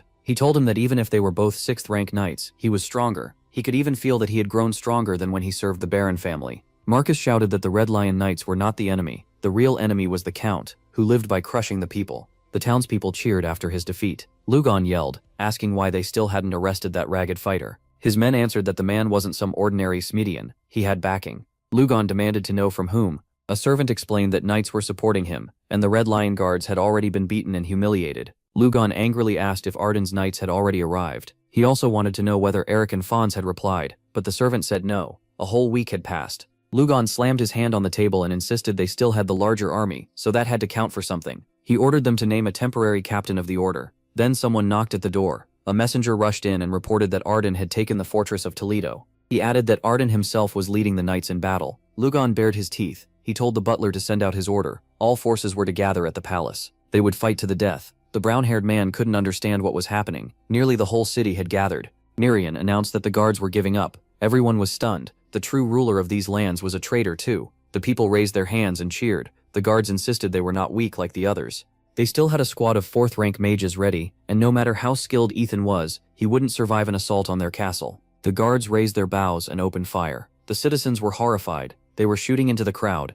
Ethan moved toward Narian. He gripped his sword, cast a spell, and invoked Moan. His strike cut forward through the rain of arrows. The guards were stunned. Ethan's forces had already taken the high ground above them. The white-haired fighter launched his own attack, reminding everyone to follow the master's orders. The lead guard held firm, and said they only had to endure until the Count's reinforcements arrived. As Narian kept fighting, Ethan said that once they broke the gate, they needed to gather their best men, find the Count, and take him hostage. The white-haired man agreed. Then the scene shifted. In a corridor, a stranger was being moved on carts, while people urged them to go faster. A young servant dropped his cup. Lugon cursed at him, saying they could just leave him behind. Another servant nervously asked if they really had to fight to the death, because if the rebels broke through, tens of thousands would pour in. With Ethan leading them, surrender seemed smarter. Lugon mocked him for forgetting what happens to cities Ethan captures. He said the soldiers would die buying time. While he hid, the servant would come with him, along with a few others, and as much treasure as possible. Lugon asked if anyone was chasing them. The servant said no. Far off, the townspeople were screaming, and Lugon's family was shaken. He realized the castle had fallen, though he hadn't expected the soldiers to hold out that long. The servant urged him to hurry. They were almost at the exit. Then they found people waiting in front of them. Those strangers asked if Count Lugon was there. One of the guards rushed to attack, and the servant yelled for him to stop. A purple glow appeared on one of the strangers. He struck the guard with magic. There was something wild in his face. The attack killed the guard instantly. His head was completely gone. Logon's family froze in terror, splashed with blood. Logon himself couldn't understand what was happening. The people in cardigans decided only the Count should be kept alive. One of them, a long-eyed man, looked completely insane, and then they began slaughtering everyone else. After it was over, the pink-haired knight arrived. Lawrence and Aaliyah were with him. He said it was pathetic. The Count had ordered his soldiers to die while he escaped through the tunnel himself. Lawrence looked over the scene and noted that none of the treasure had been touched, so the killers clearly came for the Count, not loot. The pink-haired man studied the bodies too. From the mana traces, he guessed the Count had been protected by 6th-rank knights, and anyone who could kill 3 at once had to be incredibly strong. Lawrence asked if he thought it was only one attacker. He said yes. The victims had all been killed the same way. It wasn't done with a normal blade either. The bodies lacked sword wounds. It looked more like magic mixed with wyvern power. Elias said there had to be 2 of them. After all, the Count was the only one left alive. They must have wanted information from him. The white-haired man wondered who could have done it. Ethan believed they were from the Brotherhood. The white-haired man agreed. He also thought they were trying to force the Count to reveal who killed the 8th leader. Elia agreed with that too. Ethan added that, judging by their magic, the attackers were probably spiritual leaders themselves. This looked like the Brotherhood's answer to his last move. Now they were sending assassins into the palace. Lawrence said they probably believed Ethan was being turned against the king. Ethan waved it off. That was fine. Let them chase the wrong target. He also took back the 9th ring, and Lawrence asked if they should use this chance to set the Brotherhood against the kingdom. He wanted to force the king into acting against them, so he told them to contact the Marquis and the Sir. Later, under a bright sky, Helmut spoke near Ethan about the Brotherhood killing the Count. Ethan said their boldness came from the 7 noble houses backing them, and he planned to corner the king into stepping in. He asked Helmut to investigate the former royal forge. The mustached man thought it over while Shimon guessed Ethan wanted to drive the Brotherhood's agents out of the king's inner circle. Ethan agreed. If they found proof that members of the 7 noble families were working with the Wyvern tribe, they could weaken that group's hold over the king. Helmut thought it through. Foreign powers had enslaved the Wyvern tribes, but if Ethan was willing to take this on, then it was worth fighting. He promised to bring back solid proof. Then the action shifted again. A fighter rushed in and tried to hit the red-haired boy, but a shield blocked all the damage. The dark pink-haired boy stumbled and stopped. The red-haired one warned that his next strike would be stronger. He lunged at the poor boy, who raised his shield to defend himself. Off to the side, someone asked if the report was true, and a servant confirmed it. 5 territories had already been taken back, and that wasn't all. Myers lowered his head slightly. The servant asked if he felt ill. Myers said he was fine. Back in the fight, Myers had only just learned the Black Flame art, while his brother was already taking the Count's capital and crushing the Night Corps. His opponent, a boy with side bangs, asked if he had lost focus in the middle of the duel. Then he unleashed a pure diamond strike. Myers froze, thinking he was nothing compared to his brother. That thought filled him with rage. His sword started glowing red. The orange-haired boy stared in shock. Ethan's brother struck. Their blades collided, and Myers planted his shield on the ground. Then he unleashed a decisive finishing blow. He told himself he could not fall behind his brother. His eyes burned with anger. The red-haired boy begged him to stop, but the flame from the strike burst so bright it could be seen outside the arena. The boy was stunned by Ethan's brother's attack. Count Shimon applauded. He praised Myers for mastering Black Flame even better. Myers said it was frustrating because he still had so much left to learn. Shimon laughed and told him not to be so modest. A servant then brought him an elixir. Shimon asked how Ethan was doing. He replied that Count Lugon had been brought down. Shimon said the soldiers kept talking about one thing. Through the whole battle, even when Ethan killed the Count, he never used the Black Flame. Myers was stunned. Shimon started thinking about the Black Flame ceremony, where the Ardens would choose their new patriarch. He asked if Ethan really planned to allow that, when he still couldn't call up the flame. With a hard look, Shimon said he would handle it. Ethan asked if he meant to go against the late king's will, and Shimon demanded to know what he meant. Ethan reminded him that he wasn't even 20 yet. The man asked if he meant the rule that banned the fire opening right before the candidates came of age. He knew about it, but brushed it off. Ethan would be 20 soon, and the Senate had no reason to change its plans over something so small. Nothing would happen before his birthday anyway. Since Ethan wasn't objecting, Shimon said they would meet again in a month, in Rendinium. If Ethan failed to appear, they would take it as him giving up his claim to the patriarch seat. Everyone gathered around Ethan. The blue-eyed girl asked what they were supposed to do, since the ceremony required Black Flame. Franz admitted he was worried because Ethan still hadn't shown it. Ethan turned to Lawrence and asked if he saw any chance at all. Lawrence fell into thought. Ethan thought about how much he had trained to prepare for the fire opening ceremony. Then he told everyone to stay hopeful. Soon they would end the rule of unworthy heirs. The girl mentioned the city. Ethan said they needed to go back home. He began packing. Lawrence talked over what they should bring. Then the bracelet on his hand lit up. Ethan sat with Lawrence. He asked if Lawrence was really okay. Ethan had heard he couldn't sleep, and had been drinking at least 2 bottles of rum. People also said he barely ate. Ethan knew he was working for their cause, but asked if he was trying to kill himself young. Lawrence sadly said no. Ethan told him to take care of himself, hand work off to his subordinates when he could, and remember that he was needed for the long run. Then Ethan handed him a box. It was a gift from his sister. Inside was a magic amulet meant to give Lawrence strength. Ethan told him not to take it off, and reminded him again sleep more and pass work on when possible. Lawrence stared at him, speechless, because it sounded more like an order than advice. Then he smiled. The bracelet was beautiful. A servant called out that everything had to be loaded before sunset. He was horrified to see Lawrence smiling. At this rate, the dungeon would probably be filled with screams tonight. Ethan stood there, wrapped in red flame. When he exhaled, red fire left his mouth. He wondered what a pure flame really was, as his chest glowed. Rorosha had said black flame came from pain and went against the natural nature of fire. In other words, it was unstable and limited. Ethan focused on a fire without bitterness. Just pure breath. He snapped his fingers and fire appeared nearby. Then someone suddenly came up behind him. It was his sister, coming to say all the preparations were done.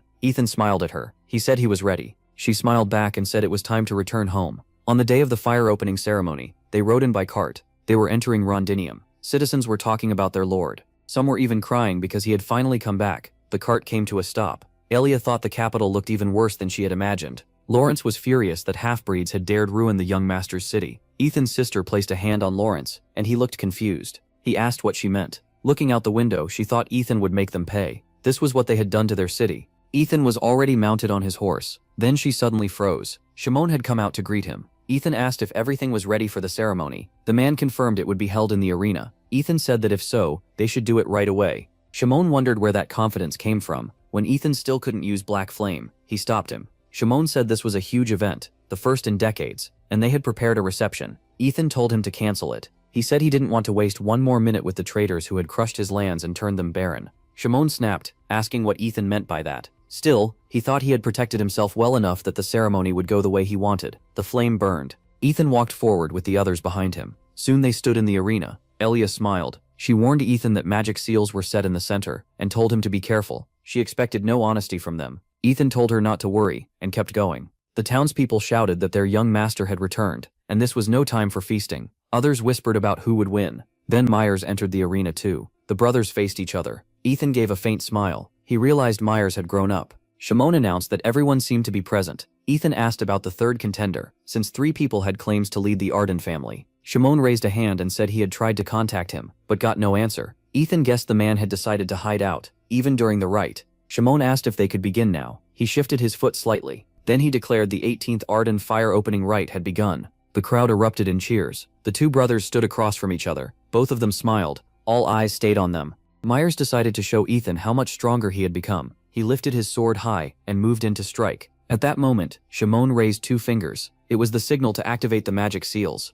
A magical aura flared around Myers. He was shocked when his sword rose even higher on its own. His legs slid back without his control. A black-red aura surrounded him. Shimon smiled coldly. Myers had no idea what was happening, as the sword kept rising. Then he realized they were pouring mana into the field. He started thinking of what to do, but Ethan cut in and told him not to be afraid. Just do what you can, Ethan said. He looked at him with calm confidence. Myers smiled back. A huge red aura wrapped around the sword. The crowd loved the sight, and cheered loudly. People in the stands said Myers looked stronger than even the previous head of the family. Shimon thought it was over. He had won. But Ethan walked forward calmly. He was even smiling. Shimon couldn't understand that confidence. He still saw no black flame. Ethan recalled the teachings. Eternal pain, endless circling fire. Endure it. The black flame is born through suffering, and you will always feel that fire. He raised his sword. Black flame appeared beside it, just as powerful. The townspeople shouted that the eldest heir was strong too. Those in the stands were confused. Wasn't the eldest supposed to be out? Shimon grew angry. This wasn't enough yet.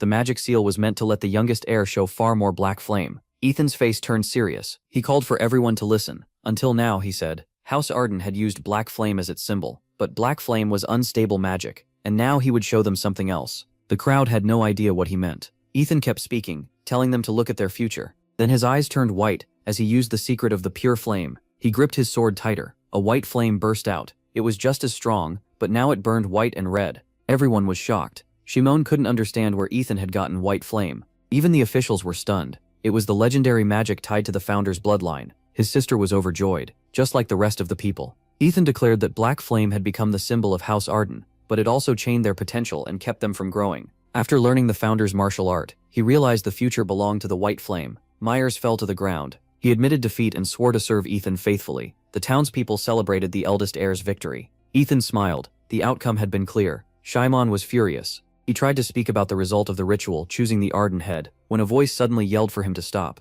The brothers both looked over, confused. It was Terran. He demanded to know how they dared choose the family head without him. Ethan wondered who he was sensing from that dark aura. His sister looked terrified. She tried to run to Terran, but someone held her back. Terran declared that he alone was the best choice for the throne. Then Ethan remembered who he was. He stepped forward and spoke, but seconds later, Terran lunged at him, shouting that he would be the head of the Ardens. Ethan realized it was a curse, and got ready to fight. Terran struck first, and Ethan blocked. Terran attacked again. Ethan defended himself, and realized this was not Terran acting like himself. He cursed the 7 great families in his mind. What had they done to his brother? A pink aura spread through the middle of the arena. Ethan held his ground and kept defending. Black flame places a curse on its target, destroying them with filthy energy. Then Ethan spoke about the white flame. He said it should cleanse the darkness covering Terran's mind. Terran's eyes darkened while his pupils shone brightly. The townspeople argued among themselves. Some said the youngest heir was amazingly skilled and had already surpassed his father, while others insisted the middle heir was better. No one understood what was really happening. Ethan and Terran clashed again and again, blades flashing, until the middle heir was beaten by the eldest. Mongarten and Nerian spoke quietly to each other. Nerian realized the white flame looked smaller than the black flame, but it was eating away at that dark energy. It really kept finding new ways to shock everyone. Ethan kept fighting. Terran snarled in anger. Ethan thought this was almost the end. Then a voice from behind ordered them to stop. Ethan swung, then halted. A huge red aura flared in the arena. Ethan turned, confused about who it was. The crowd stared too. It was the captain of Count Raytheon's knights, and Ethan's sword was stopped right in front of him. The man was Commander Marlek, a transcendent warrior. Shinun was horrified. The Arden family's future was on the line, and right now the Rada family was known as the strongest swordmaster house. Marlek led the Radam knights and had reached the 10th rank. Marlek asked if Ethan meant to kill him. Ethan shot back that a knight should know better than to step into someone else's duel. He was also shocked that Marlek stopped the white flame with raw mana alone, without even using a defense skill. The commander just laughed, saying that was basic knight training. Then Marlek asked if they were really going to ignore the rule breaking in the fire opening ritual. The rostrum started to shout, because the leader of the black demons had shown up. Marlek said the Ratians and Agles only got the notice about the ritual 2 weeks ago, so Tyrion had no time to prepare. Ethan thought that excuse was pathetic, and this man was supposed to be transcendent. If Marlek really were, Ethan wouldn't even be able to aim a sword at him, so his level was probably no higher than the 9th. Still, his mana was massive, almost like Ethan's had been when he became a transcendent warrior, and if Marlek had that much mana, then real 11th and 12th level knights must have far more. Ethan asked what happened now. Marlek answered that the middle air state was unstable, so the ritual had to be done again. Ethan fired back that they were the reason he ended up like that. He demanded to know what they had done to his brother, but Marlek acted like he had only been teaching him. Then Marlek turned to leave, declaring the fire opening ritual invalid. He added that they would set up a fair duel later and send word, but Ethan cut him off. Furious, he told Marlek to go to the abyss and charged with his sword. Marlek slipped aside, and the strike missed. Then Marlek drew his weapon. The two of them clashed. Ethan wasn't holding back anymore. Marlek got serious too.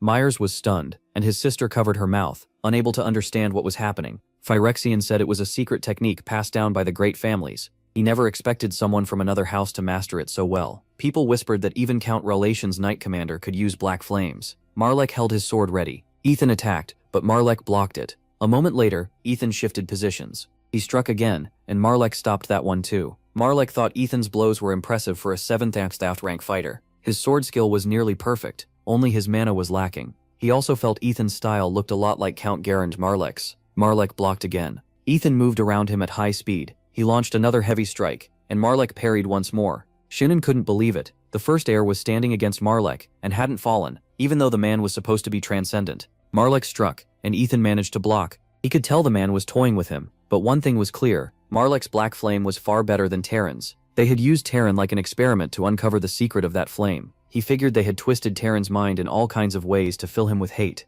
Otherwise, how could an 18-year-old carry that much darkness? They hadn't spared his mind at all, just to reach their goal. Ethan burned with rage. Those cursed torturers made him want to kill every last one of them. Ash rose into the sky as Terran charged the dragon and slashed it. The beast's body split open. Then he turned and shouted for everyone to hold on. A little longer, and the Dragon King would appear. Suddenly Terran saw a dragon claw right in front of him. A heavy impact rang out. Ethan had stepped in front of Tian. He looked at his brother and asked if he was okay. A massive dragon stood before them. With his blade raised, Ethan told Tian to get ready. This was their final commander. Tian, dead serious, told Ethan to go on. He smiled and said he'd fight to the death. Staring at the monster, Tian told Ethan to kill the Dragon King and save humanity. Tian lowered his head. Ethan dodged attack after attack. As he guarded with his blade, he realized the angrier he got, the calmer his mind became. Red mana wrapped around his hand. Frowning, Ethan vowed to show those fools they could never break the Duke's will. Flames covered his body. Marlek frowned, thinking Ethan had lost control. He had purposely held back so Ethan could still dodge. Then he drove his blade into Ethan's chest.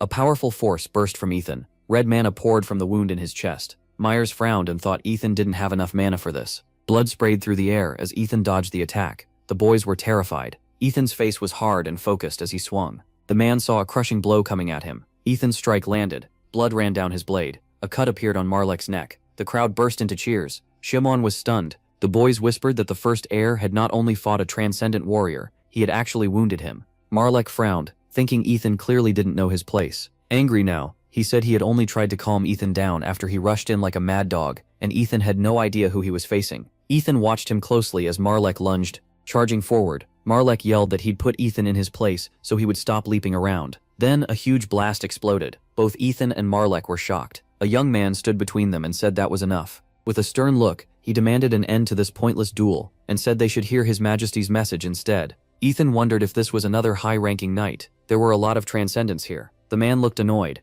The newcomer grabbed the blade and repeated that they would listen to the king's words. The man dropped to one knee. Then everyone else knelt too. The knight looked at Ethan. He noted that Ethan still dared to remain standing during the king's message, which meant he likely had the right. Ethan studied him and thought of Count Wellington. His family was probably tied to the royal line, and if Ethan ever needed to send a message to the king, this man might be the one to tell. The young man raised a hand to his mouth. Marlek listened closely as the knight announced that the Archduke's eldest heir had won the right of opening fire, but the ritual had been rushed, and all representatives of the 7 great families agreed on that. Power rolled off the boy, as he declared that because of this, the eldest heir would serve as acting patriarch for 1 year. Shimoshan froze in shock. Ethan stayed serious while the boy shouted that the right would be held again later, to choose the true Archduke. Marlek smiled. Furious, Ethan demanded to know how the king could meddle in family succession. The boy calmly said they were only asking him to wait a little longer. He told Ethan the king was on his side. What happened to Tiern was awful, but this wasn't the time to settle everything. If Ethan accepted it for now, he'd be rewarded. Well,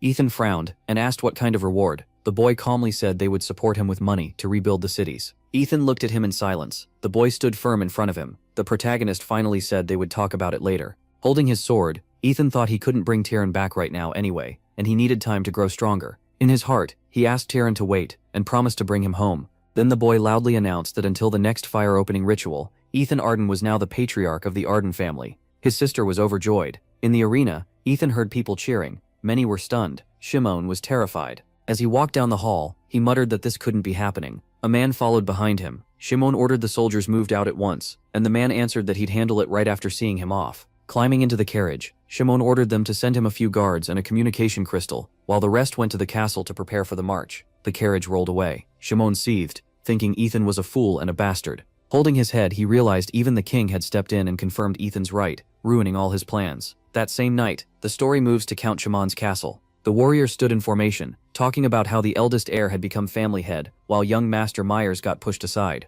A frightened boy asked what would happen to them now. The captain walked over to them, raised his hand and called for the Blue Eagle Knight's attention. The men answered with grim faces. Looking at them, the boy said they all knew Ethan had been chosen as family head through tricks and schemes. The others started murmuring that they had suspected as much. Apparently Ethan had powerful backing. Clenching his fist, the boy said the commoners and many nobles supported Ethan right now. Still, he raised a hand and ordered a temporary move to Halim County. With a hard look, Shimon shouted that they would join Marquis Pritchel's forces and strike back decisively. Shimon frowned, but told himself it wasn't over yet, not while he still had knights. As the gate started giving way, Shimon thought that once they took Arden Pritchadel and Halim could be won over by a promise to split the duchy. Then an explosion hit. Shimon froze and demanded to know what was going on. Dust swallowed the area, and everyone stopped in shock. Nerion stepped forward with a hard look. He shouted for the dragon slayers to move in. They charged straight at the army. The captain pulled his sword and yelled that they were Arden's knights. The fight broke out. The boy reached toward Shimon and urged him to protect his family and get somewhere safe. Shimon looked at him and said he understood. Even so, he couldn't figure out how they had reached the castle this fast. The boy suddenly flinched. Nerion struck him. The boy jumped back and called him a fool. Nerion stared him down, saying it had been a long time since he'd seen Captain Loveland. Then he told them to surrender. They didn't want pointless bloodshed. Loveland snapped back that Nerion had lost his mind. He told him not to forget his place as a Viscount's knight captain, and asked if he really thought he could stand against the Count's captain. Nerion answered that Loveland was talking about the past. Back then, he really had been weaker. Now things were different. As a Dragon Slayer infantry fighter, he had grown far stronger, and they were not taking Arden from its rightful heir. Loveland lunged and told him to shut up. Nerion tightened his grip on his sword. A dragon-like aura burst around him. Their blades met at close range. Loveland was shaken. Had Nerion really surpassed him? Still, he managed to block the next strike. Strong mana poured from his sword. Nerion slammed into it with a heavy blow. Loveland's blade cracked apart. He swore he wouldn't lose here. Shoving a hand into his coat, he reminded himself that he was the captain of the Count's knights. Loveland attacked again. That only made Nerion angrier. Loveland answered with a smug grin. He struck at Nerion again, fighting like a man ready to die. A blue aura flared around Nerion, and he smashed Loveland with a brutal hit. Blood ran down Loveland's face. Nerion raised his blade and stood over him, ordering him to surrender. Nerion frowned and said it would be a waste for such a skilled warrior to die for nothing. The Archduke rewarded loyalty, well, and he wouldn't be stingy with anyone willing to serve him. Blood kept streaming down Loveland's face. Even then, he smiled. He rushed Nerion, screaming that the Blue Eagle wouldn't lose its claws just because some boy had been placed on the throne. Nerion, furious, called him a fool. Blood sprayed out. Loveland dropped to the ground. Nerion looked down at him. The other warriors were stunned. Then Nerion shouted for Count Fern's men to give up. Wires wrapped around Shimon, and the rest were bound too. Nerion reminded them that the Archduke showed mercy to the defeated. He added that the Count's allies were already captured, and now they should honor the one true ruler of these lands. That night, at Duke Retien's estate, Retien asked about the man's injury. Eyes closed, the man begged forgiveness for bringing shame to the duchy. Retien said no one would have guessed the eldest heir had gifts like that. He then asked what the man had learned from their brief clash. The answer was clear. He now understood the white flame and the kind of skills Ethan possessed. Setting down his pen, Racian said that was excellent. He ordered a council of the 7 great rulers to be called, and said he would attend in person. We're then introduced to the 24th patriarch of the Righton family, Duke Garon Righton. Holding a flag, he announced the 18th head of the Arden family. Ethan's face stayed serious. He started up the stairs and took his place before the crowd. Ethan said he wanted to show his support for the people of the duchy. They had suffered a lot, but now they could finally rest easier. His words caught the crowd off guard. Then he named the prisoners in the dungeon, and as ruler of these lands, sentenced Ferns, Amel, Kargas, Lemon, Alien, Gamalies, Deccan, Keston, Romerton, and Aptildane to death. Clenching his fist, Ethan declared that he was putting in a new system of rule. The people erupted in cheers. Ethan raised his hand. With one order, he told them to carry out the sentence. The door slammed shut. Later, seated at the table, Ethan muttered that there wasn't a single normal person among them. Lawrence pointed out that too many people had vanished at once, and now there weren't enough officials to run a duchy this large. Ethan asked if he was blaming him. Lawrence said no, then explained that they planned to bring back people pushed out during Kargas's rule, but none of them were good enough. So he asked if Ethan had anyone else in mind. Looking through the papers, Ethan admitted he didn't freed out hand. Frexigem then entered, and said he would send in the next candidates. 2 men walked in. One introduced himself as Kalen of the Howling clan, and the other said he was Urkan. Ethan immediately realized these were the exact people he needed. He motioned for them to sit and told Lawrence to start the interview. Lawrence looked at the papers and asked Kalen why he chose the county that had belonged to Ferns. Kalen spread his arms and said he wanted to build an industrial and cultural city, so he was already thinking about how to draw in people from across the duchy. He smiled as he spoke. Ethan knew Kalen was young, talented, and unusually gifted at building businesses. Back then he had seemed like a plain dreamer who wanted to remake an entire city. Now he felt sharper, but his vision was still the same. Lawrence then asked Urkan which land he wanted, and Urkan chose the county that had belonged to Emilt. Ethan knew Urkan was an expert in farming. During the war between humans and dragons, he had helped keep the duchy from starving. Urkan explained that the land he chose had rich soil and great water sources. Hearing that, Ethan smiled to himself. This was perfect. He set down the papers and said both men were accepted. Their names would be added to the official records right away, and they would be appointed to their posts at once. Smiling, Ethan added that he would give them knights and carriages so they could leave for their territories immediately. The 2 men thanked him with a hand over the chest. The story then moves to the Duchy of Lassian, where the 7 rulers had gathered. Jiren opened the meeting, saying they all already knew the topic, the 18th head of the Arden family. He picked up a report and asked them to review the testimony given by Count Marlek. A Marquis covered his mouth and asked if Ethan was really that capable without help, and even stronger than the other family's heirs. We're introduced to Marquis Torian, of the Spirit Summoner family. With a grave look, he said yes, and in his view, only Milton might be able to deal with him. Another noble spread his arms and asked who Milton was, and whether Torian was serious.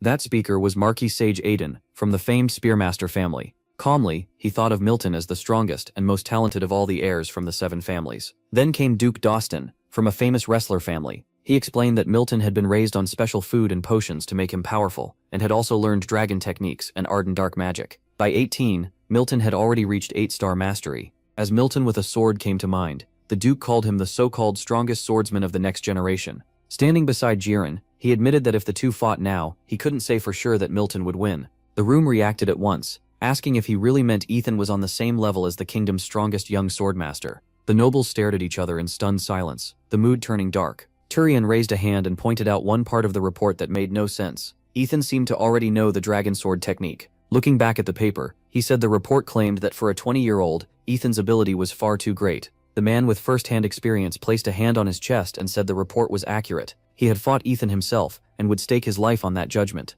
The others were left even more confused. One of them said he couldn't understand Ethan's sudden growth. How could someone who had been bedridden for around 10 years reach 7-star level in just 8 months? With a grin, Jaron said Count Marlek would explain. He looked at Marlek and told him to speak. Standing before the table, Marlek said they had all believed Arden fought dragons out of justice. Someone closed his eyes and asked what that had to do with the meeting. Marlek replied that the story never fully made sense. Hating dragons and protecting the continent were one thing, but were those reasons enough to keep fighting a war that could wipe out the whole bloodline? That made everyone pause. Marlek's face turned grim. He suggested another answer. What if something happened in that war that let Ethan gain the knowledge and experience of another being? The room was shaken by the idea. Marlek frowned, and said that if it were true, then the Duke's actions in the legendary White Flames would finally make sense. Stunned, Tyrion said that would mean the Duke's condition wasn't caused by mana exhaustion. Marlek covered his face and said whatever it was, an artifact, a magic circle, or some secret that passes down skill and knowledge, they were now sure it had to be somewhere in the Duchy of Arden. Everyone at the table was stunned.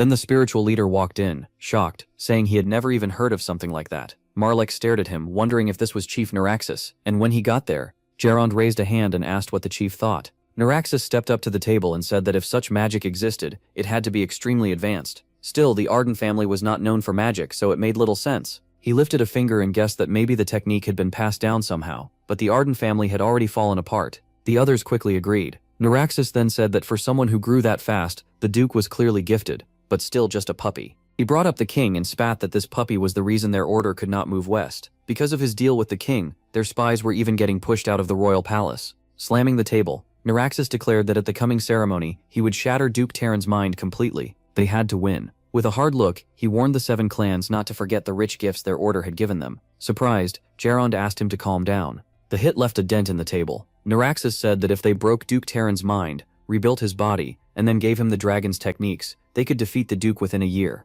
A smile spread across his face. Marlek answered grimly that if they did that, he would lose his mind for sure and be dead within 5 years. Gerond, still smiling, said they would begin at once. Soon, screams echoed through the dungeon. Terran was chained at the wrists. Drool ran from his mouth. Then he let out a loud scream. On his knees, he thought the Council of Elders might have replaced the family head, but they were not insane enough to steal the divine sword for themselves. Opening his mouth wide, he said Ethan already knew the sword was broken. Then the doors opened. The protagonist pushed them open and stepped inside, wondering if this was really the Arden family treasury. After looking around, he said they had stripped the place clean. Only a mouse ran across the floor. Ethan bent down and said Kargas was right, they had left this behind. Looking at the hilt, he realized it was the family treasure he had never managed to claim, the divine sword Dranian. It carried the words left by Zeron Arden, the first family head. Ethan pictured a man holding a massive blade and remembered that the handle was made from branches of the world tree, while the blade was forged from the divine metal Ardenacite. Zeron had gone to the land of fire and taken the Lord's flame. Then the god of blacksmiths forged the weapon, and the elder magicians blessed it and carved words into it. Zeron had named this sword, which held a white flame, Dranian. Studying the hilt, Ethan said this blade had endured the perfect white flame. There was only one like it. Red mana started rising from the handle. As Ethan left the treasury, he wondered what had happened in the battle with the Dragon Lord. He said fixing this sword again was going to take real work. Elsewhere, training continued on the field. Nerion rushed in. The boy blocked the strike and thought Knight Captain Nerion was far more agile than the future vice captain of the Blue Eagle Knights. Nerion frowned and kept pressing forward. The man leaped up. After another block, he noticed Nerion's moves were sharper than they had been in the duel with Laverne. Watching closely, he realized it was still the dragon's technique, yet the gap was huge. In his head, he wondered if Duke Ethan had created it himself. Then the man took a hit. He frowned. Gripping the sword with both hands, he attacked and slipped behind Nerion. With a grin, he asked how that was. Nerion smiled and told Raymond the duel was over. Startled, Raymond looked down at his sword. Then he suddenly started to run, clutching his head and shouting that in 13 fights he had never once been able to go on the attack. The onlookers stared at the red energy and said the black flame was incredibly strong. The blood of the Ardens was clearly different. Next, Myers charged in. Ethan slipped past his attack. Then the protagonist drew his blade. Myers was caught off guard, but he barely dodged. Stunned, he stared at the sword and jumped back. Then Myers launched several more strikes at Ethan. Their blades crashed together. Myers tried to break through again, but after blocking him, the protagonist told him to focus and bring out more black flame. Myers frowned, thinking this was supposed to be training. Ethan had said he would use purification too, but he had not expected power like this. As he attacked again, Myers thought about justice and dishonor, purity and corruption, purification and damnation, white flames and black flames.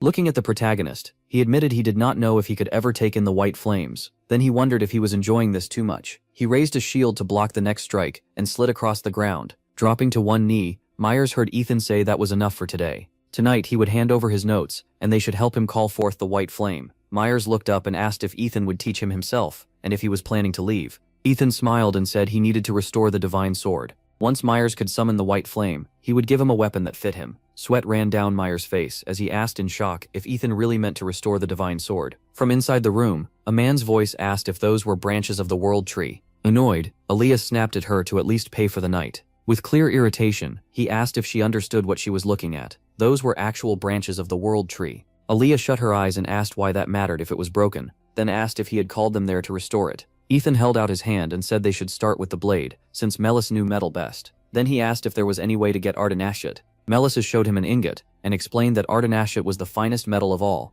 even called divine metal. It had vanished 200 years ago, and this sword was the last weapon ever made from it. Checking the hilt, Aaliyah asked if they really needed Ardenacite to restore the blade, saying she doubted even the Emperor had any. Ethan smiled and asked if she meant they could use something else instead. Aaliyah answered that a metal alloy might work. In a serious tone, she said it was made from about 30 kinds of metal and was only half as good as ardenacite, so it would be best if this old man handled it. Ethan asked where he could get it. Aaliyah smacked Melissus and said that if he had enough money, he could buy it from the dwarves in the Dwarven Kingdom. The protagonist said he would figure that part out. Aaliyah then said they could ask a dwarf skilled with metal to repair that part, and replace the rest with fresh branches from the world tree. The protagonist pointed out that was a problem. They were elves. Aaliyah raised a hand and told him to leave that to her. Smiling, she said she knew an elf. Just then, someone knocked and asked if Ethan had a moment. The protagonist turned serious, wondering who that voice belonged to. The man entered the office and said he had come to congratulate him on becoming Duke. Ethan smiled and called out that it was Marquess Bloden.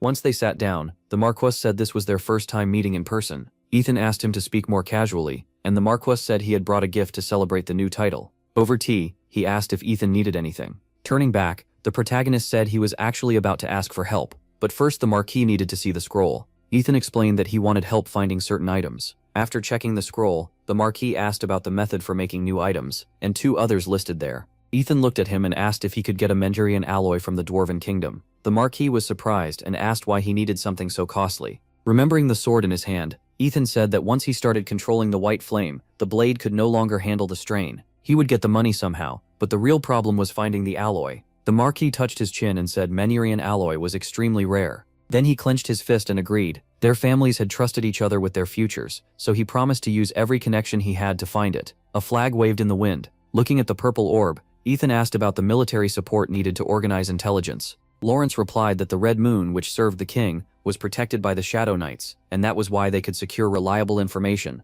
With a serious face, Lawrence added that if they wanted to grow their own forces too, they would need support and protection. The carriage rolled down the road. The protagonist said building up new guards would take too long, then asked if Lawrence had heard of the Dark Brotherhood. Lawrence said he only knew rumors. Ethan told him to learn everything he could about the lawless city of Carmen and make contact there. Lawrence calmly agreed. Then Ethan turned away and wondered if he should keep meditating. Angry, Aaliyah asked if he had noticed he was not alone. Clearly annoyed, she told Ethan that maybe he was not used to this, but when someone was sitting right in front of him, normal people talked to them. Then, looking pleased with herself, she said she would explain how she became friends with the elves. Pointing a finger at him, she told him to listen closely. Smiling, Aaliyah said it happened long ago, and that she slept with a high elf. Ethan looked at her and asked again. Aaliyah pictured the world tree and explained that it was the elves' home. Near it, they grew stronger, and only high elves could care for it. She pictured a girl. Ethan smiled, thinking the world tree was still just a tree, so taking one branch to make a handle should be simple. The carriage moved into the mountains, then arrows started raining down on it.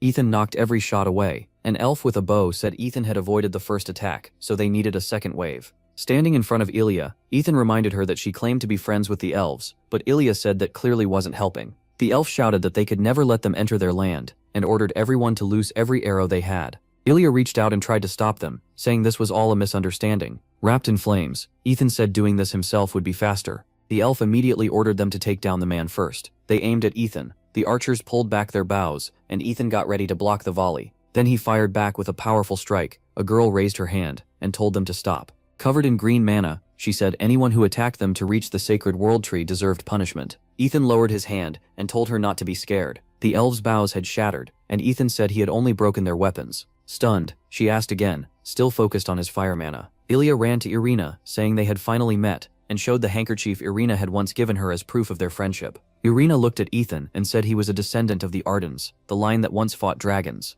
Ethan asked why they were so wary, and Irina explained that outsiders had come and taken some of their elves, even though these lands should have been protected by the World Tree. She admitted they still didn't understand what was happening, and asked them to understand why they were trying so hard to protect the tree. Ethan wondered who those people were, and if that was why the elves had mistaken them for invaders. Itrina recalled a huge mass of dark mana, and said that about 6 months ago, someone started building a castle nearby. Since then, that ominous power had kept spreading. She told Ethan that the energy came from beyond the World Tree's reach, but it drained the elves so badly they couldn't even fight, and the enemy mages were extremely strong.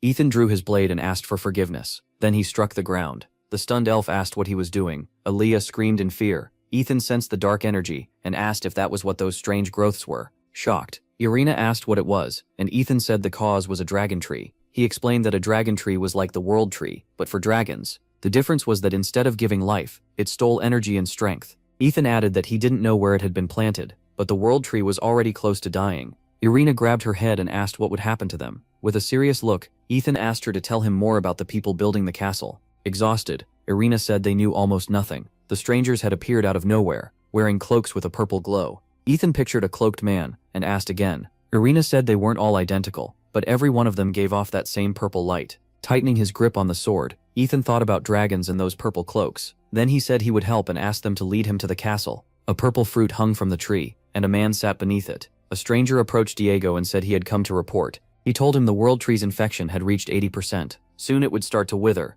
and the elves would lose their power. Diego held a puppet in his hands. Grinning, he said that even if the elves figured it out now, it was already too late. While moving the puppet, he added that they still had to be careful. Once the infection was complete, they would begin their attack. Looking at the fruit, Diego said it was dragon fruit. He licked his lips and said it had absorbed the life force of the world tree and its branches. The amount of mana inside it had to be enormous. Clenching his fist, Diego said he needed patience. Against a high bishop who had mastered dragon techniques, even 10 of those fruits would not be enough. Naraxis appeared in his thoughts. Diego brought up the girl and stressed that his real goal was a high elf who could grow seeds left behind after the world tree died. He mentioned the book and said that since Eric had failed, the burden on him was even greater. If he succeeded, he would be allowed to learn a mid-level dragon technique, and that would raise his power by a huge amount. The puppet dropped to the ground. Diego looked at it and realized intruders had arrived. He called for the army of silver. A man dropped to one knee and asked if Diego had summoned him. Diego smirked and said the elves had come again, and this time they needed to be captured alive. Outside, the wind howled. Ethan and Aaliyah leaped through the trees. Ethan stopped and said this had to be the place. Aaliyah looked at the castle and said the dark energy was coming from the fortress itself. Ethan looked up, sensing someone nearby. Aaliyah asked if they had already been found. Warriors surrounded them and said they weren't elves. Ethan drew his sword and told Aaliyah to stay back. One of the men smirked and shouted that it didn't matter who they were, they had to kill them. The mages blasted him with heavy streams of mana. Red flames covered Ethan's body. He knocked every attack aside. Their spells shattered. The man stared in shock, asking who Ethan was, then yelled for everyone to retreat. The mages started vanishing. Ethan turned and said they were chasing them. Irina thought this really was the same man who had forced even the Dragon Lord to back down. An explosion went off. Aaliyah looked around and guessed they had reached the fortress interior. They faced the castle ahead. The elves were speechless, asking what that awful aura was. Ethan lowered his blade to the ground. He poured fiery mana into it. The energy spread around everyone, and Ethan told them to stay close. Diego ordered his men to stop the mage and the elves. A huge magic circle formed overhead.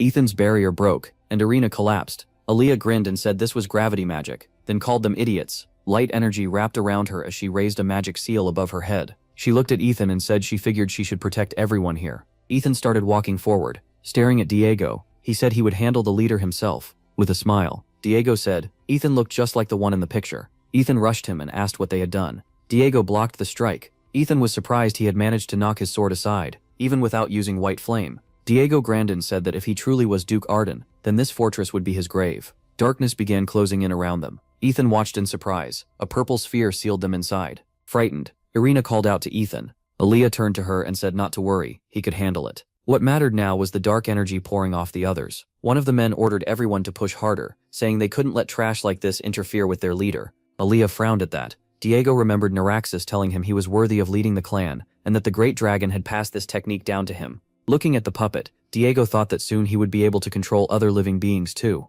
Purple streams of mana spread through the area. Ethan dodged Diego's attacks. Watching carefully, Ethan realized he had never seen this technique before, not even in his past life. It looked like a kind of domination art, which made it dangerous. He gripped his sword with both hands. As he swung, Ethan thought he needed to purify it with the aura of white flame. Diego lowered his head and said this really was the legendary white flame. Grinning, he shouted that everything had been done to obtain this power. A huge surge of mana burst from Diego. Ethan imagined a dragon's eyes and recognized it as the Eye of Death. He pictured a man clutching his head and realized this was dragon magic that enslaved the mind. Even strong fighters with great training couldn't resist it until death. Desperate, Diego wished death on Ethan, but Ethan struck first. Diego was caught off guard. Ethan slashed him. One of Diego's arms was cut off. Ethan guessed Diego was using his eye to attack the mind, and magical threads to move the body, then mocked dragons for relying on such cheap tricks. Diego smiled, and admitted Ethan was skilled. He said he didn't know how Ethan had resisted that magic with so much mana behind it, and it seemed the rumors hadn't been exaggerated. Frowning, Diego shouted that this place was under his control. A massive aura burst out from him. He yelled that he was summoning a dragon. Ethan watched with interest. A dragon arm grew from Diego, and his body started turning monstrous. A tail appeared next. Ethan frowned, wondering if this was the transformation Aliyah had mentioned. He remembered fighting Eric, who had said they could take dragon form. Diego roared in his dragon shape. Ethan thought this was better. He still wasn't fully sure how to use it, but he had seen this kind of thing before. Diego clenched his fist, looked at Ethan, and asked if he could feel that overwhelming aura now, or if he still wanted to call it a cheap trick. A faint smile crossed Ethan's face. Red energy started pouring out of him. That caught Diego off guard. Ethan lifted his dragon arm and asked, "Like this?" Stunned, Diego could barely believe it. He asked if Ethan had copied it just by watching, even though it took him his whole life to master that dragon art. Ethan looked at his hand and said the dragon's mana was only in one arm for now, but it was still usable. Diego frowned to himself, wondering if this brat had really done it. He charged forward, telling Ethan not to make him laugh. Then Ethan raised a hand and hinted that Eric had already told him the secret. Diego smashed the ground. Ethan sprang back to avoid it. In the next instant, Diego was behind him, taunting him for looking the wrong way and asking if he was impressed yet. He followed with a heavy strike. Ethan was knocked to the ground. He pushed himself up on one knee. Smirking, Diego mocked him. Sure, Ethan could copy a weak little dragon trick, but he'd never recreate the real thing. Then Diego shouted that this was what a real cheap trick looked like. Ethan braced with his sword. A red pool spread under his feet. The chains locked Ethan in place. Standing over him, Diego sneered and asked if the Duke was really kneeling. As he swung his blade, he said this was the gap between humans and dragons. Dark energy blasted toward Ethan as Diego screamed that he was done for. A massive explosion erupted. Diego froze and asked what just happened. What kind of blast was that? He stared in shock. The humans around them started releasing dark mana. Eileen frowned and called them annoying. Another violent explosion hit. One of the men panicked, realizing this was the leader's magic thread zone. Rena smiled. Then Ethan suddenly appeared in the middle of the fight. Red mana pulsed from his heart. Diego was already unconscious. Wrapped in flames, Eileen said it ended faster than she expected, then asked if she should really show what she could do. A man shouted for everyone not to give up and to focus their power. Eileen just smiled. A giant blaze burst through the area. Steam filled the air. The man dropped to the ground. Eileen glanced at him and said she left one alive on purpose. If Ethan wanted, he could question him and get a confession. Ethan said that probably wouldn't work. The man most likely had a sealing spell on him, probably from the Archbishop, so they wouldn't get a word out of him. Hand to her face. Eileen said it was the same as last time with the dragon transformation. As Ethan walked off, she asked if she could keep the leader for research, since she might learn his techniques. Ethan said she could do whatever she wanted, but first they had to find the dragon tree. A torch burned nearby. As they moved through the passage, Ethan said magic had let them build a fortress and dig a dungeon this deep. In the dungeon, Ethan figured they had put in a huge amount of work. Looking around, Eileen wondered if this was the place. Ethan looked up and said this was what had been killing everything nearby except dragons. They stopped before a dark tree. Flames wrapped around one of its branches. A huge wave of red energy poured from the tree. Ethan studied it. While Eileen said she had finally destroyed the dragon tree, Ethan turned to her. She explained that the dragon tree had drained all the life from the land and poisoned the whole area. It was pure evil. Even with healing potions, the soil wouldn't grow crops for years.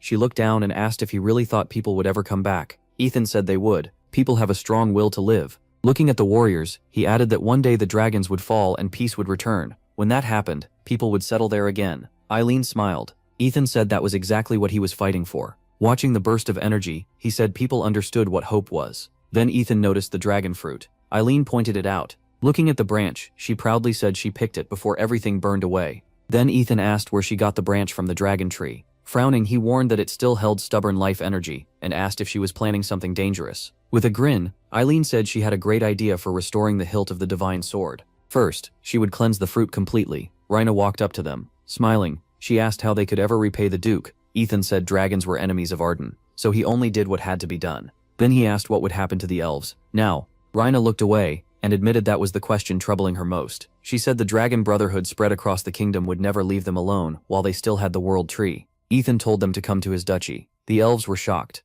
Ethan clenched his fist and promised that if they came, he would protect them. No order or brotherhood would be able to touch them there. Rhina stared at him and said they were still human. After all, Ethan reminded her that ordinary humans had kidnapped and enslaved elves and dwarves before just for profit. He placed a hand on her shoulder and told her not to be afraid. Eileen said she had watched humans for decades, and she could tell the Duke was a good man. Still, she thought he carried some secret. He was too calm and sharp for someone his age, and when the dragon transformation started, he wasn't surprised at all. Then she remembered everything she had seen and said that even with all his power, he had never bullied the weak. That was why he could be trusted. Rena folded her hands and asked what they could do in return. Ethan said they didn't owe him anything. As he turned to leave, he offered them a small territory. If they wanted, they could avoid people completely and grow a world tree there. Rena asked in disbelief if they could really live there. Ethan looked back and said he only wanted one branch before they gathered the seeds and moved the tree. That had been his goal from the start. Smoke drifted overhead. Their carriage rolled toward the settlement. Looking out, Aliyah asked if this was the place Lawrence had mentioned,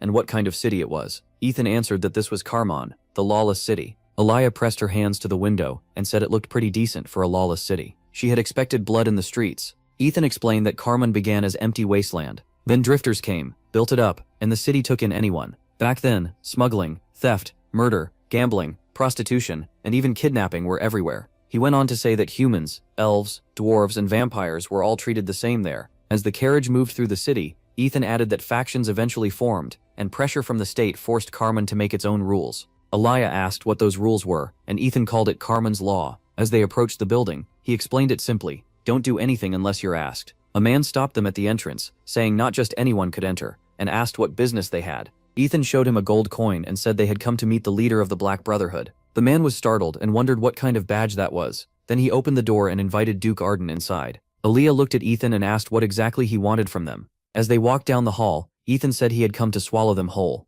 The day was bright and clear. Ethan sat on the couch. With a smile, the man asked what Duke Arden was doing in a place like this. This was Dekal, leader of the Black Brotherhood, and one of Carmon's 3 strongest factions. Ethan folded his arms and got straight to it. Since they were in Carmon, he had an offer. Did they want to work for Arden? Dekal frowned. For a moment they just stared at each other. Then Dekal asked if he could ask 2 questions. Ethan gestured for him to go ahead. Holding up 2 fingers, Dekal asked why Ethan needed them, and what they would gain by serving him. Ethan smiled and asked if he had heard of the Shadow Order. He wanted to build something like that in Arden, a group that would handle the duchy's hidden work. As Dekal glanced at the girl nearby, Ethan added that they could earn the fame of Arden's secret order and learn killing techniques. That surprised Dekal. Resting a hand on his knee, he pointed out that Arden was known as a house of swordsmen, not assassins. His face hardened. Strong mana started pouring from him. Ethan watched calmly. Blue energy rose from Dekal, as he warned that if Ethan was trying to fool them and use them, then not even Duke Arden would walk out safely. Ethan let out a sigh, then he stood and said that was fair. Once up, Ethan asked to be taken to the arena. Dekal pointed out the main members of the Black Brotherhood, and asked if they could watch too. Ethan tossed his blade and said he didn't care. There was nothing that special about the technique anyway. It could be done with a sword or even a kick. Dekal asked again, still serious. Holding a dagger in front of him, Ethan asked what he wanted to see first, and said he'd show whichever one Dekal chose. Dekal frowned to himself, wondering how Ethan could be this bold, even as a genius. Knight techniques and assassin techniques were completely different. They stared each other down. Dekal figured the Black Brotherhood had only stepped in because of the former Arden head, but none of that mattered if Ethan could even kill an 8-star knight. Dekal took his stance, and said Ethan looked awfully confident, so he'd use his leg technique. Then he told him to dodge if he could. Ethan only gave a faint smile. With one hand on his hip, he said that was fine. In the next instant, Dekal was right beside him. Dekal froze in shock. He slashed at once. Ethan slipped behind him and asked if the Black Brotherhood's leader was always this impatient. The others stared, asking what he had just done. Dekal spun around in anger. His strike had missed. Ethan was already behind him again. Smiling, he asked if that was the attack Dekal meant. Dekal glared at him. Elsewhere, the Marquis told him to prepare a book on dragon techniques, warning that the art had too many side effects to test alone. Ethan answered that he'd get it ready within a week and send it over. He looked at the Marquis, who thanked him. At the table, Ethan thought about the Dragon Slayer sword he had built from techniques of other clans. Now he could push it even further. As he turned the pages, Ethan studied the dragon techniques the Marquis had gathered. Then something caught him off guard. Looking at the book, he realized that in his past life, he had never learned that person's identity. He pictured a cloaked dragon, and wondered if this was a shadow worshipper technique. Dekal frowned, admitted Ethan was impressive, and apologized for holding back. This time, he said he'd attack for real. Ethan raised a hand to stop him. That was too easy. He said, use mana. Dekal blinked in surprise. The others traded uneasy looks. Blue aura wrapped around Dekal's dagger as he said he drew it fully, and asked if Ethan was looking down on assassin techniques. Ethan charged straight at him. Dekal's attacks came flying in. Dekal smirked to himself. Sure, he had Ethan trapped, even if he couldn't kill him. Then Ethan vanished from the middle of the assault. He reappeared somewhere else. With a blade at Dekal's head, Ethan said he'd already died once. Dekal was stunned and wondered what that move was. He turned and demanded to know what technique Ethan had used, saying he had never seen anything like it. Ethan just smiled and said he made it himself. Dekal stared at him and asked how, when the Arden family was known for sword arts. Ethan slipped a hand into his pocket and gave him one last chance. Use his strongest move and come at him with killing intent. Dekal frowned, but agreed. Blue energy began to gather around him. One of the men shouted in shock that the Black Brotherhood's strongest technique was coming out. Clones appeared around Dekal. He said with a hard look that it might sound arrogant, but he was about to land a killing blow. Blue mana surged through the room. The clones circled Ethan. He recognized the attack and thought of the Shadow Worshippers, a dragon race built for killing. He remembered how they specialized in assassination. Ethan dodged the attack as Dekal appeared behind him. Ethan thought about how those killers melted into darkness, dragged knights in with hidden arts, and finished them there with a new technique called the Shadow Mantle. He sprang back from Dekal's strike. The onlookers watched in confusion, saying they couldn't follow it, and Dekal still hadn't even touched him. Suddenly, Dekal's blade flew from his hand. He dropped to one knee. Stunned, Dekal realized he was the foolish one. Compared to Ethan, he was just a frog at the bottom of a well. Lowering his head, Dekal admitted defeat and asked Ethan to teach them that technique. Ethan smiled and said the world of the sword was much bigger than they thought, and it seemed they finally understood that. Standing before Dekal, Ethan said that even if they joined the Arden family, their main work would stay the same: gather information, and when needed remove people who had to go. But he promised the Black Brotherhood's name would still stand for justice in the shadows, just like the Royal Shadow Order. Dekal smiled. Ethan asked if they would work with him. Closing his eyes, Dekal said there could be no greater honor than protecting the Arden family and following this new vision. They had no reason to refuse him. Ethan reached out his hand and said this was exactly what he needed. At the door marked with a snake, Lawrence said he had sent dragon slayers to protect the elves. Then he smiled and said the Black Brotherhood was working for him. Now, Lawrence said Ethan had really done it. Then he added that Marquis Frechdal's estate had contacted them. The Marquis wanted to meet Ethan in person. Looking at the pink orb, Ethan thought about the kingdom's 7 clans and the Fractal Spirit Summoner clan. From his chair, Ethan told Lawrence to make him wait. He'd send the date later. Lawrence looked surprised and asked if that would really work. Ethan said that if the man had reached out first, then he needed something. Since he held one of the 8 rings, they would have to deal with him eventually anyway. So it was better to save their best cards for now and irritate him a little more. Smiling, Ethan then asked about the lands that had been given new managers. He turned to Lawrence, who said Galen, the man placed over Hermes, was a very unusual case. With a grin, Lawrence said Ethan should go see for himself. It was worth a look. Aaliyah suddenly burst in, laughing loudly. She stopped in front of him and shouted that she had done it. Holding the fruit high, she announced that the dragon fruit was finally ripe. Ethan looked at it in amazement and said its energy had become not just purer but much stronger too. Aaliyah lifted a finger and demanded a thank you. She had burned through all her precious reserves for this. Ethan put a hand on her shoulder and thanked her. Caught off guard, she asked him to say it again. He told her he really meant it. He had been ready to throw it away, but she turned it into something useful. If she wanted anything, she only had to ask. Flustered, Aliyah said she'd think about it later, since nothing came to mind yet. Holding the fruit, Ethan told her to take her time and think it over. Then he bit into the fruit. Later, the carriage rolled through the city, as Aliyah fell asleep. Red mana wrapped around Ethan. He frowned and realized he had absorbed all of its energy. Looking at his hand, Ethan thought that only 7 months had passed since his awakening, yet he was already far beyond where he had been in his previous life. He clenched his fist and noted that his mana had grown, and more importantly, the white flame had now spread through his whole body. Ethan thought his inner issues were basically solved, and his core foundation was set. All that remained was facing the kingdom's 7 clans, the 8 rings, and Terran. Ethan stepped out of the carriage. Walking over to Galen, he said it had been a while. Galen bowed and began reporting that trade and culture in the city were both growing well. They moved through the city together. Looking around, Aaliyah said the place felt far livelier than before.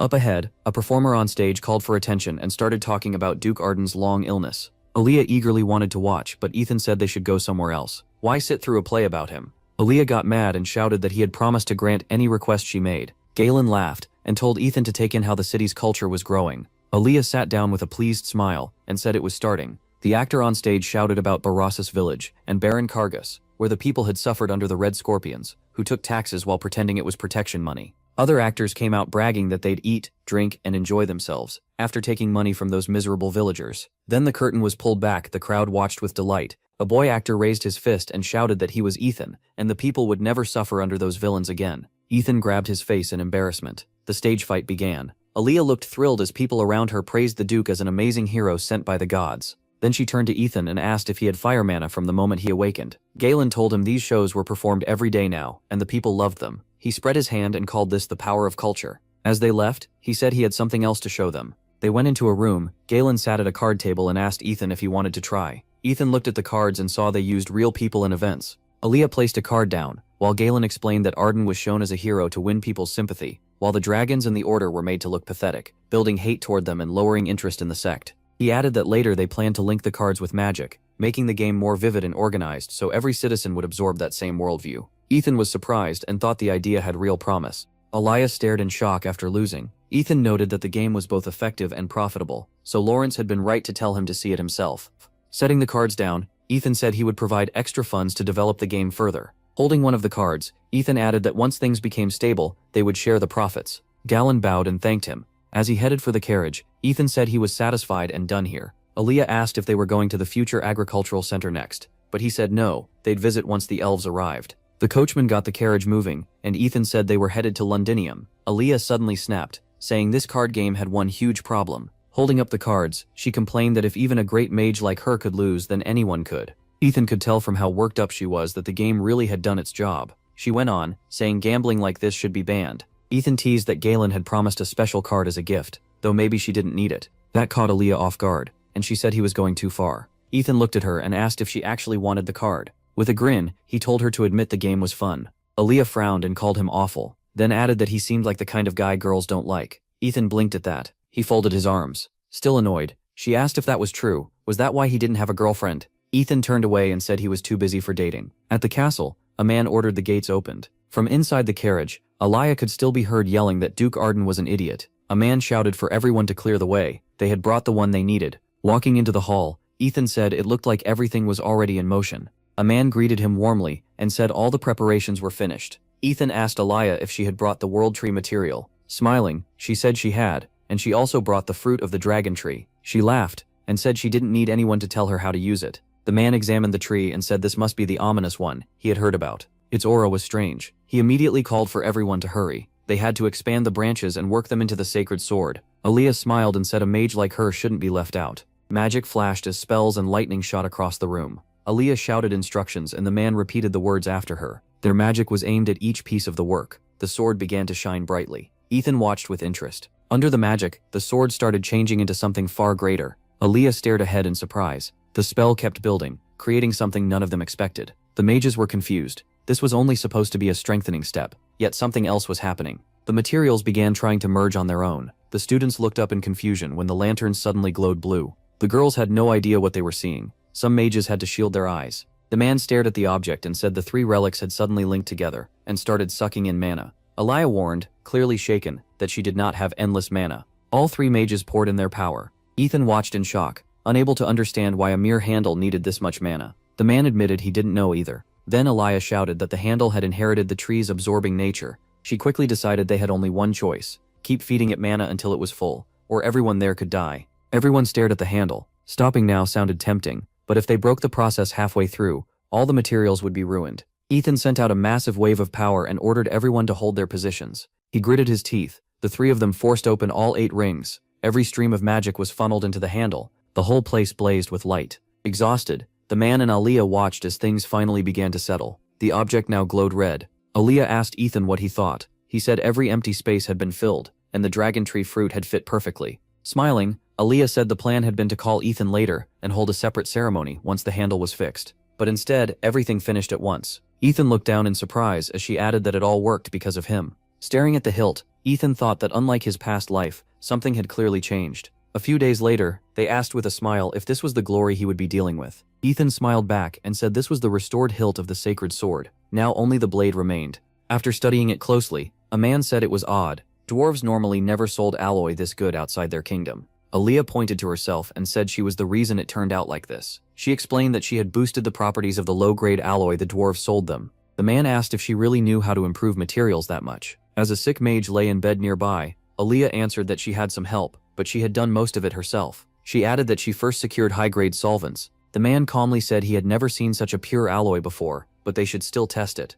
The furnace burned fiercely. 2 workers climbed the stairs. A man shouted that the temperature was steadily rising. Everyone began pouring in the solvents. The liquid splashed onto the stone. The flames grew stronger. People watched in amazement, saying it was a miracle. Without equipment this good, the furnace would have melted already. Ethan and Aaliyah watched quietly, but the alloy just sat there. After an hour, Aaliyah yelled in frustration. The man admitted he had no idea when this alloy would melt. He had never seen anything like it. Normal metal would have melted and boiled long ago. One worker warned that the solvent's effect would end soon, and the alloy still had not started melting. Ethan said, surprised and disappointed, that maybe none of it had worked. Then he slowly walked toward the furnace, even as everyone shouted for him to stay back. He kept his eyes forward. Someone asked if Ethan planned to raise the heat with fire mana. The others started whispering, but a man ordered them to be quiet. Watching Ethan closely, he said it wouldn't work. Even knights struggled to reach that kind of temperature. Everyone stared at Ethan, thinking that even now the Duke was still finding new ways to shock them. The workers could only watch in confusion. Ethan placed his hands on the alloy, then he shouted. A violent blaze surged through the area. Fire burst from the furnace, and at last the alloy began to melt. The man yelled that they had done it. The others stared at Ethan in disbelief, saying this was impossible. Ethan looked ahead, stunned, and thought of the legendary sacred sword, Dranion, the blade that reached the land of fire and took the Lord's flame. The man still could not believe what he was seeing. Ethan looked down and realized what was still missing. Gathering mana, he thought of the 8-ring handle he had already restored. The flames rose even higher. The man kept watching Ethan in fear. Ethan let out a breath. Ilya studied him closely. Then she heard an order. Gather every remaining member of the Order of Dragon Slayers near the forge at once. The group rushed into action, shouting over one another. Nerion turned to the side and listened carefully to the report. 2 men listened as well, focused on the message. Everyone had to gather immediately. They planted their feet and moved to obey. A man quickly reported that 101 members of the Order of Dragon Slayers had assembled. Ethan shouted that he needed some of their mana, and no one was to interfere. He gripped the handle tightly. Nerion watched with interest, unable to understand what kind of handle it was. Ethan began pulling in mana. Everyone stared at him in shock. Nerion saw Ethan's own energy slowly draining away. The gathered soldiers looked at the magic, unable to make sense of it. Ilya laughed and said this was the dragon fruit's special effect, the same thing she had seen when they made the handle. Its purpose was to gather mana and pass it to its owner. Nerion watched closely and said Ethan was not only restoring the sacred sword, he had also mastered a frightening technique. Ilya realized the Duke had risen to another level. The man looked ahead with confidence, as orders were shouted around him. The others answered in surprise that no one had known it could melt completely like this. Ilya shouted with a grin not to hold back. They needed everyone's strength if this forging was going to succeed. Everyone yelled for the others to stay sharp and not miss a single step. The workers asked each other what exactly they were about to make. One girl smiled and recalled the legend. First, the handle was made from the branches of the World Tree, and then the blade was forged from sacred alloy. Ethan looked over at the workers as their nervous questions spread. He kept his gaze forward, while the man forged with expert hands. Ilya focused on the magic. Watching it all, Ethan told himself he had chosen the best path.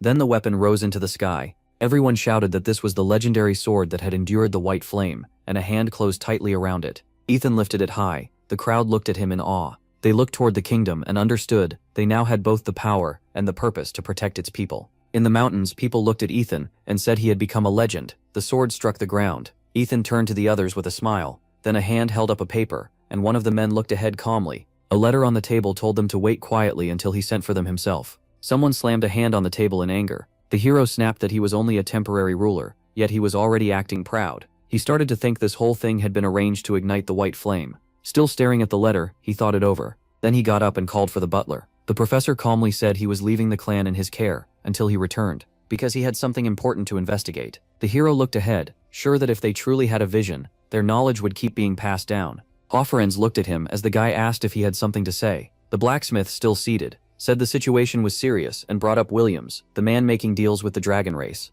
He went on to say dwarves were being hunted across the kingdom and treated like traitors, while Hofferens only got a warning. Ethan listened in surprise. He said that was strange. The dwarves still hated dragons, but Williams was perfectly safe. Marquis Blotten had promised to look into it and contact him soon. Kuzne shouted that it was time to head back to the castle. As the door shut, Ethan realized the dwarves hated dragons, yet had no issue with the castle. Sitting with his hands folded, he said the day would come when he met the hero he remembered from his past life. Ethan fixed his gaze forward and said he needed to get ready before that happened. A festival had begun. The guy asked Fonze, surprised, if there was really a holiday at this time of year. Smiling, the hero explained that Ethan had restored the Ardin's relic, the sacred sword. The guy asked if that was why they threw a festival. As they talked, Torian stood behind them in a cloak. Fonze said the festival would have contests, and the prize was the Duke's great sword. Turian listened as Fonze added that sword masters from everywhere had gathered knights and mercenaries alike. Even those who lost might still join the Order of Dragon Slayers and make a name for themselves. The group kept walking, smiling and saying the huge crowd would be perfect for merchants like them to make money. They kept moving forward.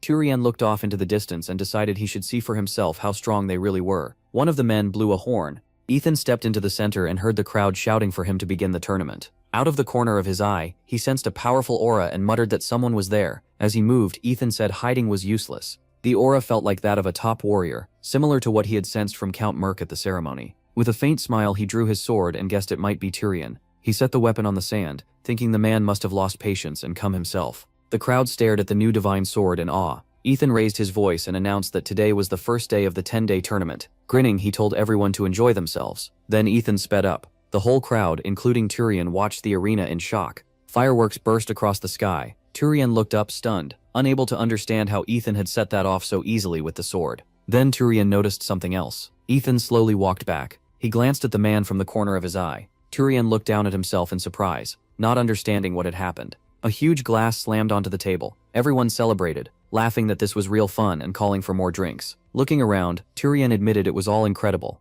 He remembered visiting this city under past rulers, when the people were poor and death was everywhere. Now the same city had changed completely in just a few months, and Turian couldn't believe a man who had only recently turned 20 had done it. Then he heard something nearby. Turian turned and saw two people arguing over a set of cards that caught his interest. A man walked over and told them to stop fighting. He explained that these cards came from the Arden department. The tavern owner hadn't cheated anyone, and they should just enjoy the festival. Turian watched in surprise, as one man complained he had spent a lot, while the other calmed him down and called him Marquis. He looked at the Urbana card game. A regular set cost 50 copper, while a special set cost 50 silver. Turian couldn't figure out what made them so valuable, that even nobles were buying them. Opening the doors, the hero said the main event he cared about was the Order of Dragon Slayers match in 2 days, but first he should try the card game to understand the local culture. 2 days passed, and the arena was ready. The hero stared ahead in disbelief. He had only meant to try a few rounds, and now he still didn't understand what kind of card game this was. Turian sat calmly and said he had only just come to his senses 2 days later.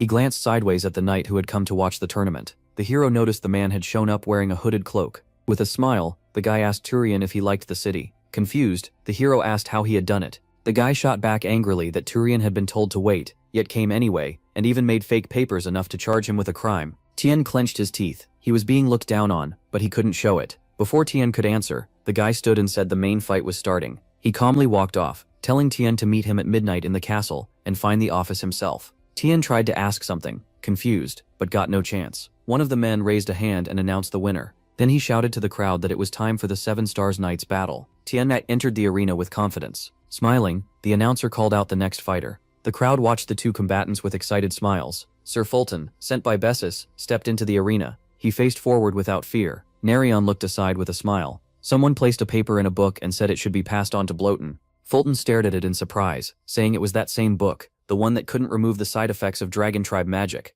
Sitting on the throne, Ethan said the harmful spells had been rewritten at the Marquise's request. The guy looked at the sheet, stunned, unsure if it was even possible or what the note meant. Ethan smiled and said that with those talents she could raise her level with ease. Fulton said this would finally let him go beyond 7 stars, and the Duke's teaching would be incredible. Nerion looked at his opponent and asked if a knight from Bias joining the tournament broke the rules. Fulton replied that he owed the Duke a great deal, first for restoring order to the Order of Dragon Slayers, and then for much more. The hero looked at him confidently, as the man said that if he took first place he would hand over the reward. Gripping his sword tight, he added that he knew this was an important man charged with protecting the Duchess. With a smile, the announcer shouted to the crowd that the match was beginning. Mirion rushed in, telling his opponent he should learn some manners. Fulton charged forward, just as boldly. The two men clashed. Tien watched the fight in surprise. He said this was a match between the duchy's finest knights. Watching Fulton, Tianrian judged that their total mana wasn't that high, but their skill was impressive. Their swordsmanship was polished far beyond normal. The fight was on such a level that any of them could compete with family orders that had 7-star warriors.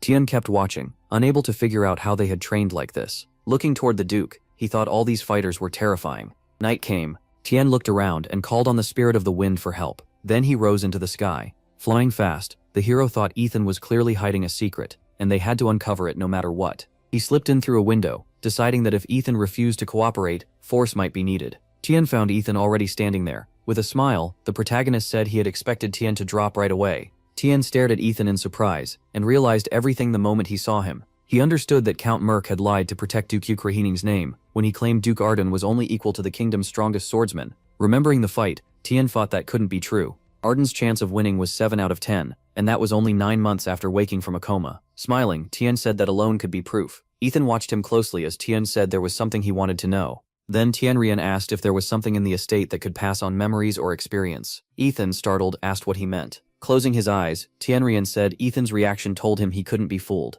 The hero smiled at him and said he understood everything, so he wanted to make a deal. Ethan looked confused and asked what he was talking about, saying he had only acted surprised to play along. Glancing at Tianrian, the man said he finally understood why he had come. The protagonist realized Tianrian believed Marquis Fractal had passed his experience on through the bloodline, and that the 7th line believed this was how he had returned. Tianrian knew he couldn't handle this by himself, so he tried to strike a deal and test Ethan at the same time.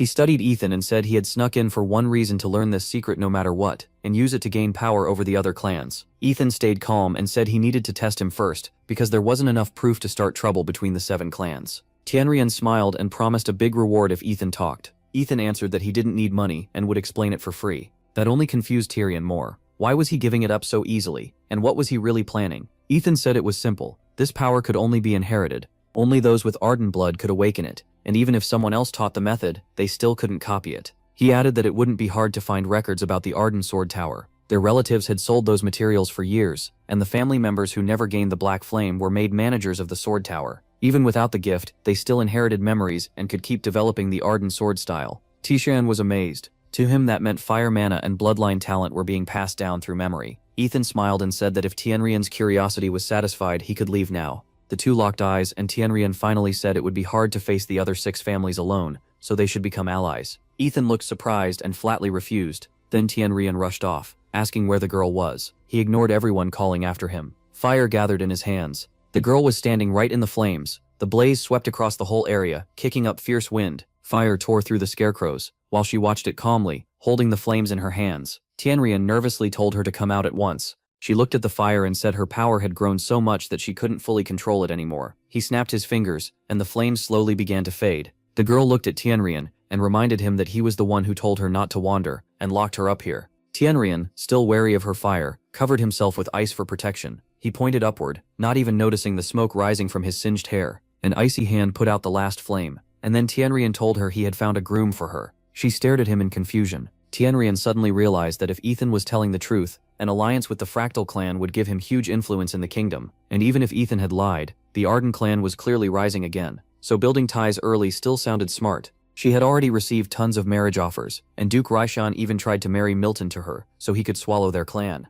Tyrion had refused before, but now he saw a new chance that could change the whole game. Ethan calmly said no. Tyrion blinked in shock and asked why. He loudly insisted that his daughter was an extraordinary beauty. Ethan snapped back that he didn't care about that. He was trying to figure out the Arden clan's secrets. Tyrion said he truly regretted everything tied to his family's secrets, but even so, the Agilas and Raishan kept trying to hurt them. Then he pointed out that Ethan had shared this secret only with him, which meant he wanted an ally. Ethan fired back that if that was the case, he could just send letters to everyone. He raised his voice and warned that once the Arden secret spread, all kinds of ugly ideas would follow. People would want ties to him just so their descendants could gain that power. Some would try to ally with him, while others would watch him or kill him if they couldn't win him over. Tyrion pressed his lips together and said the kingdom might have 7 clans now, but things could turn dangerous fast if Duke Arden used himself as bait to turn them against each other. He looked at Ethan in disbelief, and called him a terrifying man for being willing to risk his own life. Ethan tightened his expression. Tyrion realized Ethan had probably seen through him, but since things were urgent, Ethan offered another deal.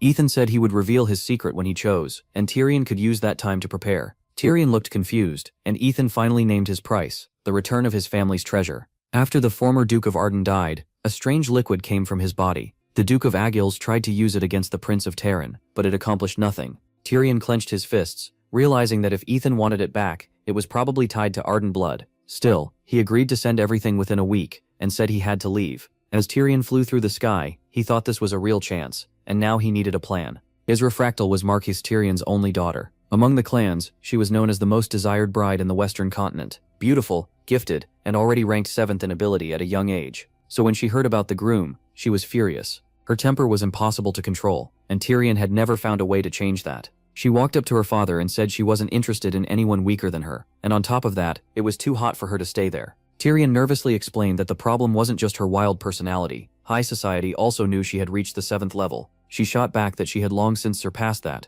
That only made Tyrion more afraid. If the others, especially Raishan and the Agils, learned the truth, they would rush to claim her. He had hidden her this whole time, but his patience was gone. Then he asked if she had heard about Duke Arden, the man everyone had been talking about lately. Isra stared at him and asked if they wanted her to marry that man. Tyrion hurriedly said yes, but first she only needed to go, take a look, and decide after that. With a smile she said she was leaving right away. Tyrion thought Milton was weak and unstable, the kind of man who could never handle her, so he lowered his head and asked Ethan to take care of her. At the market, Asura looked around in surprise and admitted the city wasn't bad. The people didn't seem rich, but she could still see hope on their faces. Looking ahead, she wondered what kind of man Ethan really was. Then her face lit up with a smile. A light burned nearby, and a crowd had gathered. One man shouted loudly to the side, while fighters held their stances with swords ready. Ethan watched and told his assistant the numbers of the people being accepted. Asura carefully came down the stairs. Seeing the huge crowd, she wondered if he was really here. The shouting went on, and Ethan kept watching. Asura scanned the line of fighters and quickly spotted Duke Ethan, admitting to herself that he was cute.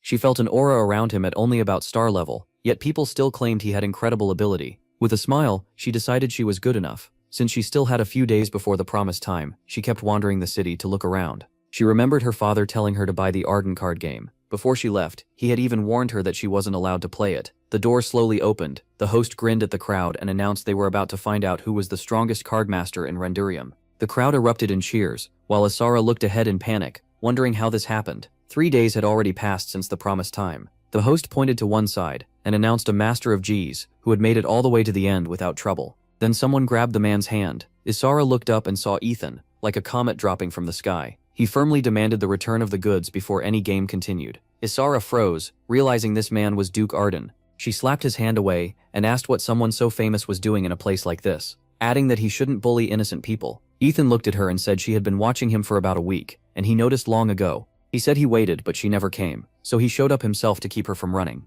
Then he held out his hand and told her to return what she promised. She smirked and asked how he could be so sure he had found Lady Asura. Ethan answered that not everything she said was true. She told people she had only reached village level, but in reality, she was already at the 9th. Asura's eyes widened. Not only had he tracked her for a week, he had also seen through her real level. Grabbing her robe, she thought bitterly that she had spent a whole week acting, only to get exposed anyway. Then she reached into her pocket and said she would hand over the goods first. She handed over the bag and asked how he found her. He just turned and started to leave, so she asked again, confused. Her jaw dropped in outrage. From the stage, the host called for Miss Asura to come out, and the crowd started whispering, wondering if she had run off. He warned that if she didn't appear in 5 seconds, she'd be counted as withdrawn. Asura shook her head. The countdown began, and she pressed her lips tight. Nervous, she called out to the Duke and asked if this wasn't a little too rude. Ethan turned back, and she pointed out that he got what he came for, so why was he leaving now? Facing him, she said he'd already gotten what he wanted. Then she asked if he hadn't heard from his father that they might marry, and if he really had no interest at all.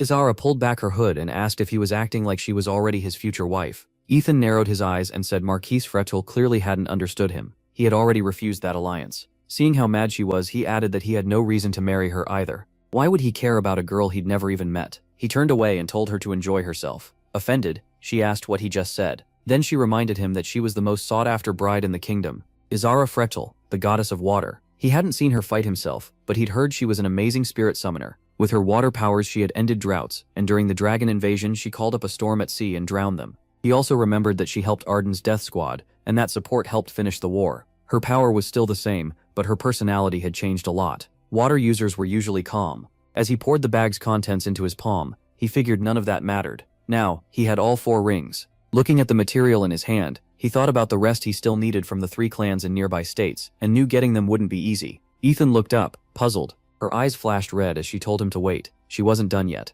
Since she was here, she wouldn't leave empty-handed. Angrily, she challenged him to a fight. Ethan raised a brow and asked if he really had to accept. Asura smiled and offered a deal. If he won, she'd grant one request. Ethan frowned and glanced down as she added that she had power too. He shut his eyes, agreed, and told her to meet him at the training field. Maybe this could help him after all. At the field, Asura told him to begin, and Ethan answered, "As you wish." She lifted her staff, thinking no one her age had ever matched her strength, and this 7-star duke was looking down on her. A fire dome rose around her as she kept going, thinking she'd crush his pride and prove he was weaker. Then she cast a spell to widen her spirit range. Ethan looked surprised and said this was how she used fire? It was on Agnieszka's level. Pleased, she laughed and said fire was her element. If he was so confident, wasn't he feeling the heat yet? A fiery whirlwind spun above as she told him to admit defeat, and maybe she'd calm the flames. Ethan closed his eyes, let out a breath, and asked if Asura Fretel had forgotten what the Arden family was known for. She asked again, confused. Streams of fire rushed through the air. Ethan reached out and touched one without any trouble. Asura stared in shock and asked what that was.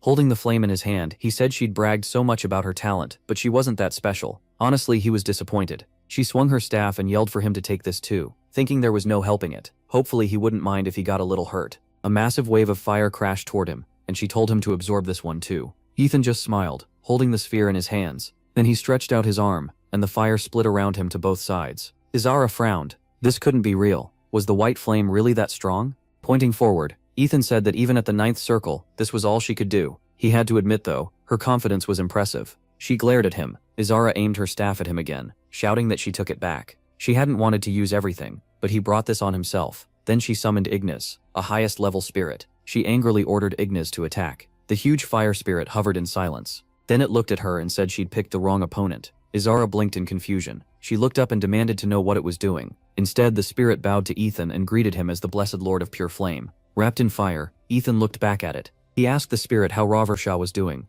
and it answered that she was always watching over him. Ethan smiled and said he hoped they'd meet again someday. For now, it should tell her to take care of herself. Ignis said it would pass the message on. Izara gaped. Rorosha was supposed to be a legend from the past, yet he knew her personally, and seemed close to her. Ethan looked at Izara and said the match was over. Would she listen to his request now? She burst out in protest. Furious, she said she couldn't accept that. Ethan frowned as she argued that even without a spirit, she was still level 9. A moment later, Ethan used the 8 rings technique. Izara cried out in fear, covered in flames. Ethan asked what kind of disgrace this was. She was supposed to be a lady from a great family, yet she was acting shamefully. Izara dropped to her knees, grinding her teeth. She realized she couldn't do anything against this crushing pressure. With the burning sphere in his chest, he told her even defeat had something to teach. A real fighter uses loss to grow stronger, and if she truly had great power, her mindset should match it. She lowered her eyes and quietly admitted defeat. At once the fire vanished. Ethan turned away and told her to go back. He'd send her a letter later. Head lowered, Izara breathed hard.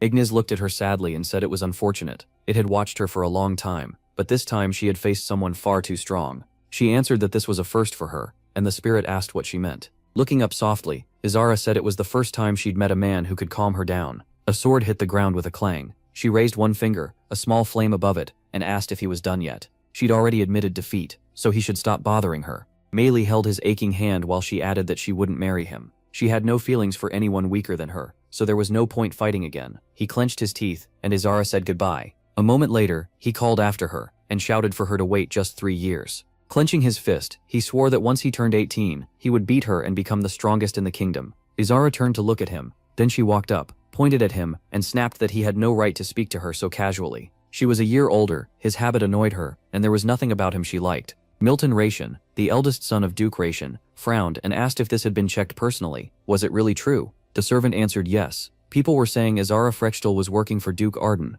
Then he added that there were even rumors she was in love with him. Milton slammed the table and shouted that it was a lie. His Izara would never do that. With an angry grin, he thought about the same Izara he'd loved since she was 10, and how she had fallen for that vile Duke. A moment later, he dismissed the servants and left. As he moved through the corridor, he thought about finally being recognized by the kingdom's strongest swordsman. Then he knocked on a door, thinking he needed to see her right now and kill him with his own hands. A voice from inside told him to come in. He entered, frowned at his father, and asked what was going on. Was he really going to stay quiet while Arden and Frechtel got closer? He said he was going there now. His father angrily shouted at him to stop talking nonsense and stay quiet. The servants stared in shock. Milton bowed and apologized. The man thought angrily that this count had visited often for a long time, making threats, yet always dodged talk of the children's marriage, and now he was trying to deal with Arden. Leaning on the table, he warned Milton to do nothing, or he'd ruin everything. Milton said he understood. In a stern voice, the man ordered the 7 clans to be gathered at once, and told the butler to bring the crystal ball. The marker held the letter and thought this was great. Izara had finally found someone worthy. Reading it, he thought she'd fallen in love, which meant Duke Ethan had won the contest. So he had judged people right after all. Then he looked up and noticed Garand Ration was furious. Frowning, he thought Ration and Agules were obsessed with power. The Marquis thought the kingdom's 7 clans had split into 3 sides, hardliners, moderates, and a neutral group. He believed the hardliners were pushing Thoron, while the moderates were trying to keep their honor and do what was right. He pressed his lips together and realized he needed to talk to him first. The man stopped in front of the stone. Blue magic swirled around him. Frowning, the Duke drove his fist forward. The stone shook. Then he hit it again, and the stone shattered into pieces. Staring at the broken pieces, he said that confirmed the rumors. The Marquis looked at him and said it did. The Duke put his hands on his hips and said he would back him since they were on the same side. But this issue was bigger than it looked, and 2 dukes would surely step in. Could he handle that? The Marquis grinned and said Asura had finally found happiness. He wanted to protect her, so he asked for help. Since the Duke also had a daughter, maybe she could help shift the mood among the 7 clans. An hourglass came to mind as the man said the balance of power had changed. If Duke Arden joined the moderate side, everything would tilt. The Duke touched his face and said he never expected to hear that from him. What had him this worried? The image of the main character came to him. At first he had dismissed him as an annoying pup and kept an eye on him, but Duke Ethan had shown amazing talent, great skill, strong control, and none of the reckless pride people expected from someone so powerful. The Marquis lowered his head and apologized for asking such a favor. The Duke told him to relax. He had done nothing wrong, and there was no need to worry. he understood. The Marquis gave him a puzzled look. The Duke placed a hand on his chest and said he was the head of his house too, so he wanted to judge this for himself before deciding. A moment later, he vanished, saying he was going to meet him now. The man grinned bitterly and thought Duke Dustin was a good person, but with his temper, he probably would not greet him kindly. He needed to warn the main character fast. The warriors stood ready with their weapons. As a voice called for the first position, they leveled their swords forward. Ethan walked over and asked how the new knights were doing. Mengarten turned to him. Smiling, he said the men he had picked were very talented. After just a little guidance, they were already improving fast. The protagonist praised him and said he might need to leave the training ground for a while. Surprised, the man asked again if some event was coming up, he could handle the preparations, but Ethan said that was not it. The Duke grinned. He dropped to the ground, kicking up dust. The shockwave threw the fighters back, and a voice boomed that he was Duke Dustin and had come to challenge the Duke to a duel. Mengarten frowned and muttered that this was an attack. A hand suddenly appeared over his head. Ethan shoved the man aside and faced the one charging at him. Taking his stance, he said he accepted the challenge. The Duke rushed in with a punch. Dust burst up beneath them. The protagonist blocked the strike and sent the man flying back. Mengarten turned to Ethan in fear and asked who that was. Ethan replied that Marquis Frechtel had mentioned a new challenger. Looking at the man, he added that it was the head of the Dustin clan. The man smiled, amazed. He kept throwing one blow after another, thinking how sudden his attack had been. Yet Ethan was handling everything calmly. Speeding up, he decided to test him further. Ethan slipped past the strike with ease. The Duke bared his teeth. Then he smiled and thought he would really get to see it. The protagonist struck again, and the man thought he had been right after all. Ethan reached toward him. The Duke raised his fist to hit back, thinking Duke Ethan clearly did not care much for formal manners. The two crashed into a fierce fight. The man smiled and thought Ethan had only just woken from a coma, so maybe his level and power had grown even more. As they kept fighting, the Duke realized raw power was one thing, but Ethan's edge and technique was something else entirely. How had someone that young reached this level? Ethan kept dodging the blows. The man attacked again. The protagonist crossed his arms, annoyed. The man looked at him and thought he himself had only learned the basics of combat techniques after turning 30, then spent his whole life training every day under perfect conditions. As he struck once more, he thought how ridiculous this was. A weapon flew toward the protagonist. Ethan caught it and said his opponent still could not match him in technique, so now they could move on to the real part. Smiling, the Duke said he had seen enough of Ethan's skill. Now he wanted to witness his real strength. Though part of him still felt like he was dreaming. People started calling out to the Duke. A man ran up and asked what was going on, but the other could only say he did not know. Duke Dustin had suddenly appeared. Izaro was stunned. Duke Dustin was close with his family, so why was he attacking the protagonist? Then Duke Dustin shouted for Ethan to show what he could really do. He blocked another strike, and the girl thought that proved it. Ethan had not been pretending with a huge mana supply. He was a truly strong fighter, who had found a brilliant path. Watching their duel, the girl thought that in her past life, fighters this strong could be counted on one hand. Ethan's eyes shine with excitement. The Duke stared back, and Izaro found that interesting. The weapon sliced through the air. The Duke looked at Ethan and thought he really was unusual. Now he understood why Izaro had fallen for him. Throwing another punch, the Duke asked if he knew. Then he smiled and said Dorothy was a very good girl. Ethan asked who that was, and the man answered that she was his daughter. Charging again, he said this was not really about them, but it mattered a lot to him who would marry her. He winked, said he would wait for Ethan's answer, and called him son-in-law. Ethan stared at him in confusion. The guy beside him congratulated him, saying Duke Dustin treasured his daughter deeply, so this meant Ethan had gained a dependable ally. The crowd started whispering that their Duke now had 2 marriage offers, and that was something anyone would envy. Others said that was only natural. This was their Duke. Izaro, however, thought she would never allow it. Clenching her fists, she declared that she would be the one to marry the Duke. Ethan dropped his weapon, turned around and asked what everyone was talking about. Then he smiled and said the chatter had gone too far. There was no discipline left, so everyone there would run 100 laps around the training field. Lawrence frowned and thought that if that was how things were, he would turn this into Arden's defeat. A shocked cry rang out in the Frechtel estate. Speaking nervously into the sphere, he said he was grateful the Duke had recognized the protagonist's talent and agreed to join the plan. But was he really planning to marry Dorothy to him too? The Duke answered happily that yes, and now he understood why the protagonist had talked about him that way. He liked Ethan, and was ready to compete fairly for a son-in-law like that. Raising a finger, he added that unless Marquis Terrain planned to reject Duke Dustin himself, the Marquis quickly agreed. Frightened, the man rose from the table and said they were foolish and arrogant. The Duke went on, saying they had trusted Count Merc's words without checking Duke Arden's real ability. He had seen it himself, and Ethan's level was beyond belief. They answered that mana had not even been used in that duel, and if it had been, he would have won almost instantly. The Duke agreed, saying that was true, but that was exactly why he could judge Ethan's skill so clearly. He was no longer someone who only relied on technique. The man asked if that was really true, and said those abilities were terrifying. If so, Prince Terror might not be able to beat him in the coming competition. The Duke crossed his arms and said Duke Ethan would definitely win. Looking at it calmly, none of their candidates could stand against him. The man slammed the table and said he objected. Closing his eyes, he said Prince Terran had not been fully shaped yet, and it sounded like the Duke no longer believed in the power of his dark magic. The Duke frowned and snapped at him to get a grip. Even if they made the prince stronger, that did not mean he would gain wisdom, sense, or self-control. The man frowned, and the Duke pressed on,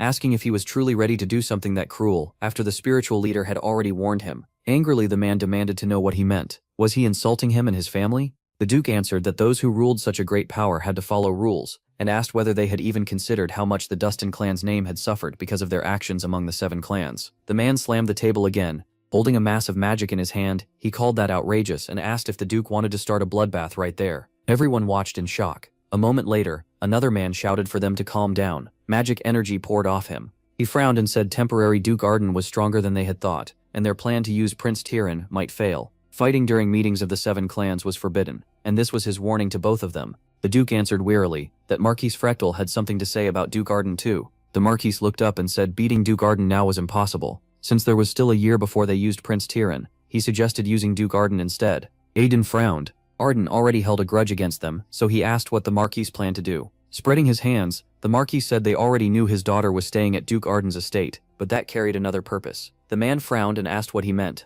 Clutching his pendant, the Marquis explained that they would let Duke Arden teach their heirs while planting spies around him. So the 7 clans would invite Duke Arden to teach at Hydern Academy and train their children. The man thought it over and asked the Count what that really meant. With his eyes closed, the Count said their plan had clearly changed. It looked more like an offer of peace. The man answered that Duke Arden must have done something big if the 7 clans could no longer look down on him. The Count added that for some reason, news of the duel with Duke Dustin had spread incredibly fast. He thought that might actually help. Too much conflict between the duchies was dangerous for the kingdom. Then he pointed out one problem. Duke Arden was about the same age as the heirs of the 7 clans, so they might not listen to him. The man said the opposite could happen. Arden's success might push them to compete. Looking over the papers, he said the idea made sense, but would Duke Arden even accept? Since the clans were hostile to him, and the Arden family had leverage, he could ignore the king's order. The man stood and said Arden recently needed money to rebuild his duchy. If the 7 clans offered a huge payment, he would likely listen, and the Duke probably saw other benefits too. The Count agreed and said he had also ordered attention to be drawn away from Arden. Because of that, several Shadow Order knights died.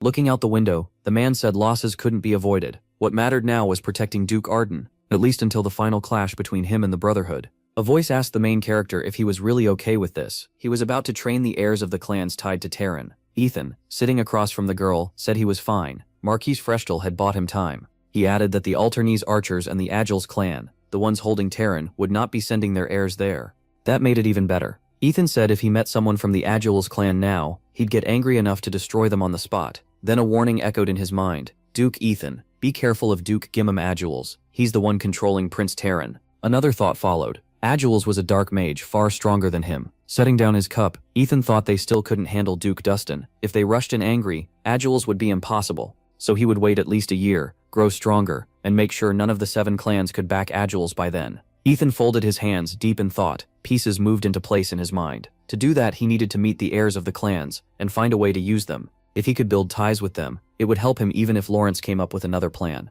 And if that failed, he could still learn their techniques. They had stolen Arden methods before, so he was ready to do the same. From the student's sloppy technique alone, it was obvious they had no idea he could read and break down secret arts. The protagonist rose from the sofa and told his sister not to worry. Everything he was doing was to bring Terran back. Smiling, she said she believed in him. He should find their brother, and she would protect the duchy. As their horse carriage rolled down the road, a voice shouted again. The protagonist frowned and said he had explained it step by step, yet she still couldn't do it. The girl lowered her head, shut her eyes, and apologized. Crossing his legs, he reminded her that she had asked for this. He had even started teaching her on the ride to the academy, but she still showed no progress. Seeing her tears, he said she had bragged about having amazing talent, yet she hadn't learned a thing. The girl started crying hard. Ethan paused and asked if she was all right. She apologized again and said that next to him she felt useless. Ethan apologized too. He told her she had helped the duchy a lot, admitted he had been too harsh, and asked her to forgive him. The girl stared at him, lips parted.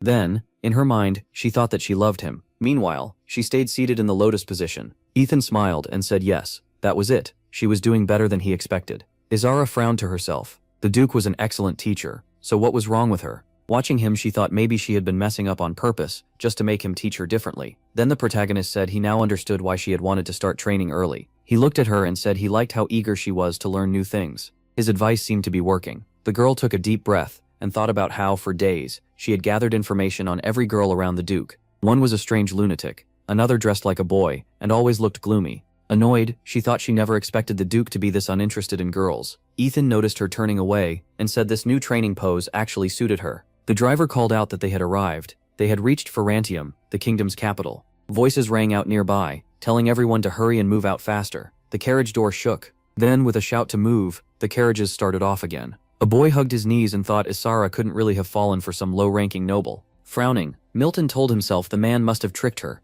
Asura would wait for him, and he would save her from Duke Ethan. They approached the castle. It was the Royal Academy of Hydern. Someone walked ahead of them. Ethan smiled and asked if this was the place. It looked better than he expected. The Count opened his arms and said they had been waiting for them. Smiling, the man asked if the trip had gone well, and said he wanted to explain something before classes began. The protagonist asked if this was an order from the royal palace, then told him to go on. The Count secretly told him he was sorry, but the clan leaders had no plan to obey him from the start. Ethan answered that there was no need to whisper something so obvious. Coughing, the man got to the point. If the students defied him, he could punish them, but he must never kill, cripple, or do anything that would cause major fallout. Ethan put his hands in his pockets and said the Count worried too much. Even his patience had limits, but violence wasn't always needed to teach discipline. The Count handed him a coin and said he hoped they could work well together. Still uneasy, the Count watched him leave. Ethan smiled to himself, thinking that since he would be teaching combat, he would need to hit them sometimes. He'd just make sure to strike places that wouldn't leave marks. Then someone stepped in front of the girl and the main character.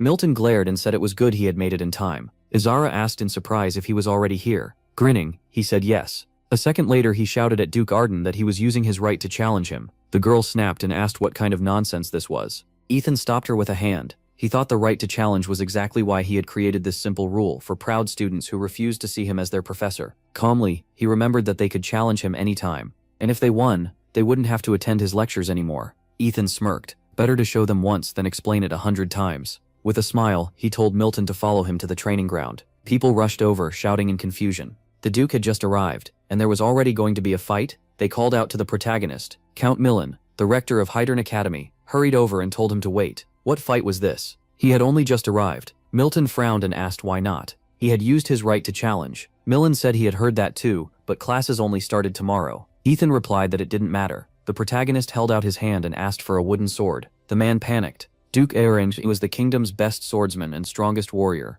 No matter how the match ended, someone would be unhappy, and that meant trouble. He looked up, decided he'd take responsibility, and said he would act as judge. Then he spread his arms and told them to take their positions. The girls started arguing over who would win. Most picked the kingdom's top swordsman, saying they'd heard Duke Ethan only had 7 stars. A second later, Asura snapped at them, demanding to know what they had just said about her Duke. Mayton shot back, upset, saying her Duke was not that stupid. Millen shut his eyes and reminded them this was only a match, no killing, and no serious injuries. Then he asked if both sides agreed. Mayton answered at once that he agreed. Ethan said the same at the same time. Millen lifted his hand and called for the match to start. As he swung his sword, the boy thought he'd heard Ethan was on the same level as the Duke, but his family had a new breathing art, the reverse heavenly method. With an angry shout, lightning burst around him. The crowd stared in shock, telling each other to look at that. It was pure energy like they had never seen before. Millen stared, thinking the boy's mana was unbelievably strong. He opened one eye and worried that power was too much for a simple match.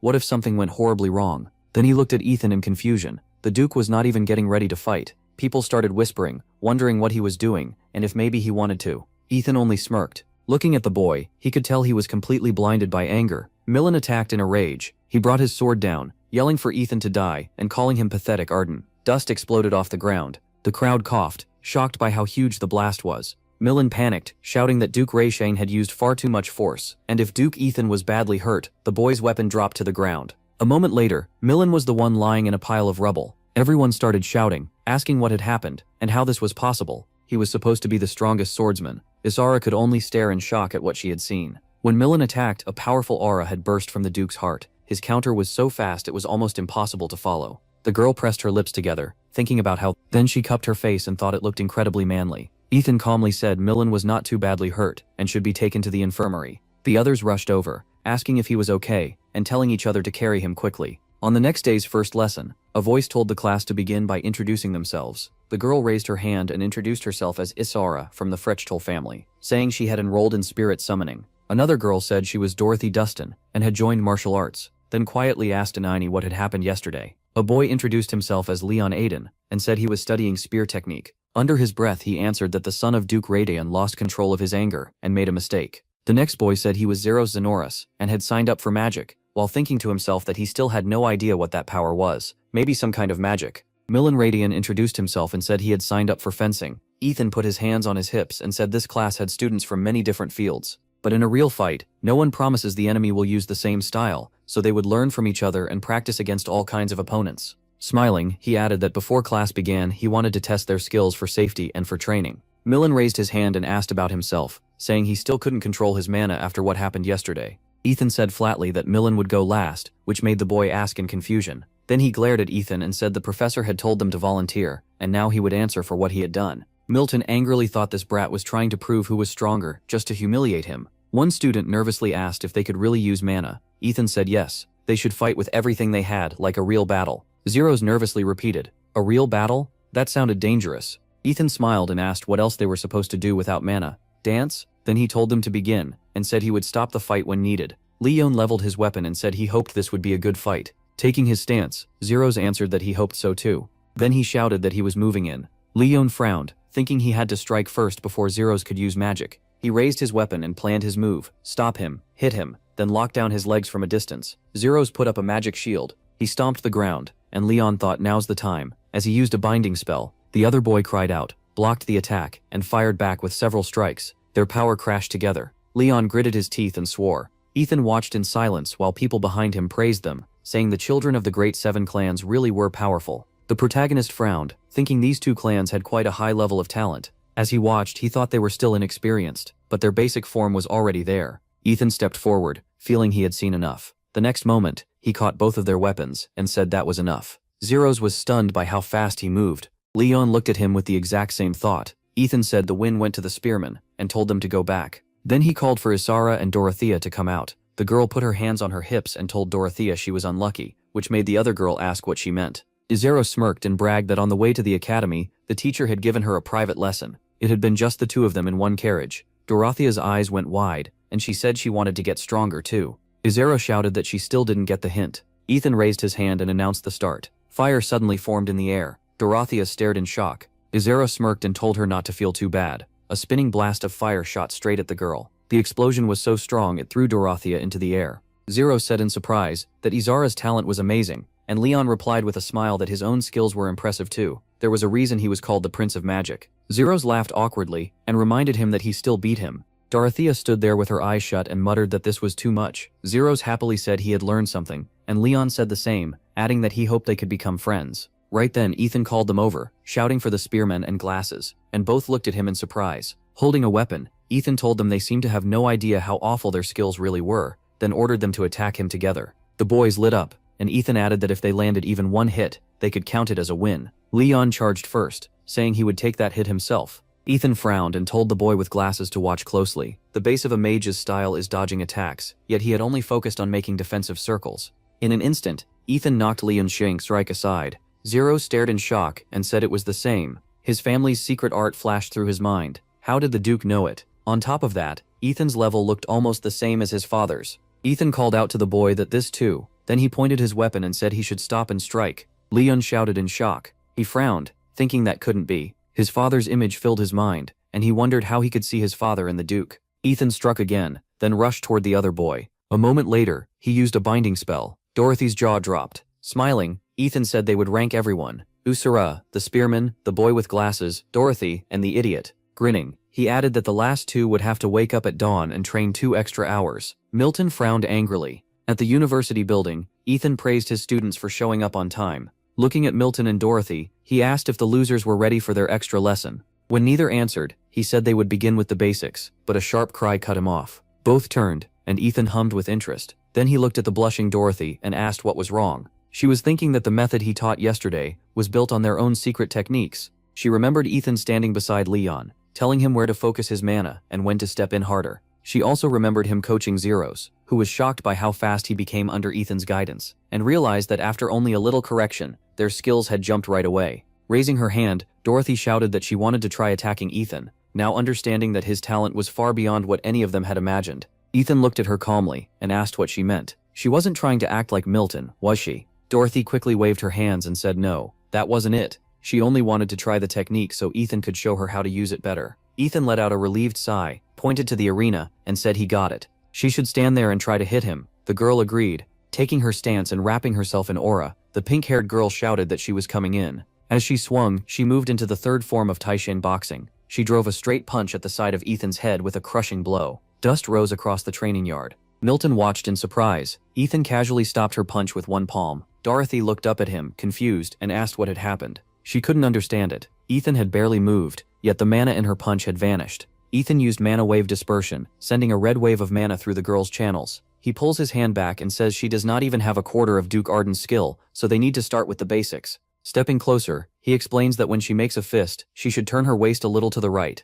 plant her step better, and stop breaking her mana flow. Then he shows the motion himself, turning his body, and saying this is how the mana should move. And then he smacks Dorothy in the face. The force kicks up dust behind her. Milton stares in shock from behind Dorothy as Ethan tells her to try again, and she agrees. Then Ethan looks at Milton and tells him to come over and use his family's secret sword art. Milton looks back and says he does not want to. Ethan asks why. Was he refusing the lesson? Milton suddenly snaps, yelling that the professor only acts like he wants to help, but is really trying to steal their family techniques. A scared Dorothy asks if that is true, and he mocks their so-called heavenly art, asking if it is really so weak that someone could steal it after seeing it once. Ethan folds his arms and says Milton's arrogance is almost impressive. Milton starts grinning, but Ethan drops a bomb. His family stole the Arden clan's art and used it to make the dragon technique. Milton exhales and realizes Ethan is trying to bait him. He tells himself to stay calm. There is no way anyone could copy the technique his father created just by seeing it once. Clenching his fist, he says fine, he will show it. Mana bursts out in front of Ethan. Milton shouts for him to try and stop it. Sure, Ethan will never grasp the true depth of his technique. Ethan narrows his eyes. Then he studies Milton's mana circles, and quickly figures it out. Near the heart is a gap in the flow, and that hole sends the mana backward. Two currents run into Milton's hand, one blue and one orange. Ethan sees they move in opposite directions, and their clash creates the blast. Controlling both at once clearly takes years of training. He walks behind Milton and strikes between his shoulder blades, saying the problem is there, which catches him off guard. Then Ethan taps a few more spots and explains that the flow needs to be smoother here and here, while the collision at those points should be stronger, so the mana explosion comes out naturally. Milton yells, asking what he just said, while Ethan adds that if those conditions are met, the linked flows will grow stronger. Milton glances back over his shoulder, stunned that Ethan understood the core of his technique at a glance. He grips his sword with both hands and realizes that when he follows Ethan's advice, the power really does increase. Ethan goes back to Dorothy and tells her she is doing it right. Watching this, Milton finally sees how amazing Ethan is, and that learning from him might actually help. Then he remembers his father by the window, telling him to learn what Arden can do, and reminding him that the world is much bigger than he thinks. Milton gives a shaky grin, and thinks this is good. Now he might be able to beat Asura. As storm-like mana wraps around him, he becomes sure he can defeat her. A week goes by, and a shout breaks the cloudy morning. Milton hits the ground again. Leon says the son of Duke Ratchian is stubborn. He keeps losing, but still challenges her every morning. Zero says he will have to admit Duke Arden's authority, because these lessons really work. He is even getting interested himself. Just then, Ethan asks Milton how long he plans to stay on the ground. Zeros adds darkly that they all still have a chance, and Leon asks what he means. Turning with a confident pose, Zero says the Duke is not paying attention to them right now, so he will probably be amazed later when he sees their special techniques. He fixes his glasses and says they should hide their real skill for now, then reveal it all at once in about a month. Both of them grin, saying they will teach the Duke a lesson and become famous. But Ethan turns toward them, thinking they are idiots. He heard everything. With a hard look, he says the contest is over for today. Ratchian has trained for a week and still handles mana clumsily, so it is time for class. He tells him to stand where he pointed. Then Ethan rises with an even colder expression, looking at Milton as he walks toward Dorothy, who asks if he is okay and says he should have stopped. Ethan thinks the guy is strangely funny. He remembers crossing a snowy wasteland with a bundle in his arms, and thinks Milton is stubborn in a way that does not fit a rich duke's son. Still, that trait matters if someone wants to reach the top. With a slight smirk, Ethan realizes Milton could be useful too. He calls out to the lined-up students, says good, and announces that today's first student is Ratchian. He tells Milton to take his position again, which makes the others question him. Milton puts a hand to his chest, grins, and asks if they thought he would quit and lose faith in himself. He says they should not underestimate him. Then he remembers his father's crushing aura, and those harsh words that his level was low, he was too spoiled, and maybe he was not fit to carry the future of the Ratchian family. He frowns, realizing he has always been missing something. Holding his sword close, he unleashes a raging stream of mana and decides that no matter what, he will never back down.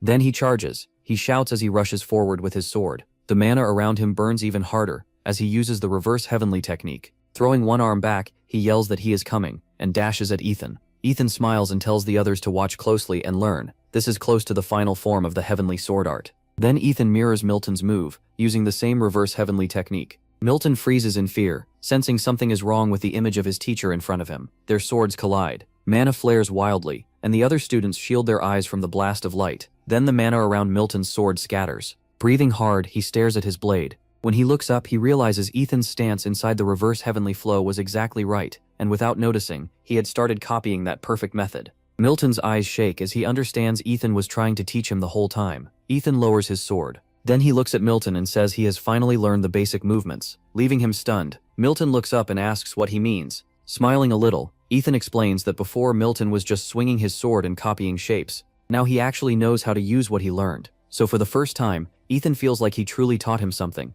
Milton looks at his hand and realizes this is the first time he has crossed blades with his teacher. All week long, he had only been beaten down. He bites his lip and sinks into despair. Milton starts to bow and thank him, but Ethan cuts him off, saying there is no need. Watching him bow so stiffly is disgusting. Hands on his belt, Ethan sighs and says training gets harder starting tomorrow. Milton gets irritated, knowing he really did learn a lot and should at least say thanks, but then Asura suddenly calls out to the Duke, waving as she runs over with a basket. She thinks lunch is almost here, so she cooked for him herself, since the dining hall food is not very good.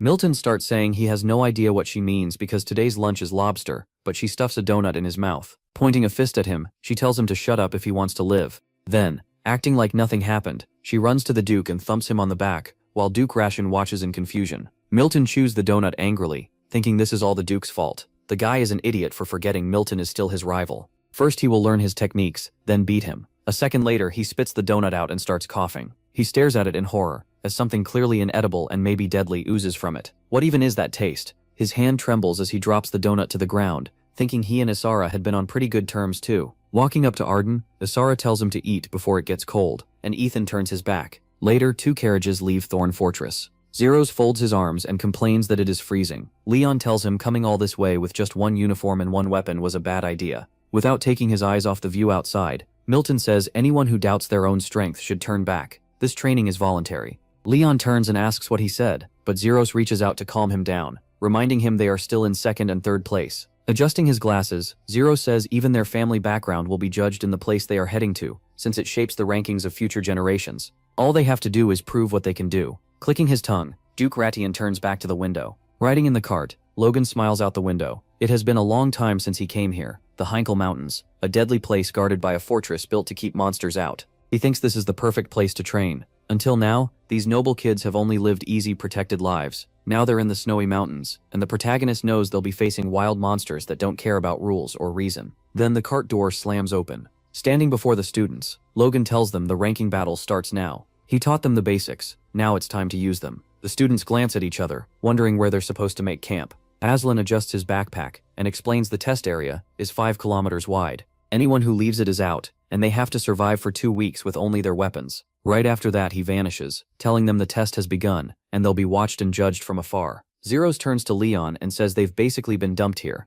Leon answers that they'll have to protect themselves with mana, even while resting. Azuro notices the aura covering the area disappeared along with the Duke. Dorothy says survival training like this is easier if they work together. Zeros agrees they should first set up camp and start a fire. Leon cuts in. He doesn't think they have time for that. Red eyes appear in the forest, and one of the students yells for everyone to get ready. A group of ogres charges at them, and the students cry out as they grab their weapons. Nochulin jumps back and shouts that he'll protect her. Then he swings his sword and uses the first heavenly sword technique. Yelling that he's on defense, he slashes twice in quick, wide arcs and cuts down 2 ogres.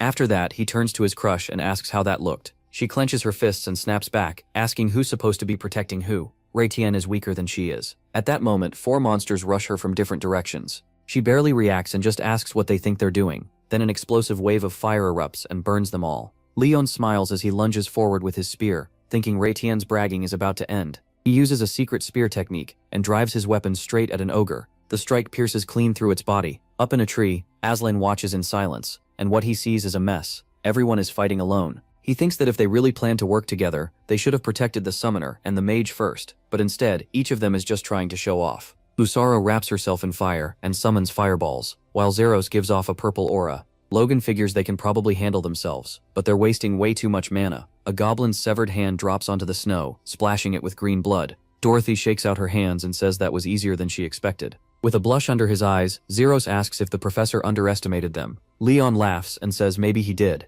At this rate, 2 weeks will pass fast. Aslan gives a small grin. They're completely wrong, and from here on they're about to feel every weakness they have. Later, the students roast meat over a fire. Milton picks up his piece and blows on it to cool it off. Then he offers it to Iser, saying it tastes great, and she stiffens. A second later, she snaps that she doesn't want it, tells him to stop bothering her, and says she can find her own food. Looking around at monster corpses everywhere, she yells that there's no way anyone could eat in a place like this. Biting her lip, she fumes. This whole survival test is annoying, and she doesn't even need it after passing the Duke's special exam. She stands up while the others stare and points out that this was already the 7th monster wave today. Hands on her lower back, she says her stamina and mana are running low, so there's no point staying here to guard this spot. Then she turns to the still chewing Dorothy, and says this group isn't helping her much anyway, so she'll go alone. With that, she starts walking off and tells them to be careful. Milton rises with a grin. Throwing up his hands, he says Iser must be sick of the huge gap in skill between them, and he totally gets why she wants to split off. The others just stare, wondering if he's serious, since he's the one who spent the last 8 hours bothering her non-stop. Milton calls after her to wait, insisting she needs him and that he'll protect her. She shoots him a hard look and tells him to get lost. If he takes one more step, she'll throw him all the way back to the academy. Milton freezes with his mouth open, nearly in tears over his one-sided love, while the others calmly think, of course she said that. Someone tosses a skewer into the fire, and says at least they now have a rough idea of where to head next. Zeros turns to the pink-haired girl and asks what she's going to do, since they agreed to stay together as a team. Dorothy puts her hands on her lower back and says she's staying here because she still has things to do. Zeros and Leon wave and say they'll get going then. Milton clicks his tongue and looks away. He's still standing right where Asura rejected him. Meanwhile, Aslan lounges in a hammock, eating bread and thinking this is only the start. He knew these loudmouths wouldn't stay united. Logan notices the burning heat in Milton's chest and thinks about the mana flames he secretly placed on them. Those marks let him track their location and condition. Grinning in his hammock, he remembers that's the key rule of this survival test. For 2 weeks, they'll have to struggle and maybe start using their brains. Alone now, Dorothy sits on a rock and lets out a long sigh. Then she stands, realizing she's the weakest one there. Her head lowers with worry. Back home, her father always praised her, so she thought she was the best. If Ration hadn't done so badly, she might have ranked last. Surrounded by dead monsters, she realizes creatures keep coming to this area, which means it's the best place for her to improve fast. A howl suddenly echoes through the forest. She spots furry monsters rushing in and says it's great they showed up so quickly. Taking her stance, she realizes this is her first time fighting a whole pack of yetis. She plants her foot and uses the first Taishan fist technique. Then she launches forward and throws a punch. Her fist slams into a screaming yeti's chest. Blood sprays from its mouth, and Dorothy kicks off its head to leap at another, startling the rest. She looks around and counts them. 9. Then she remembers the professor's advice. Her hits lack weight, so she needs better footing and a sharper mana twist. She charges again, this time using Dustin's continuous strike. In a blur, she lands 10 heavy blows across several yetis. Another one swings at her, but she knocks the attack aside with a sharp flick of her hand. Shouting, she jumps back. Then she whips a hard roundhouse kick into the monster's head, using Taishan Fist's second technique, Solid Strike. She lands with pain shooting through her arm and mutters that next time she needs to increase the recoil force. Leon drives his spear upward and wonders how the professor plans to score this test. Since the goal is survival, he figures bonus points must depend on that. With one strike, he sends 3 wolves flying in different directions. To him, survival means teamwork, and he and Zeros are the only ones who actually joined forces, so maybe Aslan will judge how well they coordinate. Leon shouts for his partner to move now. Zeros throws up his hands and casts a fire technique. Stream of fire arrows. He holds his arms out, yelling from the strain. A rain of flaming arrows crashes down on the monsters. Soon the ground is covered with burned wolf bodies. Leon starts laughing that they still have this under control, but Zeros quickly cuts him off and tells him to wait. He looks up and screams. A huge bird is diving at them. It's an ice condor. The bird shrieks, then it drops with its claws aimed at them, and Leon tells Zeros to get back. Spinning his spear, Leon leaps and strikes with the boomerang technique. The bird cries out and gets knocked backward. Shielding his friend, Leon says they need to retreat and plan before fighting a flying monster, but Zeros yells no. Looking up, he says this is the perfect time to test his power, and tells Leon to trust him and charge. Leon wraps himself in aura and uses an Ant Clan technique. At the same time, Zeros raises one hand, gathers green mana, and unleashes an air current. Leon glances back as the stream of mana hits from behind and asks what Zeros is doing. Then, using the airflow, he swings his spear and shoots into the air toward the monster. He drives straight through the bird's chest with his spear technique. Afterward, he looks down at his friend with a grin. When he lands, Leon walks over and asks if Zeros really launched him into the air. Adjusting his glasses, Zeros says yes. If the enemy flies, then the spear just has to reach it. That's what teamwork means. Leon lights up with excitement and says he learned something from Zeros today. At this rate, even Duke Arden will envy their teamwork. Leon keeps laughing, but Zeros suddenly notices red mana behind him. The MC steps out of the red mana, and both boys stare at him, asking what he's doing there. Ethan had rushed over to the students. He pulled out a baton in front of the glasses-wearing boy, who asked what was happening. The green-haired boy jumped in front of him and grabbed it at once. Startled, he asked what that was, and the guy answered that there was no time to explain. He then told him to use the move from before, and the prince agreed right away. The guy charged forward and used a spear technique. Ethan raised his staff and used a wind skill, Flow Strike. The guy narrowed his eyes as green particles gathered around him. Ethan smoothly avoided every spear thrust. The guy could only stare, shocked by how strong Ethan was. He kept attacking, and even used a secret move, but Ethan blocked everything. The attacker grinned, thinking he'd sped up a lot, while the prince adjusted his glasses and realized this was the power of teamwork. The main character swung his club hard. Ethan turned aside the spearman's attack. With a grin, he said they'd finally become useful. The guy looked at him again, still surprised, and asked what he meant. The spearman also lifted his head in surprise. The club flew toward the spear, catching the club against the spear. Ethan explained that when he swings from that angle, the wind should be aimed a little higher than the target.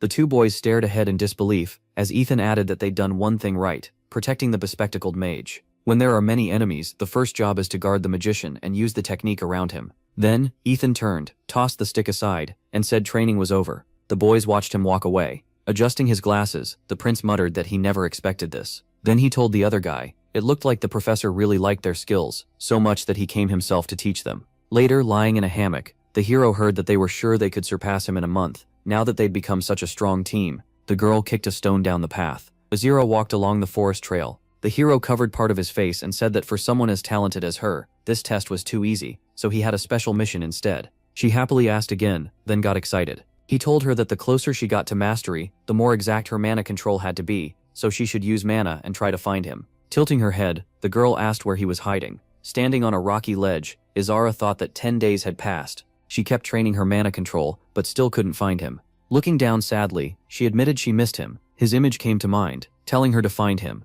and she realized she missed the Duke. Suddenly the girl found herself in a dark space and looked ahead in fear. Her eyes widened. She'd found him. Rising fast with green particles around her, Kisara said he was on that mountain slope. She flew over to the main character, but he quickly told her to keep quiet. Surprised, she looked ahead and wondered what he was watching. Then she saw a girl fighting off monsters, and realized it was Dorothy. A goblin swung its club at her with a shout. Dorothy dodged neatly. Jumping up, she snapped her leg out. The kick landed, and the monster flinched in pain. It grabbed its hand and clenched its teeth. The hand was broken, its fingers bent badly, but it quickly fixed the hand back in place. Then the monster looked at her and laughed. Dorothy cursed to herself. They could regenerate. When the monster leaped at her again, she decided to use the third technique. She slammed her fist into it with a crushing blow. Clenching her fist, Dorothy knew it burned a lot of mana, but she had to destroy their heads so they couldn't heal. Bright blue energy flared around her as she shouted. Dorothy unleashed a barrage of strikes, a long crushing combo. Watching with wide eyes, Isara thought Dorothy was doing really well. Then Dorothy started running from a huge monster in fear. She turned back and cried out in panic. The monster's fist smashed into her. Dorothy coughed blood and dropped her head. The hit sent her flying, kicking up a cloud of dust. She landed unconscious against a broken tree. The girl let out a weak sound. The monster spread its arms and roared. Barely lifting her head, Dorothy said she had to get up. She struggled onto one knee as the monster rushed toward her. Head lowered, she wheezed and wondered what she could do. The monster kept coming. As it got closer, she thought that if only she were a little stronger. With one hand on the ground, Dorothy bitterly thought this was almost funny. As the troll threw back its head, she realized her greed had only now awakened. Only now did she truly want more power. If only she had a little more time. A memory of Duke calling her name flashed through her mind. The monster charged again. Then she remembered the man who used water, saying it was a secret technique of the Dustin family. Her eyes widened. Dorothy thrust her hand out toward the incoming fist. The troll stared in shock when she parried the blow. Blue particles swirled around her clenched fist like water. The monster stepped back, frightened, with one hand raised.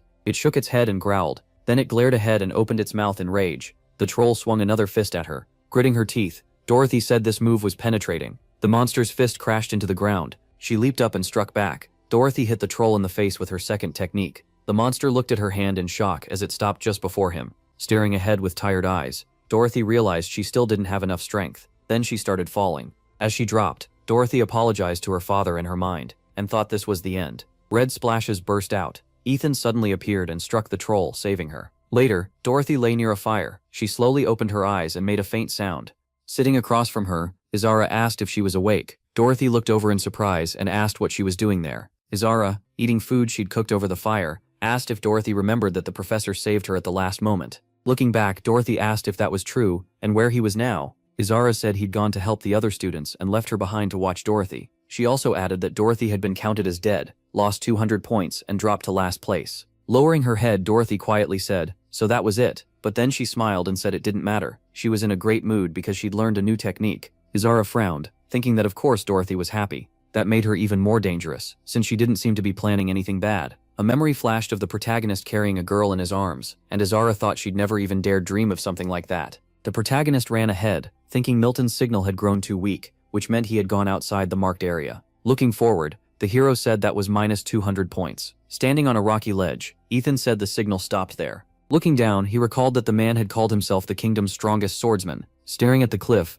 Ethan added that he didn't know how strong the guy really was, but he'd clearly caused a lot of trouble. As he climbed down, Ethan said it looked like he had fallen somewhere around there. Then he heard someone calling to the Dark Lord, saying everything was ready for the offering and they had learned all they needed about the captured knight. Peeking around the corner, the protagonist thought Milton had found something interesting. Tied up, the guy complained that since they already knew who he was, they should untie him now. The cloaked man beside him laughed and said he should be honored. His blood and flesh would become one with their lord. More laughter echoed as a creature sitting on the ground came into view. The cloaked men bowed and said they had prepared a special offering today, asking him to enjoy it and bless them. Then the metal dragon Alas appeared. Slightly turning his head, the dragon said the quality wasn't bad, but there were 2 sacrifices today. The cloaked men looked at each other. One asked what he meant by 2, and the other nervously guessed he meant them. White smoke mixed with red particles spread out. The tied-up guy looked up and shouted, asking what that was. Milton lowered his head as smoke rose near him. Ethan appeared looking straight at the dragon and called him sharp. Holding his sword out, the hero said that with all the mana he'd eaten and that 8-star dragon head above him, he should have figured it out.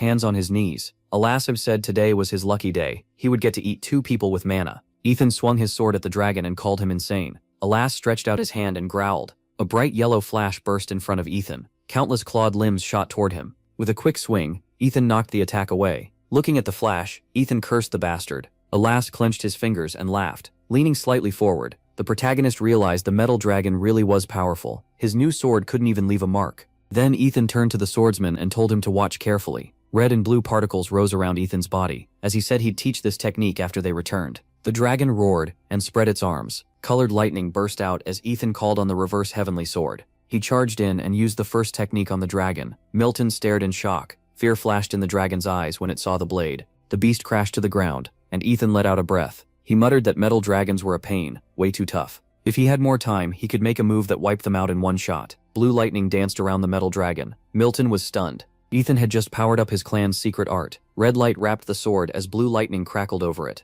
Ethan had focused the 2 current reverse flow on the blade, then set it off. Then he slashed the shackles apart. Rubbing his wrists, Milton thanked him and asked how he knew where he was. Ethan said he should have left himself some insurance before getting dragged here. Milton asked how Ethan knew that technique, and Ethan told him to quit complaining. He'd explain it in extra lessons. Milton frowned. Extra lessons? While driving his sword into the dragon, Ethan said yes. Milton had crossed the marked boundary without asking, and if Ethan hadn't come, he'd be dead. That alone made him dead last. Studying the dragon's scales, Ethan said it wasn't bad. Milton clenched his fists and said surviving was too easy, he wanted more points. Ethan told him to stop talking nonsense and carry this. Holding the sphere, Milton asked what it was. Ethan said the great best swordsman in the kingdom could treat it as an offering. As he stared at the sphere in his palm, he heard that nobody knew he was here. Packing things away, Ethan said he thought Milton and Aggles were working together, but that didn't seem true. Milton stared at the orb, uneasy, thinking this would put him against the main character and give Duke Gemos a huge chance. Then he said that couldn't be right.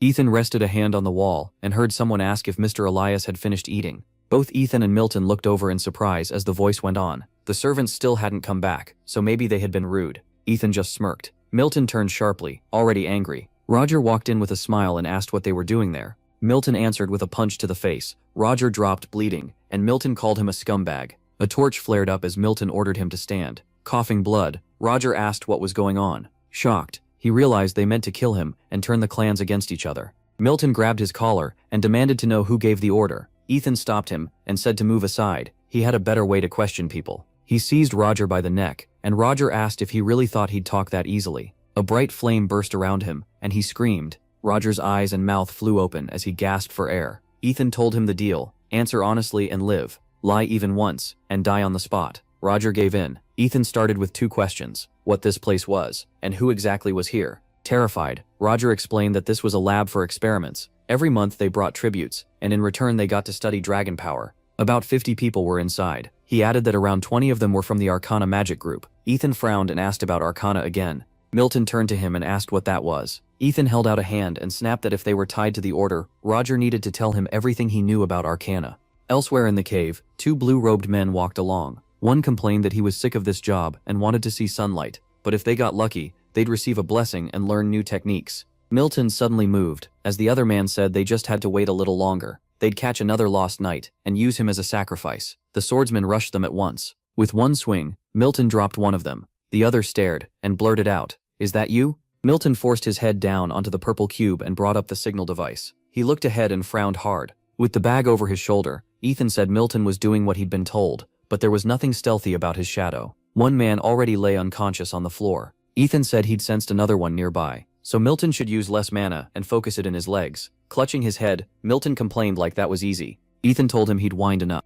Ethan's eyes lit up as he said that if Milton really was the kingdom's strongest swordsman, he should be able to do this. Then he sighed. He sensed 5 cloaked people ahead near the target. Ethan said he'd handle 2, and Milton could try again if he wanted to raise his score. Blue particles gathered around Milton as he ground his teeth. Then he burst past them, using Shadow Veil. A man dropped unconscious to the ground. A girl turned and said to wait. The life signals of 3 researchers had vanished. The man beside her asked what had attacked them. Another man, holding the button, said to send the signal. Milton clenched his teeth and glared ahead. He shot forward, leaving green trails behind him. The swordsman cut between the guards, and they started falling one after another. He lowered his head, mouth hanging open, and Ethan thought he had barely pulled it off. Milton bent over, breathing hard, then laughed. Smiling, he pointed at himself and bragged that he'd simply been too good. Ethan told him to quit the nonsense. Still, Ethan thought there was a reason Milton was called a genius. He learned faster than even the head of the Dark Order, Dekel. Looking at the door, Ethan said this had to be the place. He went in with Milton and said the room was empty.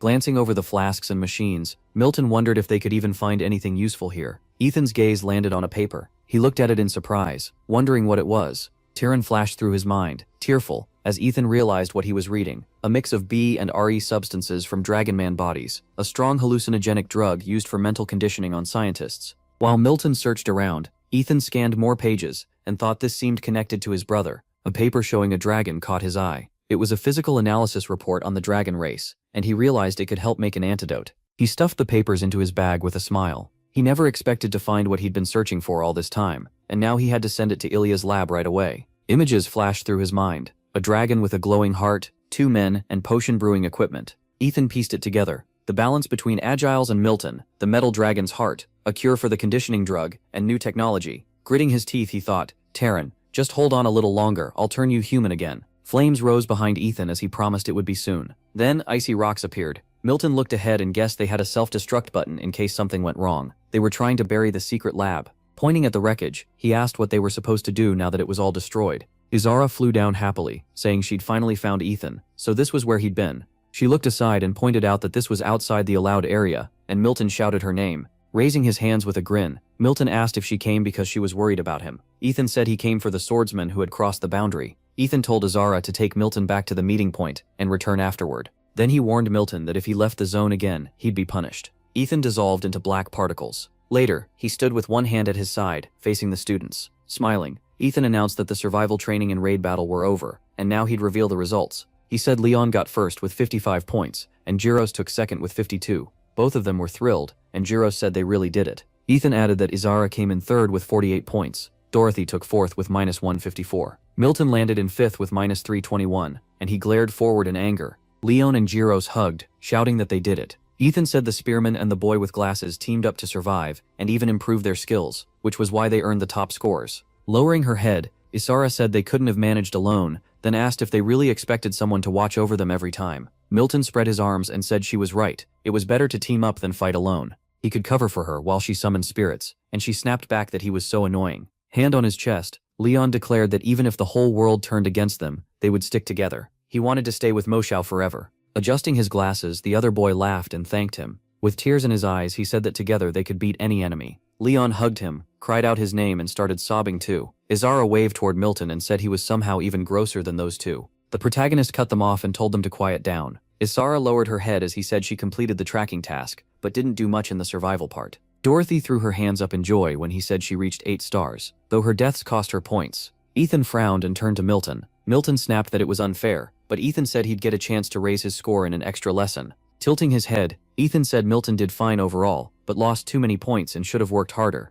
Milton silently cursed him, while Dorothy asked why she wasn't offered an extra lesson too. Milton suddenly felt something was off. He remembered how the protagonist saved him, taught him a secret method, and even showed him a new sword style. Looking at the protagonist, Milton thought he must be doing all this because he wanted to keep teaching him, so he really did value his talent. Smiling to himself, Milton thought he should have just been honest from the start. Covering his face, he thought the Duke had no idea how he felt. Dorothy stared at him, confused. The protagonist smiled and said it was time to head back. Isara tilted her head, thinking the professor still didn't get it. Around her, everyone was happy to leave the wild behind, and she just wanted a soft bed. As they moved on, she wondered why her score was so low, and why she hated working with other people. Then she remembered flying to the hero after he told her to find him, and how his attention had gone to Dorothy. Looking up, Isara wondered if she could ever win the Duke's heart. Someone mentioned how cold it was, and that she'd catch up soon. Soon, the castle came into view. The driver pulled the horses to a stop. Milton and Ethan stepped out of the carriage. The protagonist turned and started to ask what was going on. Then he saw the newcomer, called his name,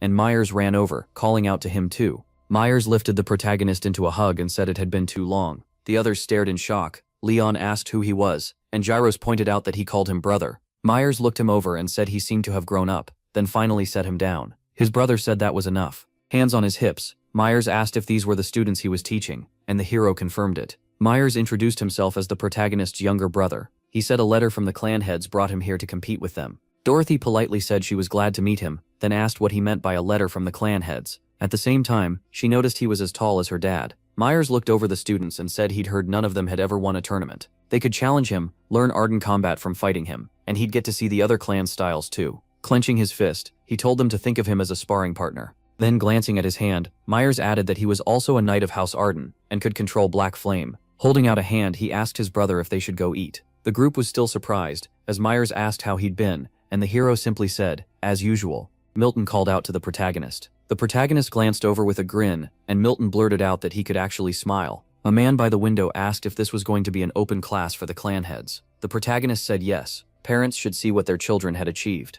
Holding a cup, the man said he didn't know what he was planning, but he seemed to have settled into teaching pretty well. As he sipped his drink, he thought about the rumors already spreading about the Duke's lessons. The clan heads would surely want to come, but Milton leaned forward and protested. What open lesson? He still didn't even understand what kind of relationship they had, and wanted an explanation. The protagonist folded his arms, and said it was time to slowly shake up the kingdom's 7 clans. Morning light streamed in. Milton got ready, washing up with his head lowered. He stood in the middle of a fancy room. Then the swordsman grabbed his clothes. Throwing the door open, he muttered that he was already in a bad mood. Straightening his collar, Milton thought maybe he should kindly accept that the Duke just didn't know how to be honest. After all, this was a special one-on-one lesson. He marched down the hall. Reaching the room, Milton announced that he was here for his special lesson. Then he saw Myers with the protagonist and froze, asking what this was. Myers said he had finally shown up. They were only doing a little warm-up together. Milton stared at him, then said if that was true, he could leave now. This time was for a private lesson between student and teacher.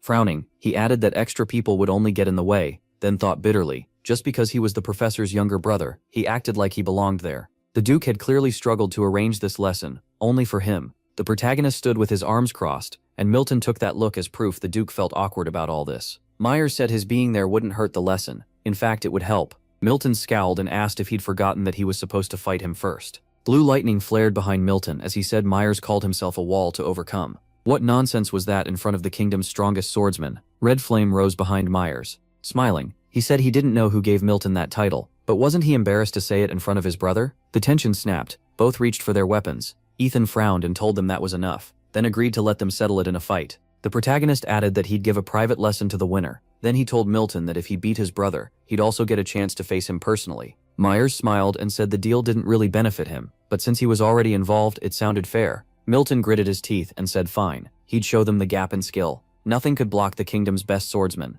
The two faced each other. Myers thought, so this was the man people called the strongest of the next generation. He frowned, almost speechless. Lowering his stance, Myers thought Milton had a lot of nerve acting like this in front of his brother. Milton glared ahead and realized the bastard wasn't bluffing. Blue lightning and red sparks burst around them. Milton decided he'd deal with him for real and used a reverse technique. He dashed in and swung his sword. The strike slammed into Myers' shield. Myers was knocked back by the hit. Grinding his teeth, he realized he may have underestimated Milton. This wouldn't be easy. Milton pushed in again, using fusion and explosion. Myers glared and shouted back. They closed in fast, each trying to end it. Milton lunged forward with a sharp cry. He leaped high, blue lightning crackling around him. Myers looked up, furious. Milton brought down a fierce blow, smashing into the shield again. Turning, Myers noticed the wall behind him. He clenched his teeth. If Milton kept forcing him back, he'd lose. He had to change the flow of the fight now. With a shout, Myers unleashed a storm of red particles. Seeing that, Milton guessed he was trying to finish the battle quickly. Gripping his sword, Milton decided to take the hit and answer with the 3 heavenly swords. One flash split into 7 strikes. Myers swung sharply and hid behind his shield to avoid the lightning. Narrowing one eye, he thought the key was not hitting anything vital. He wasn't planning to back down. Milton pressed in. Myers shifted the shield aside, ready to let his flesh be cut and his bones break if that's what it took. Blue lightning crashed into red flame. Then a weapon stopped the sword, and a hand caught the attack. The protagonist stepped in and said he told them to duel, not risk their lives. The winner would be the swordsman, whose blade had reached the neck.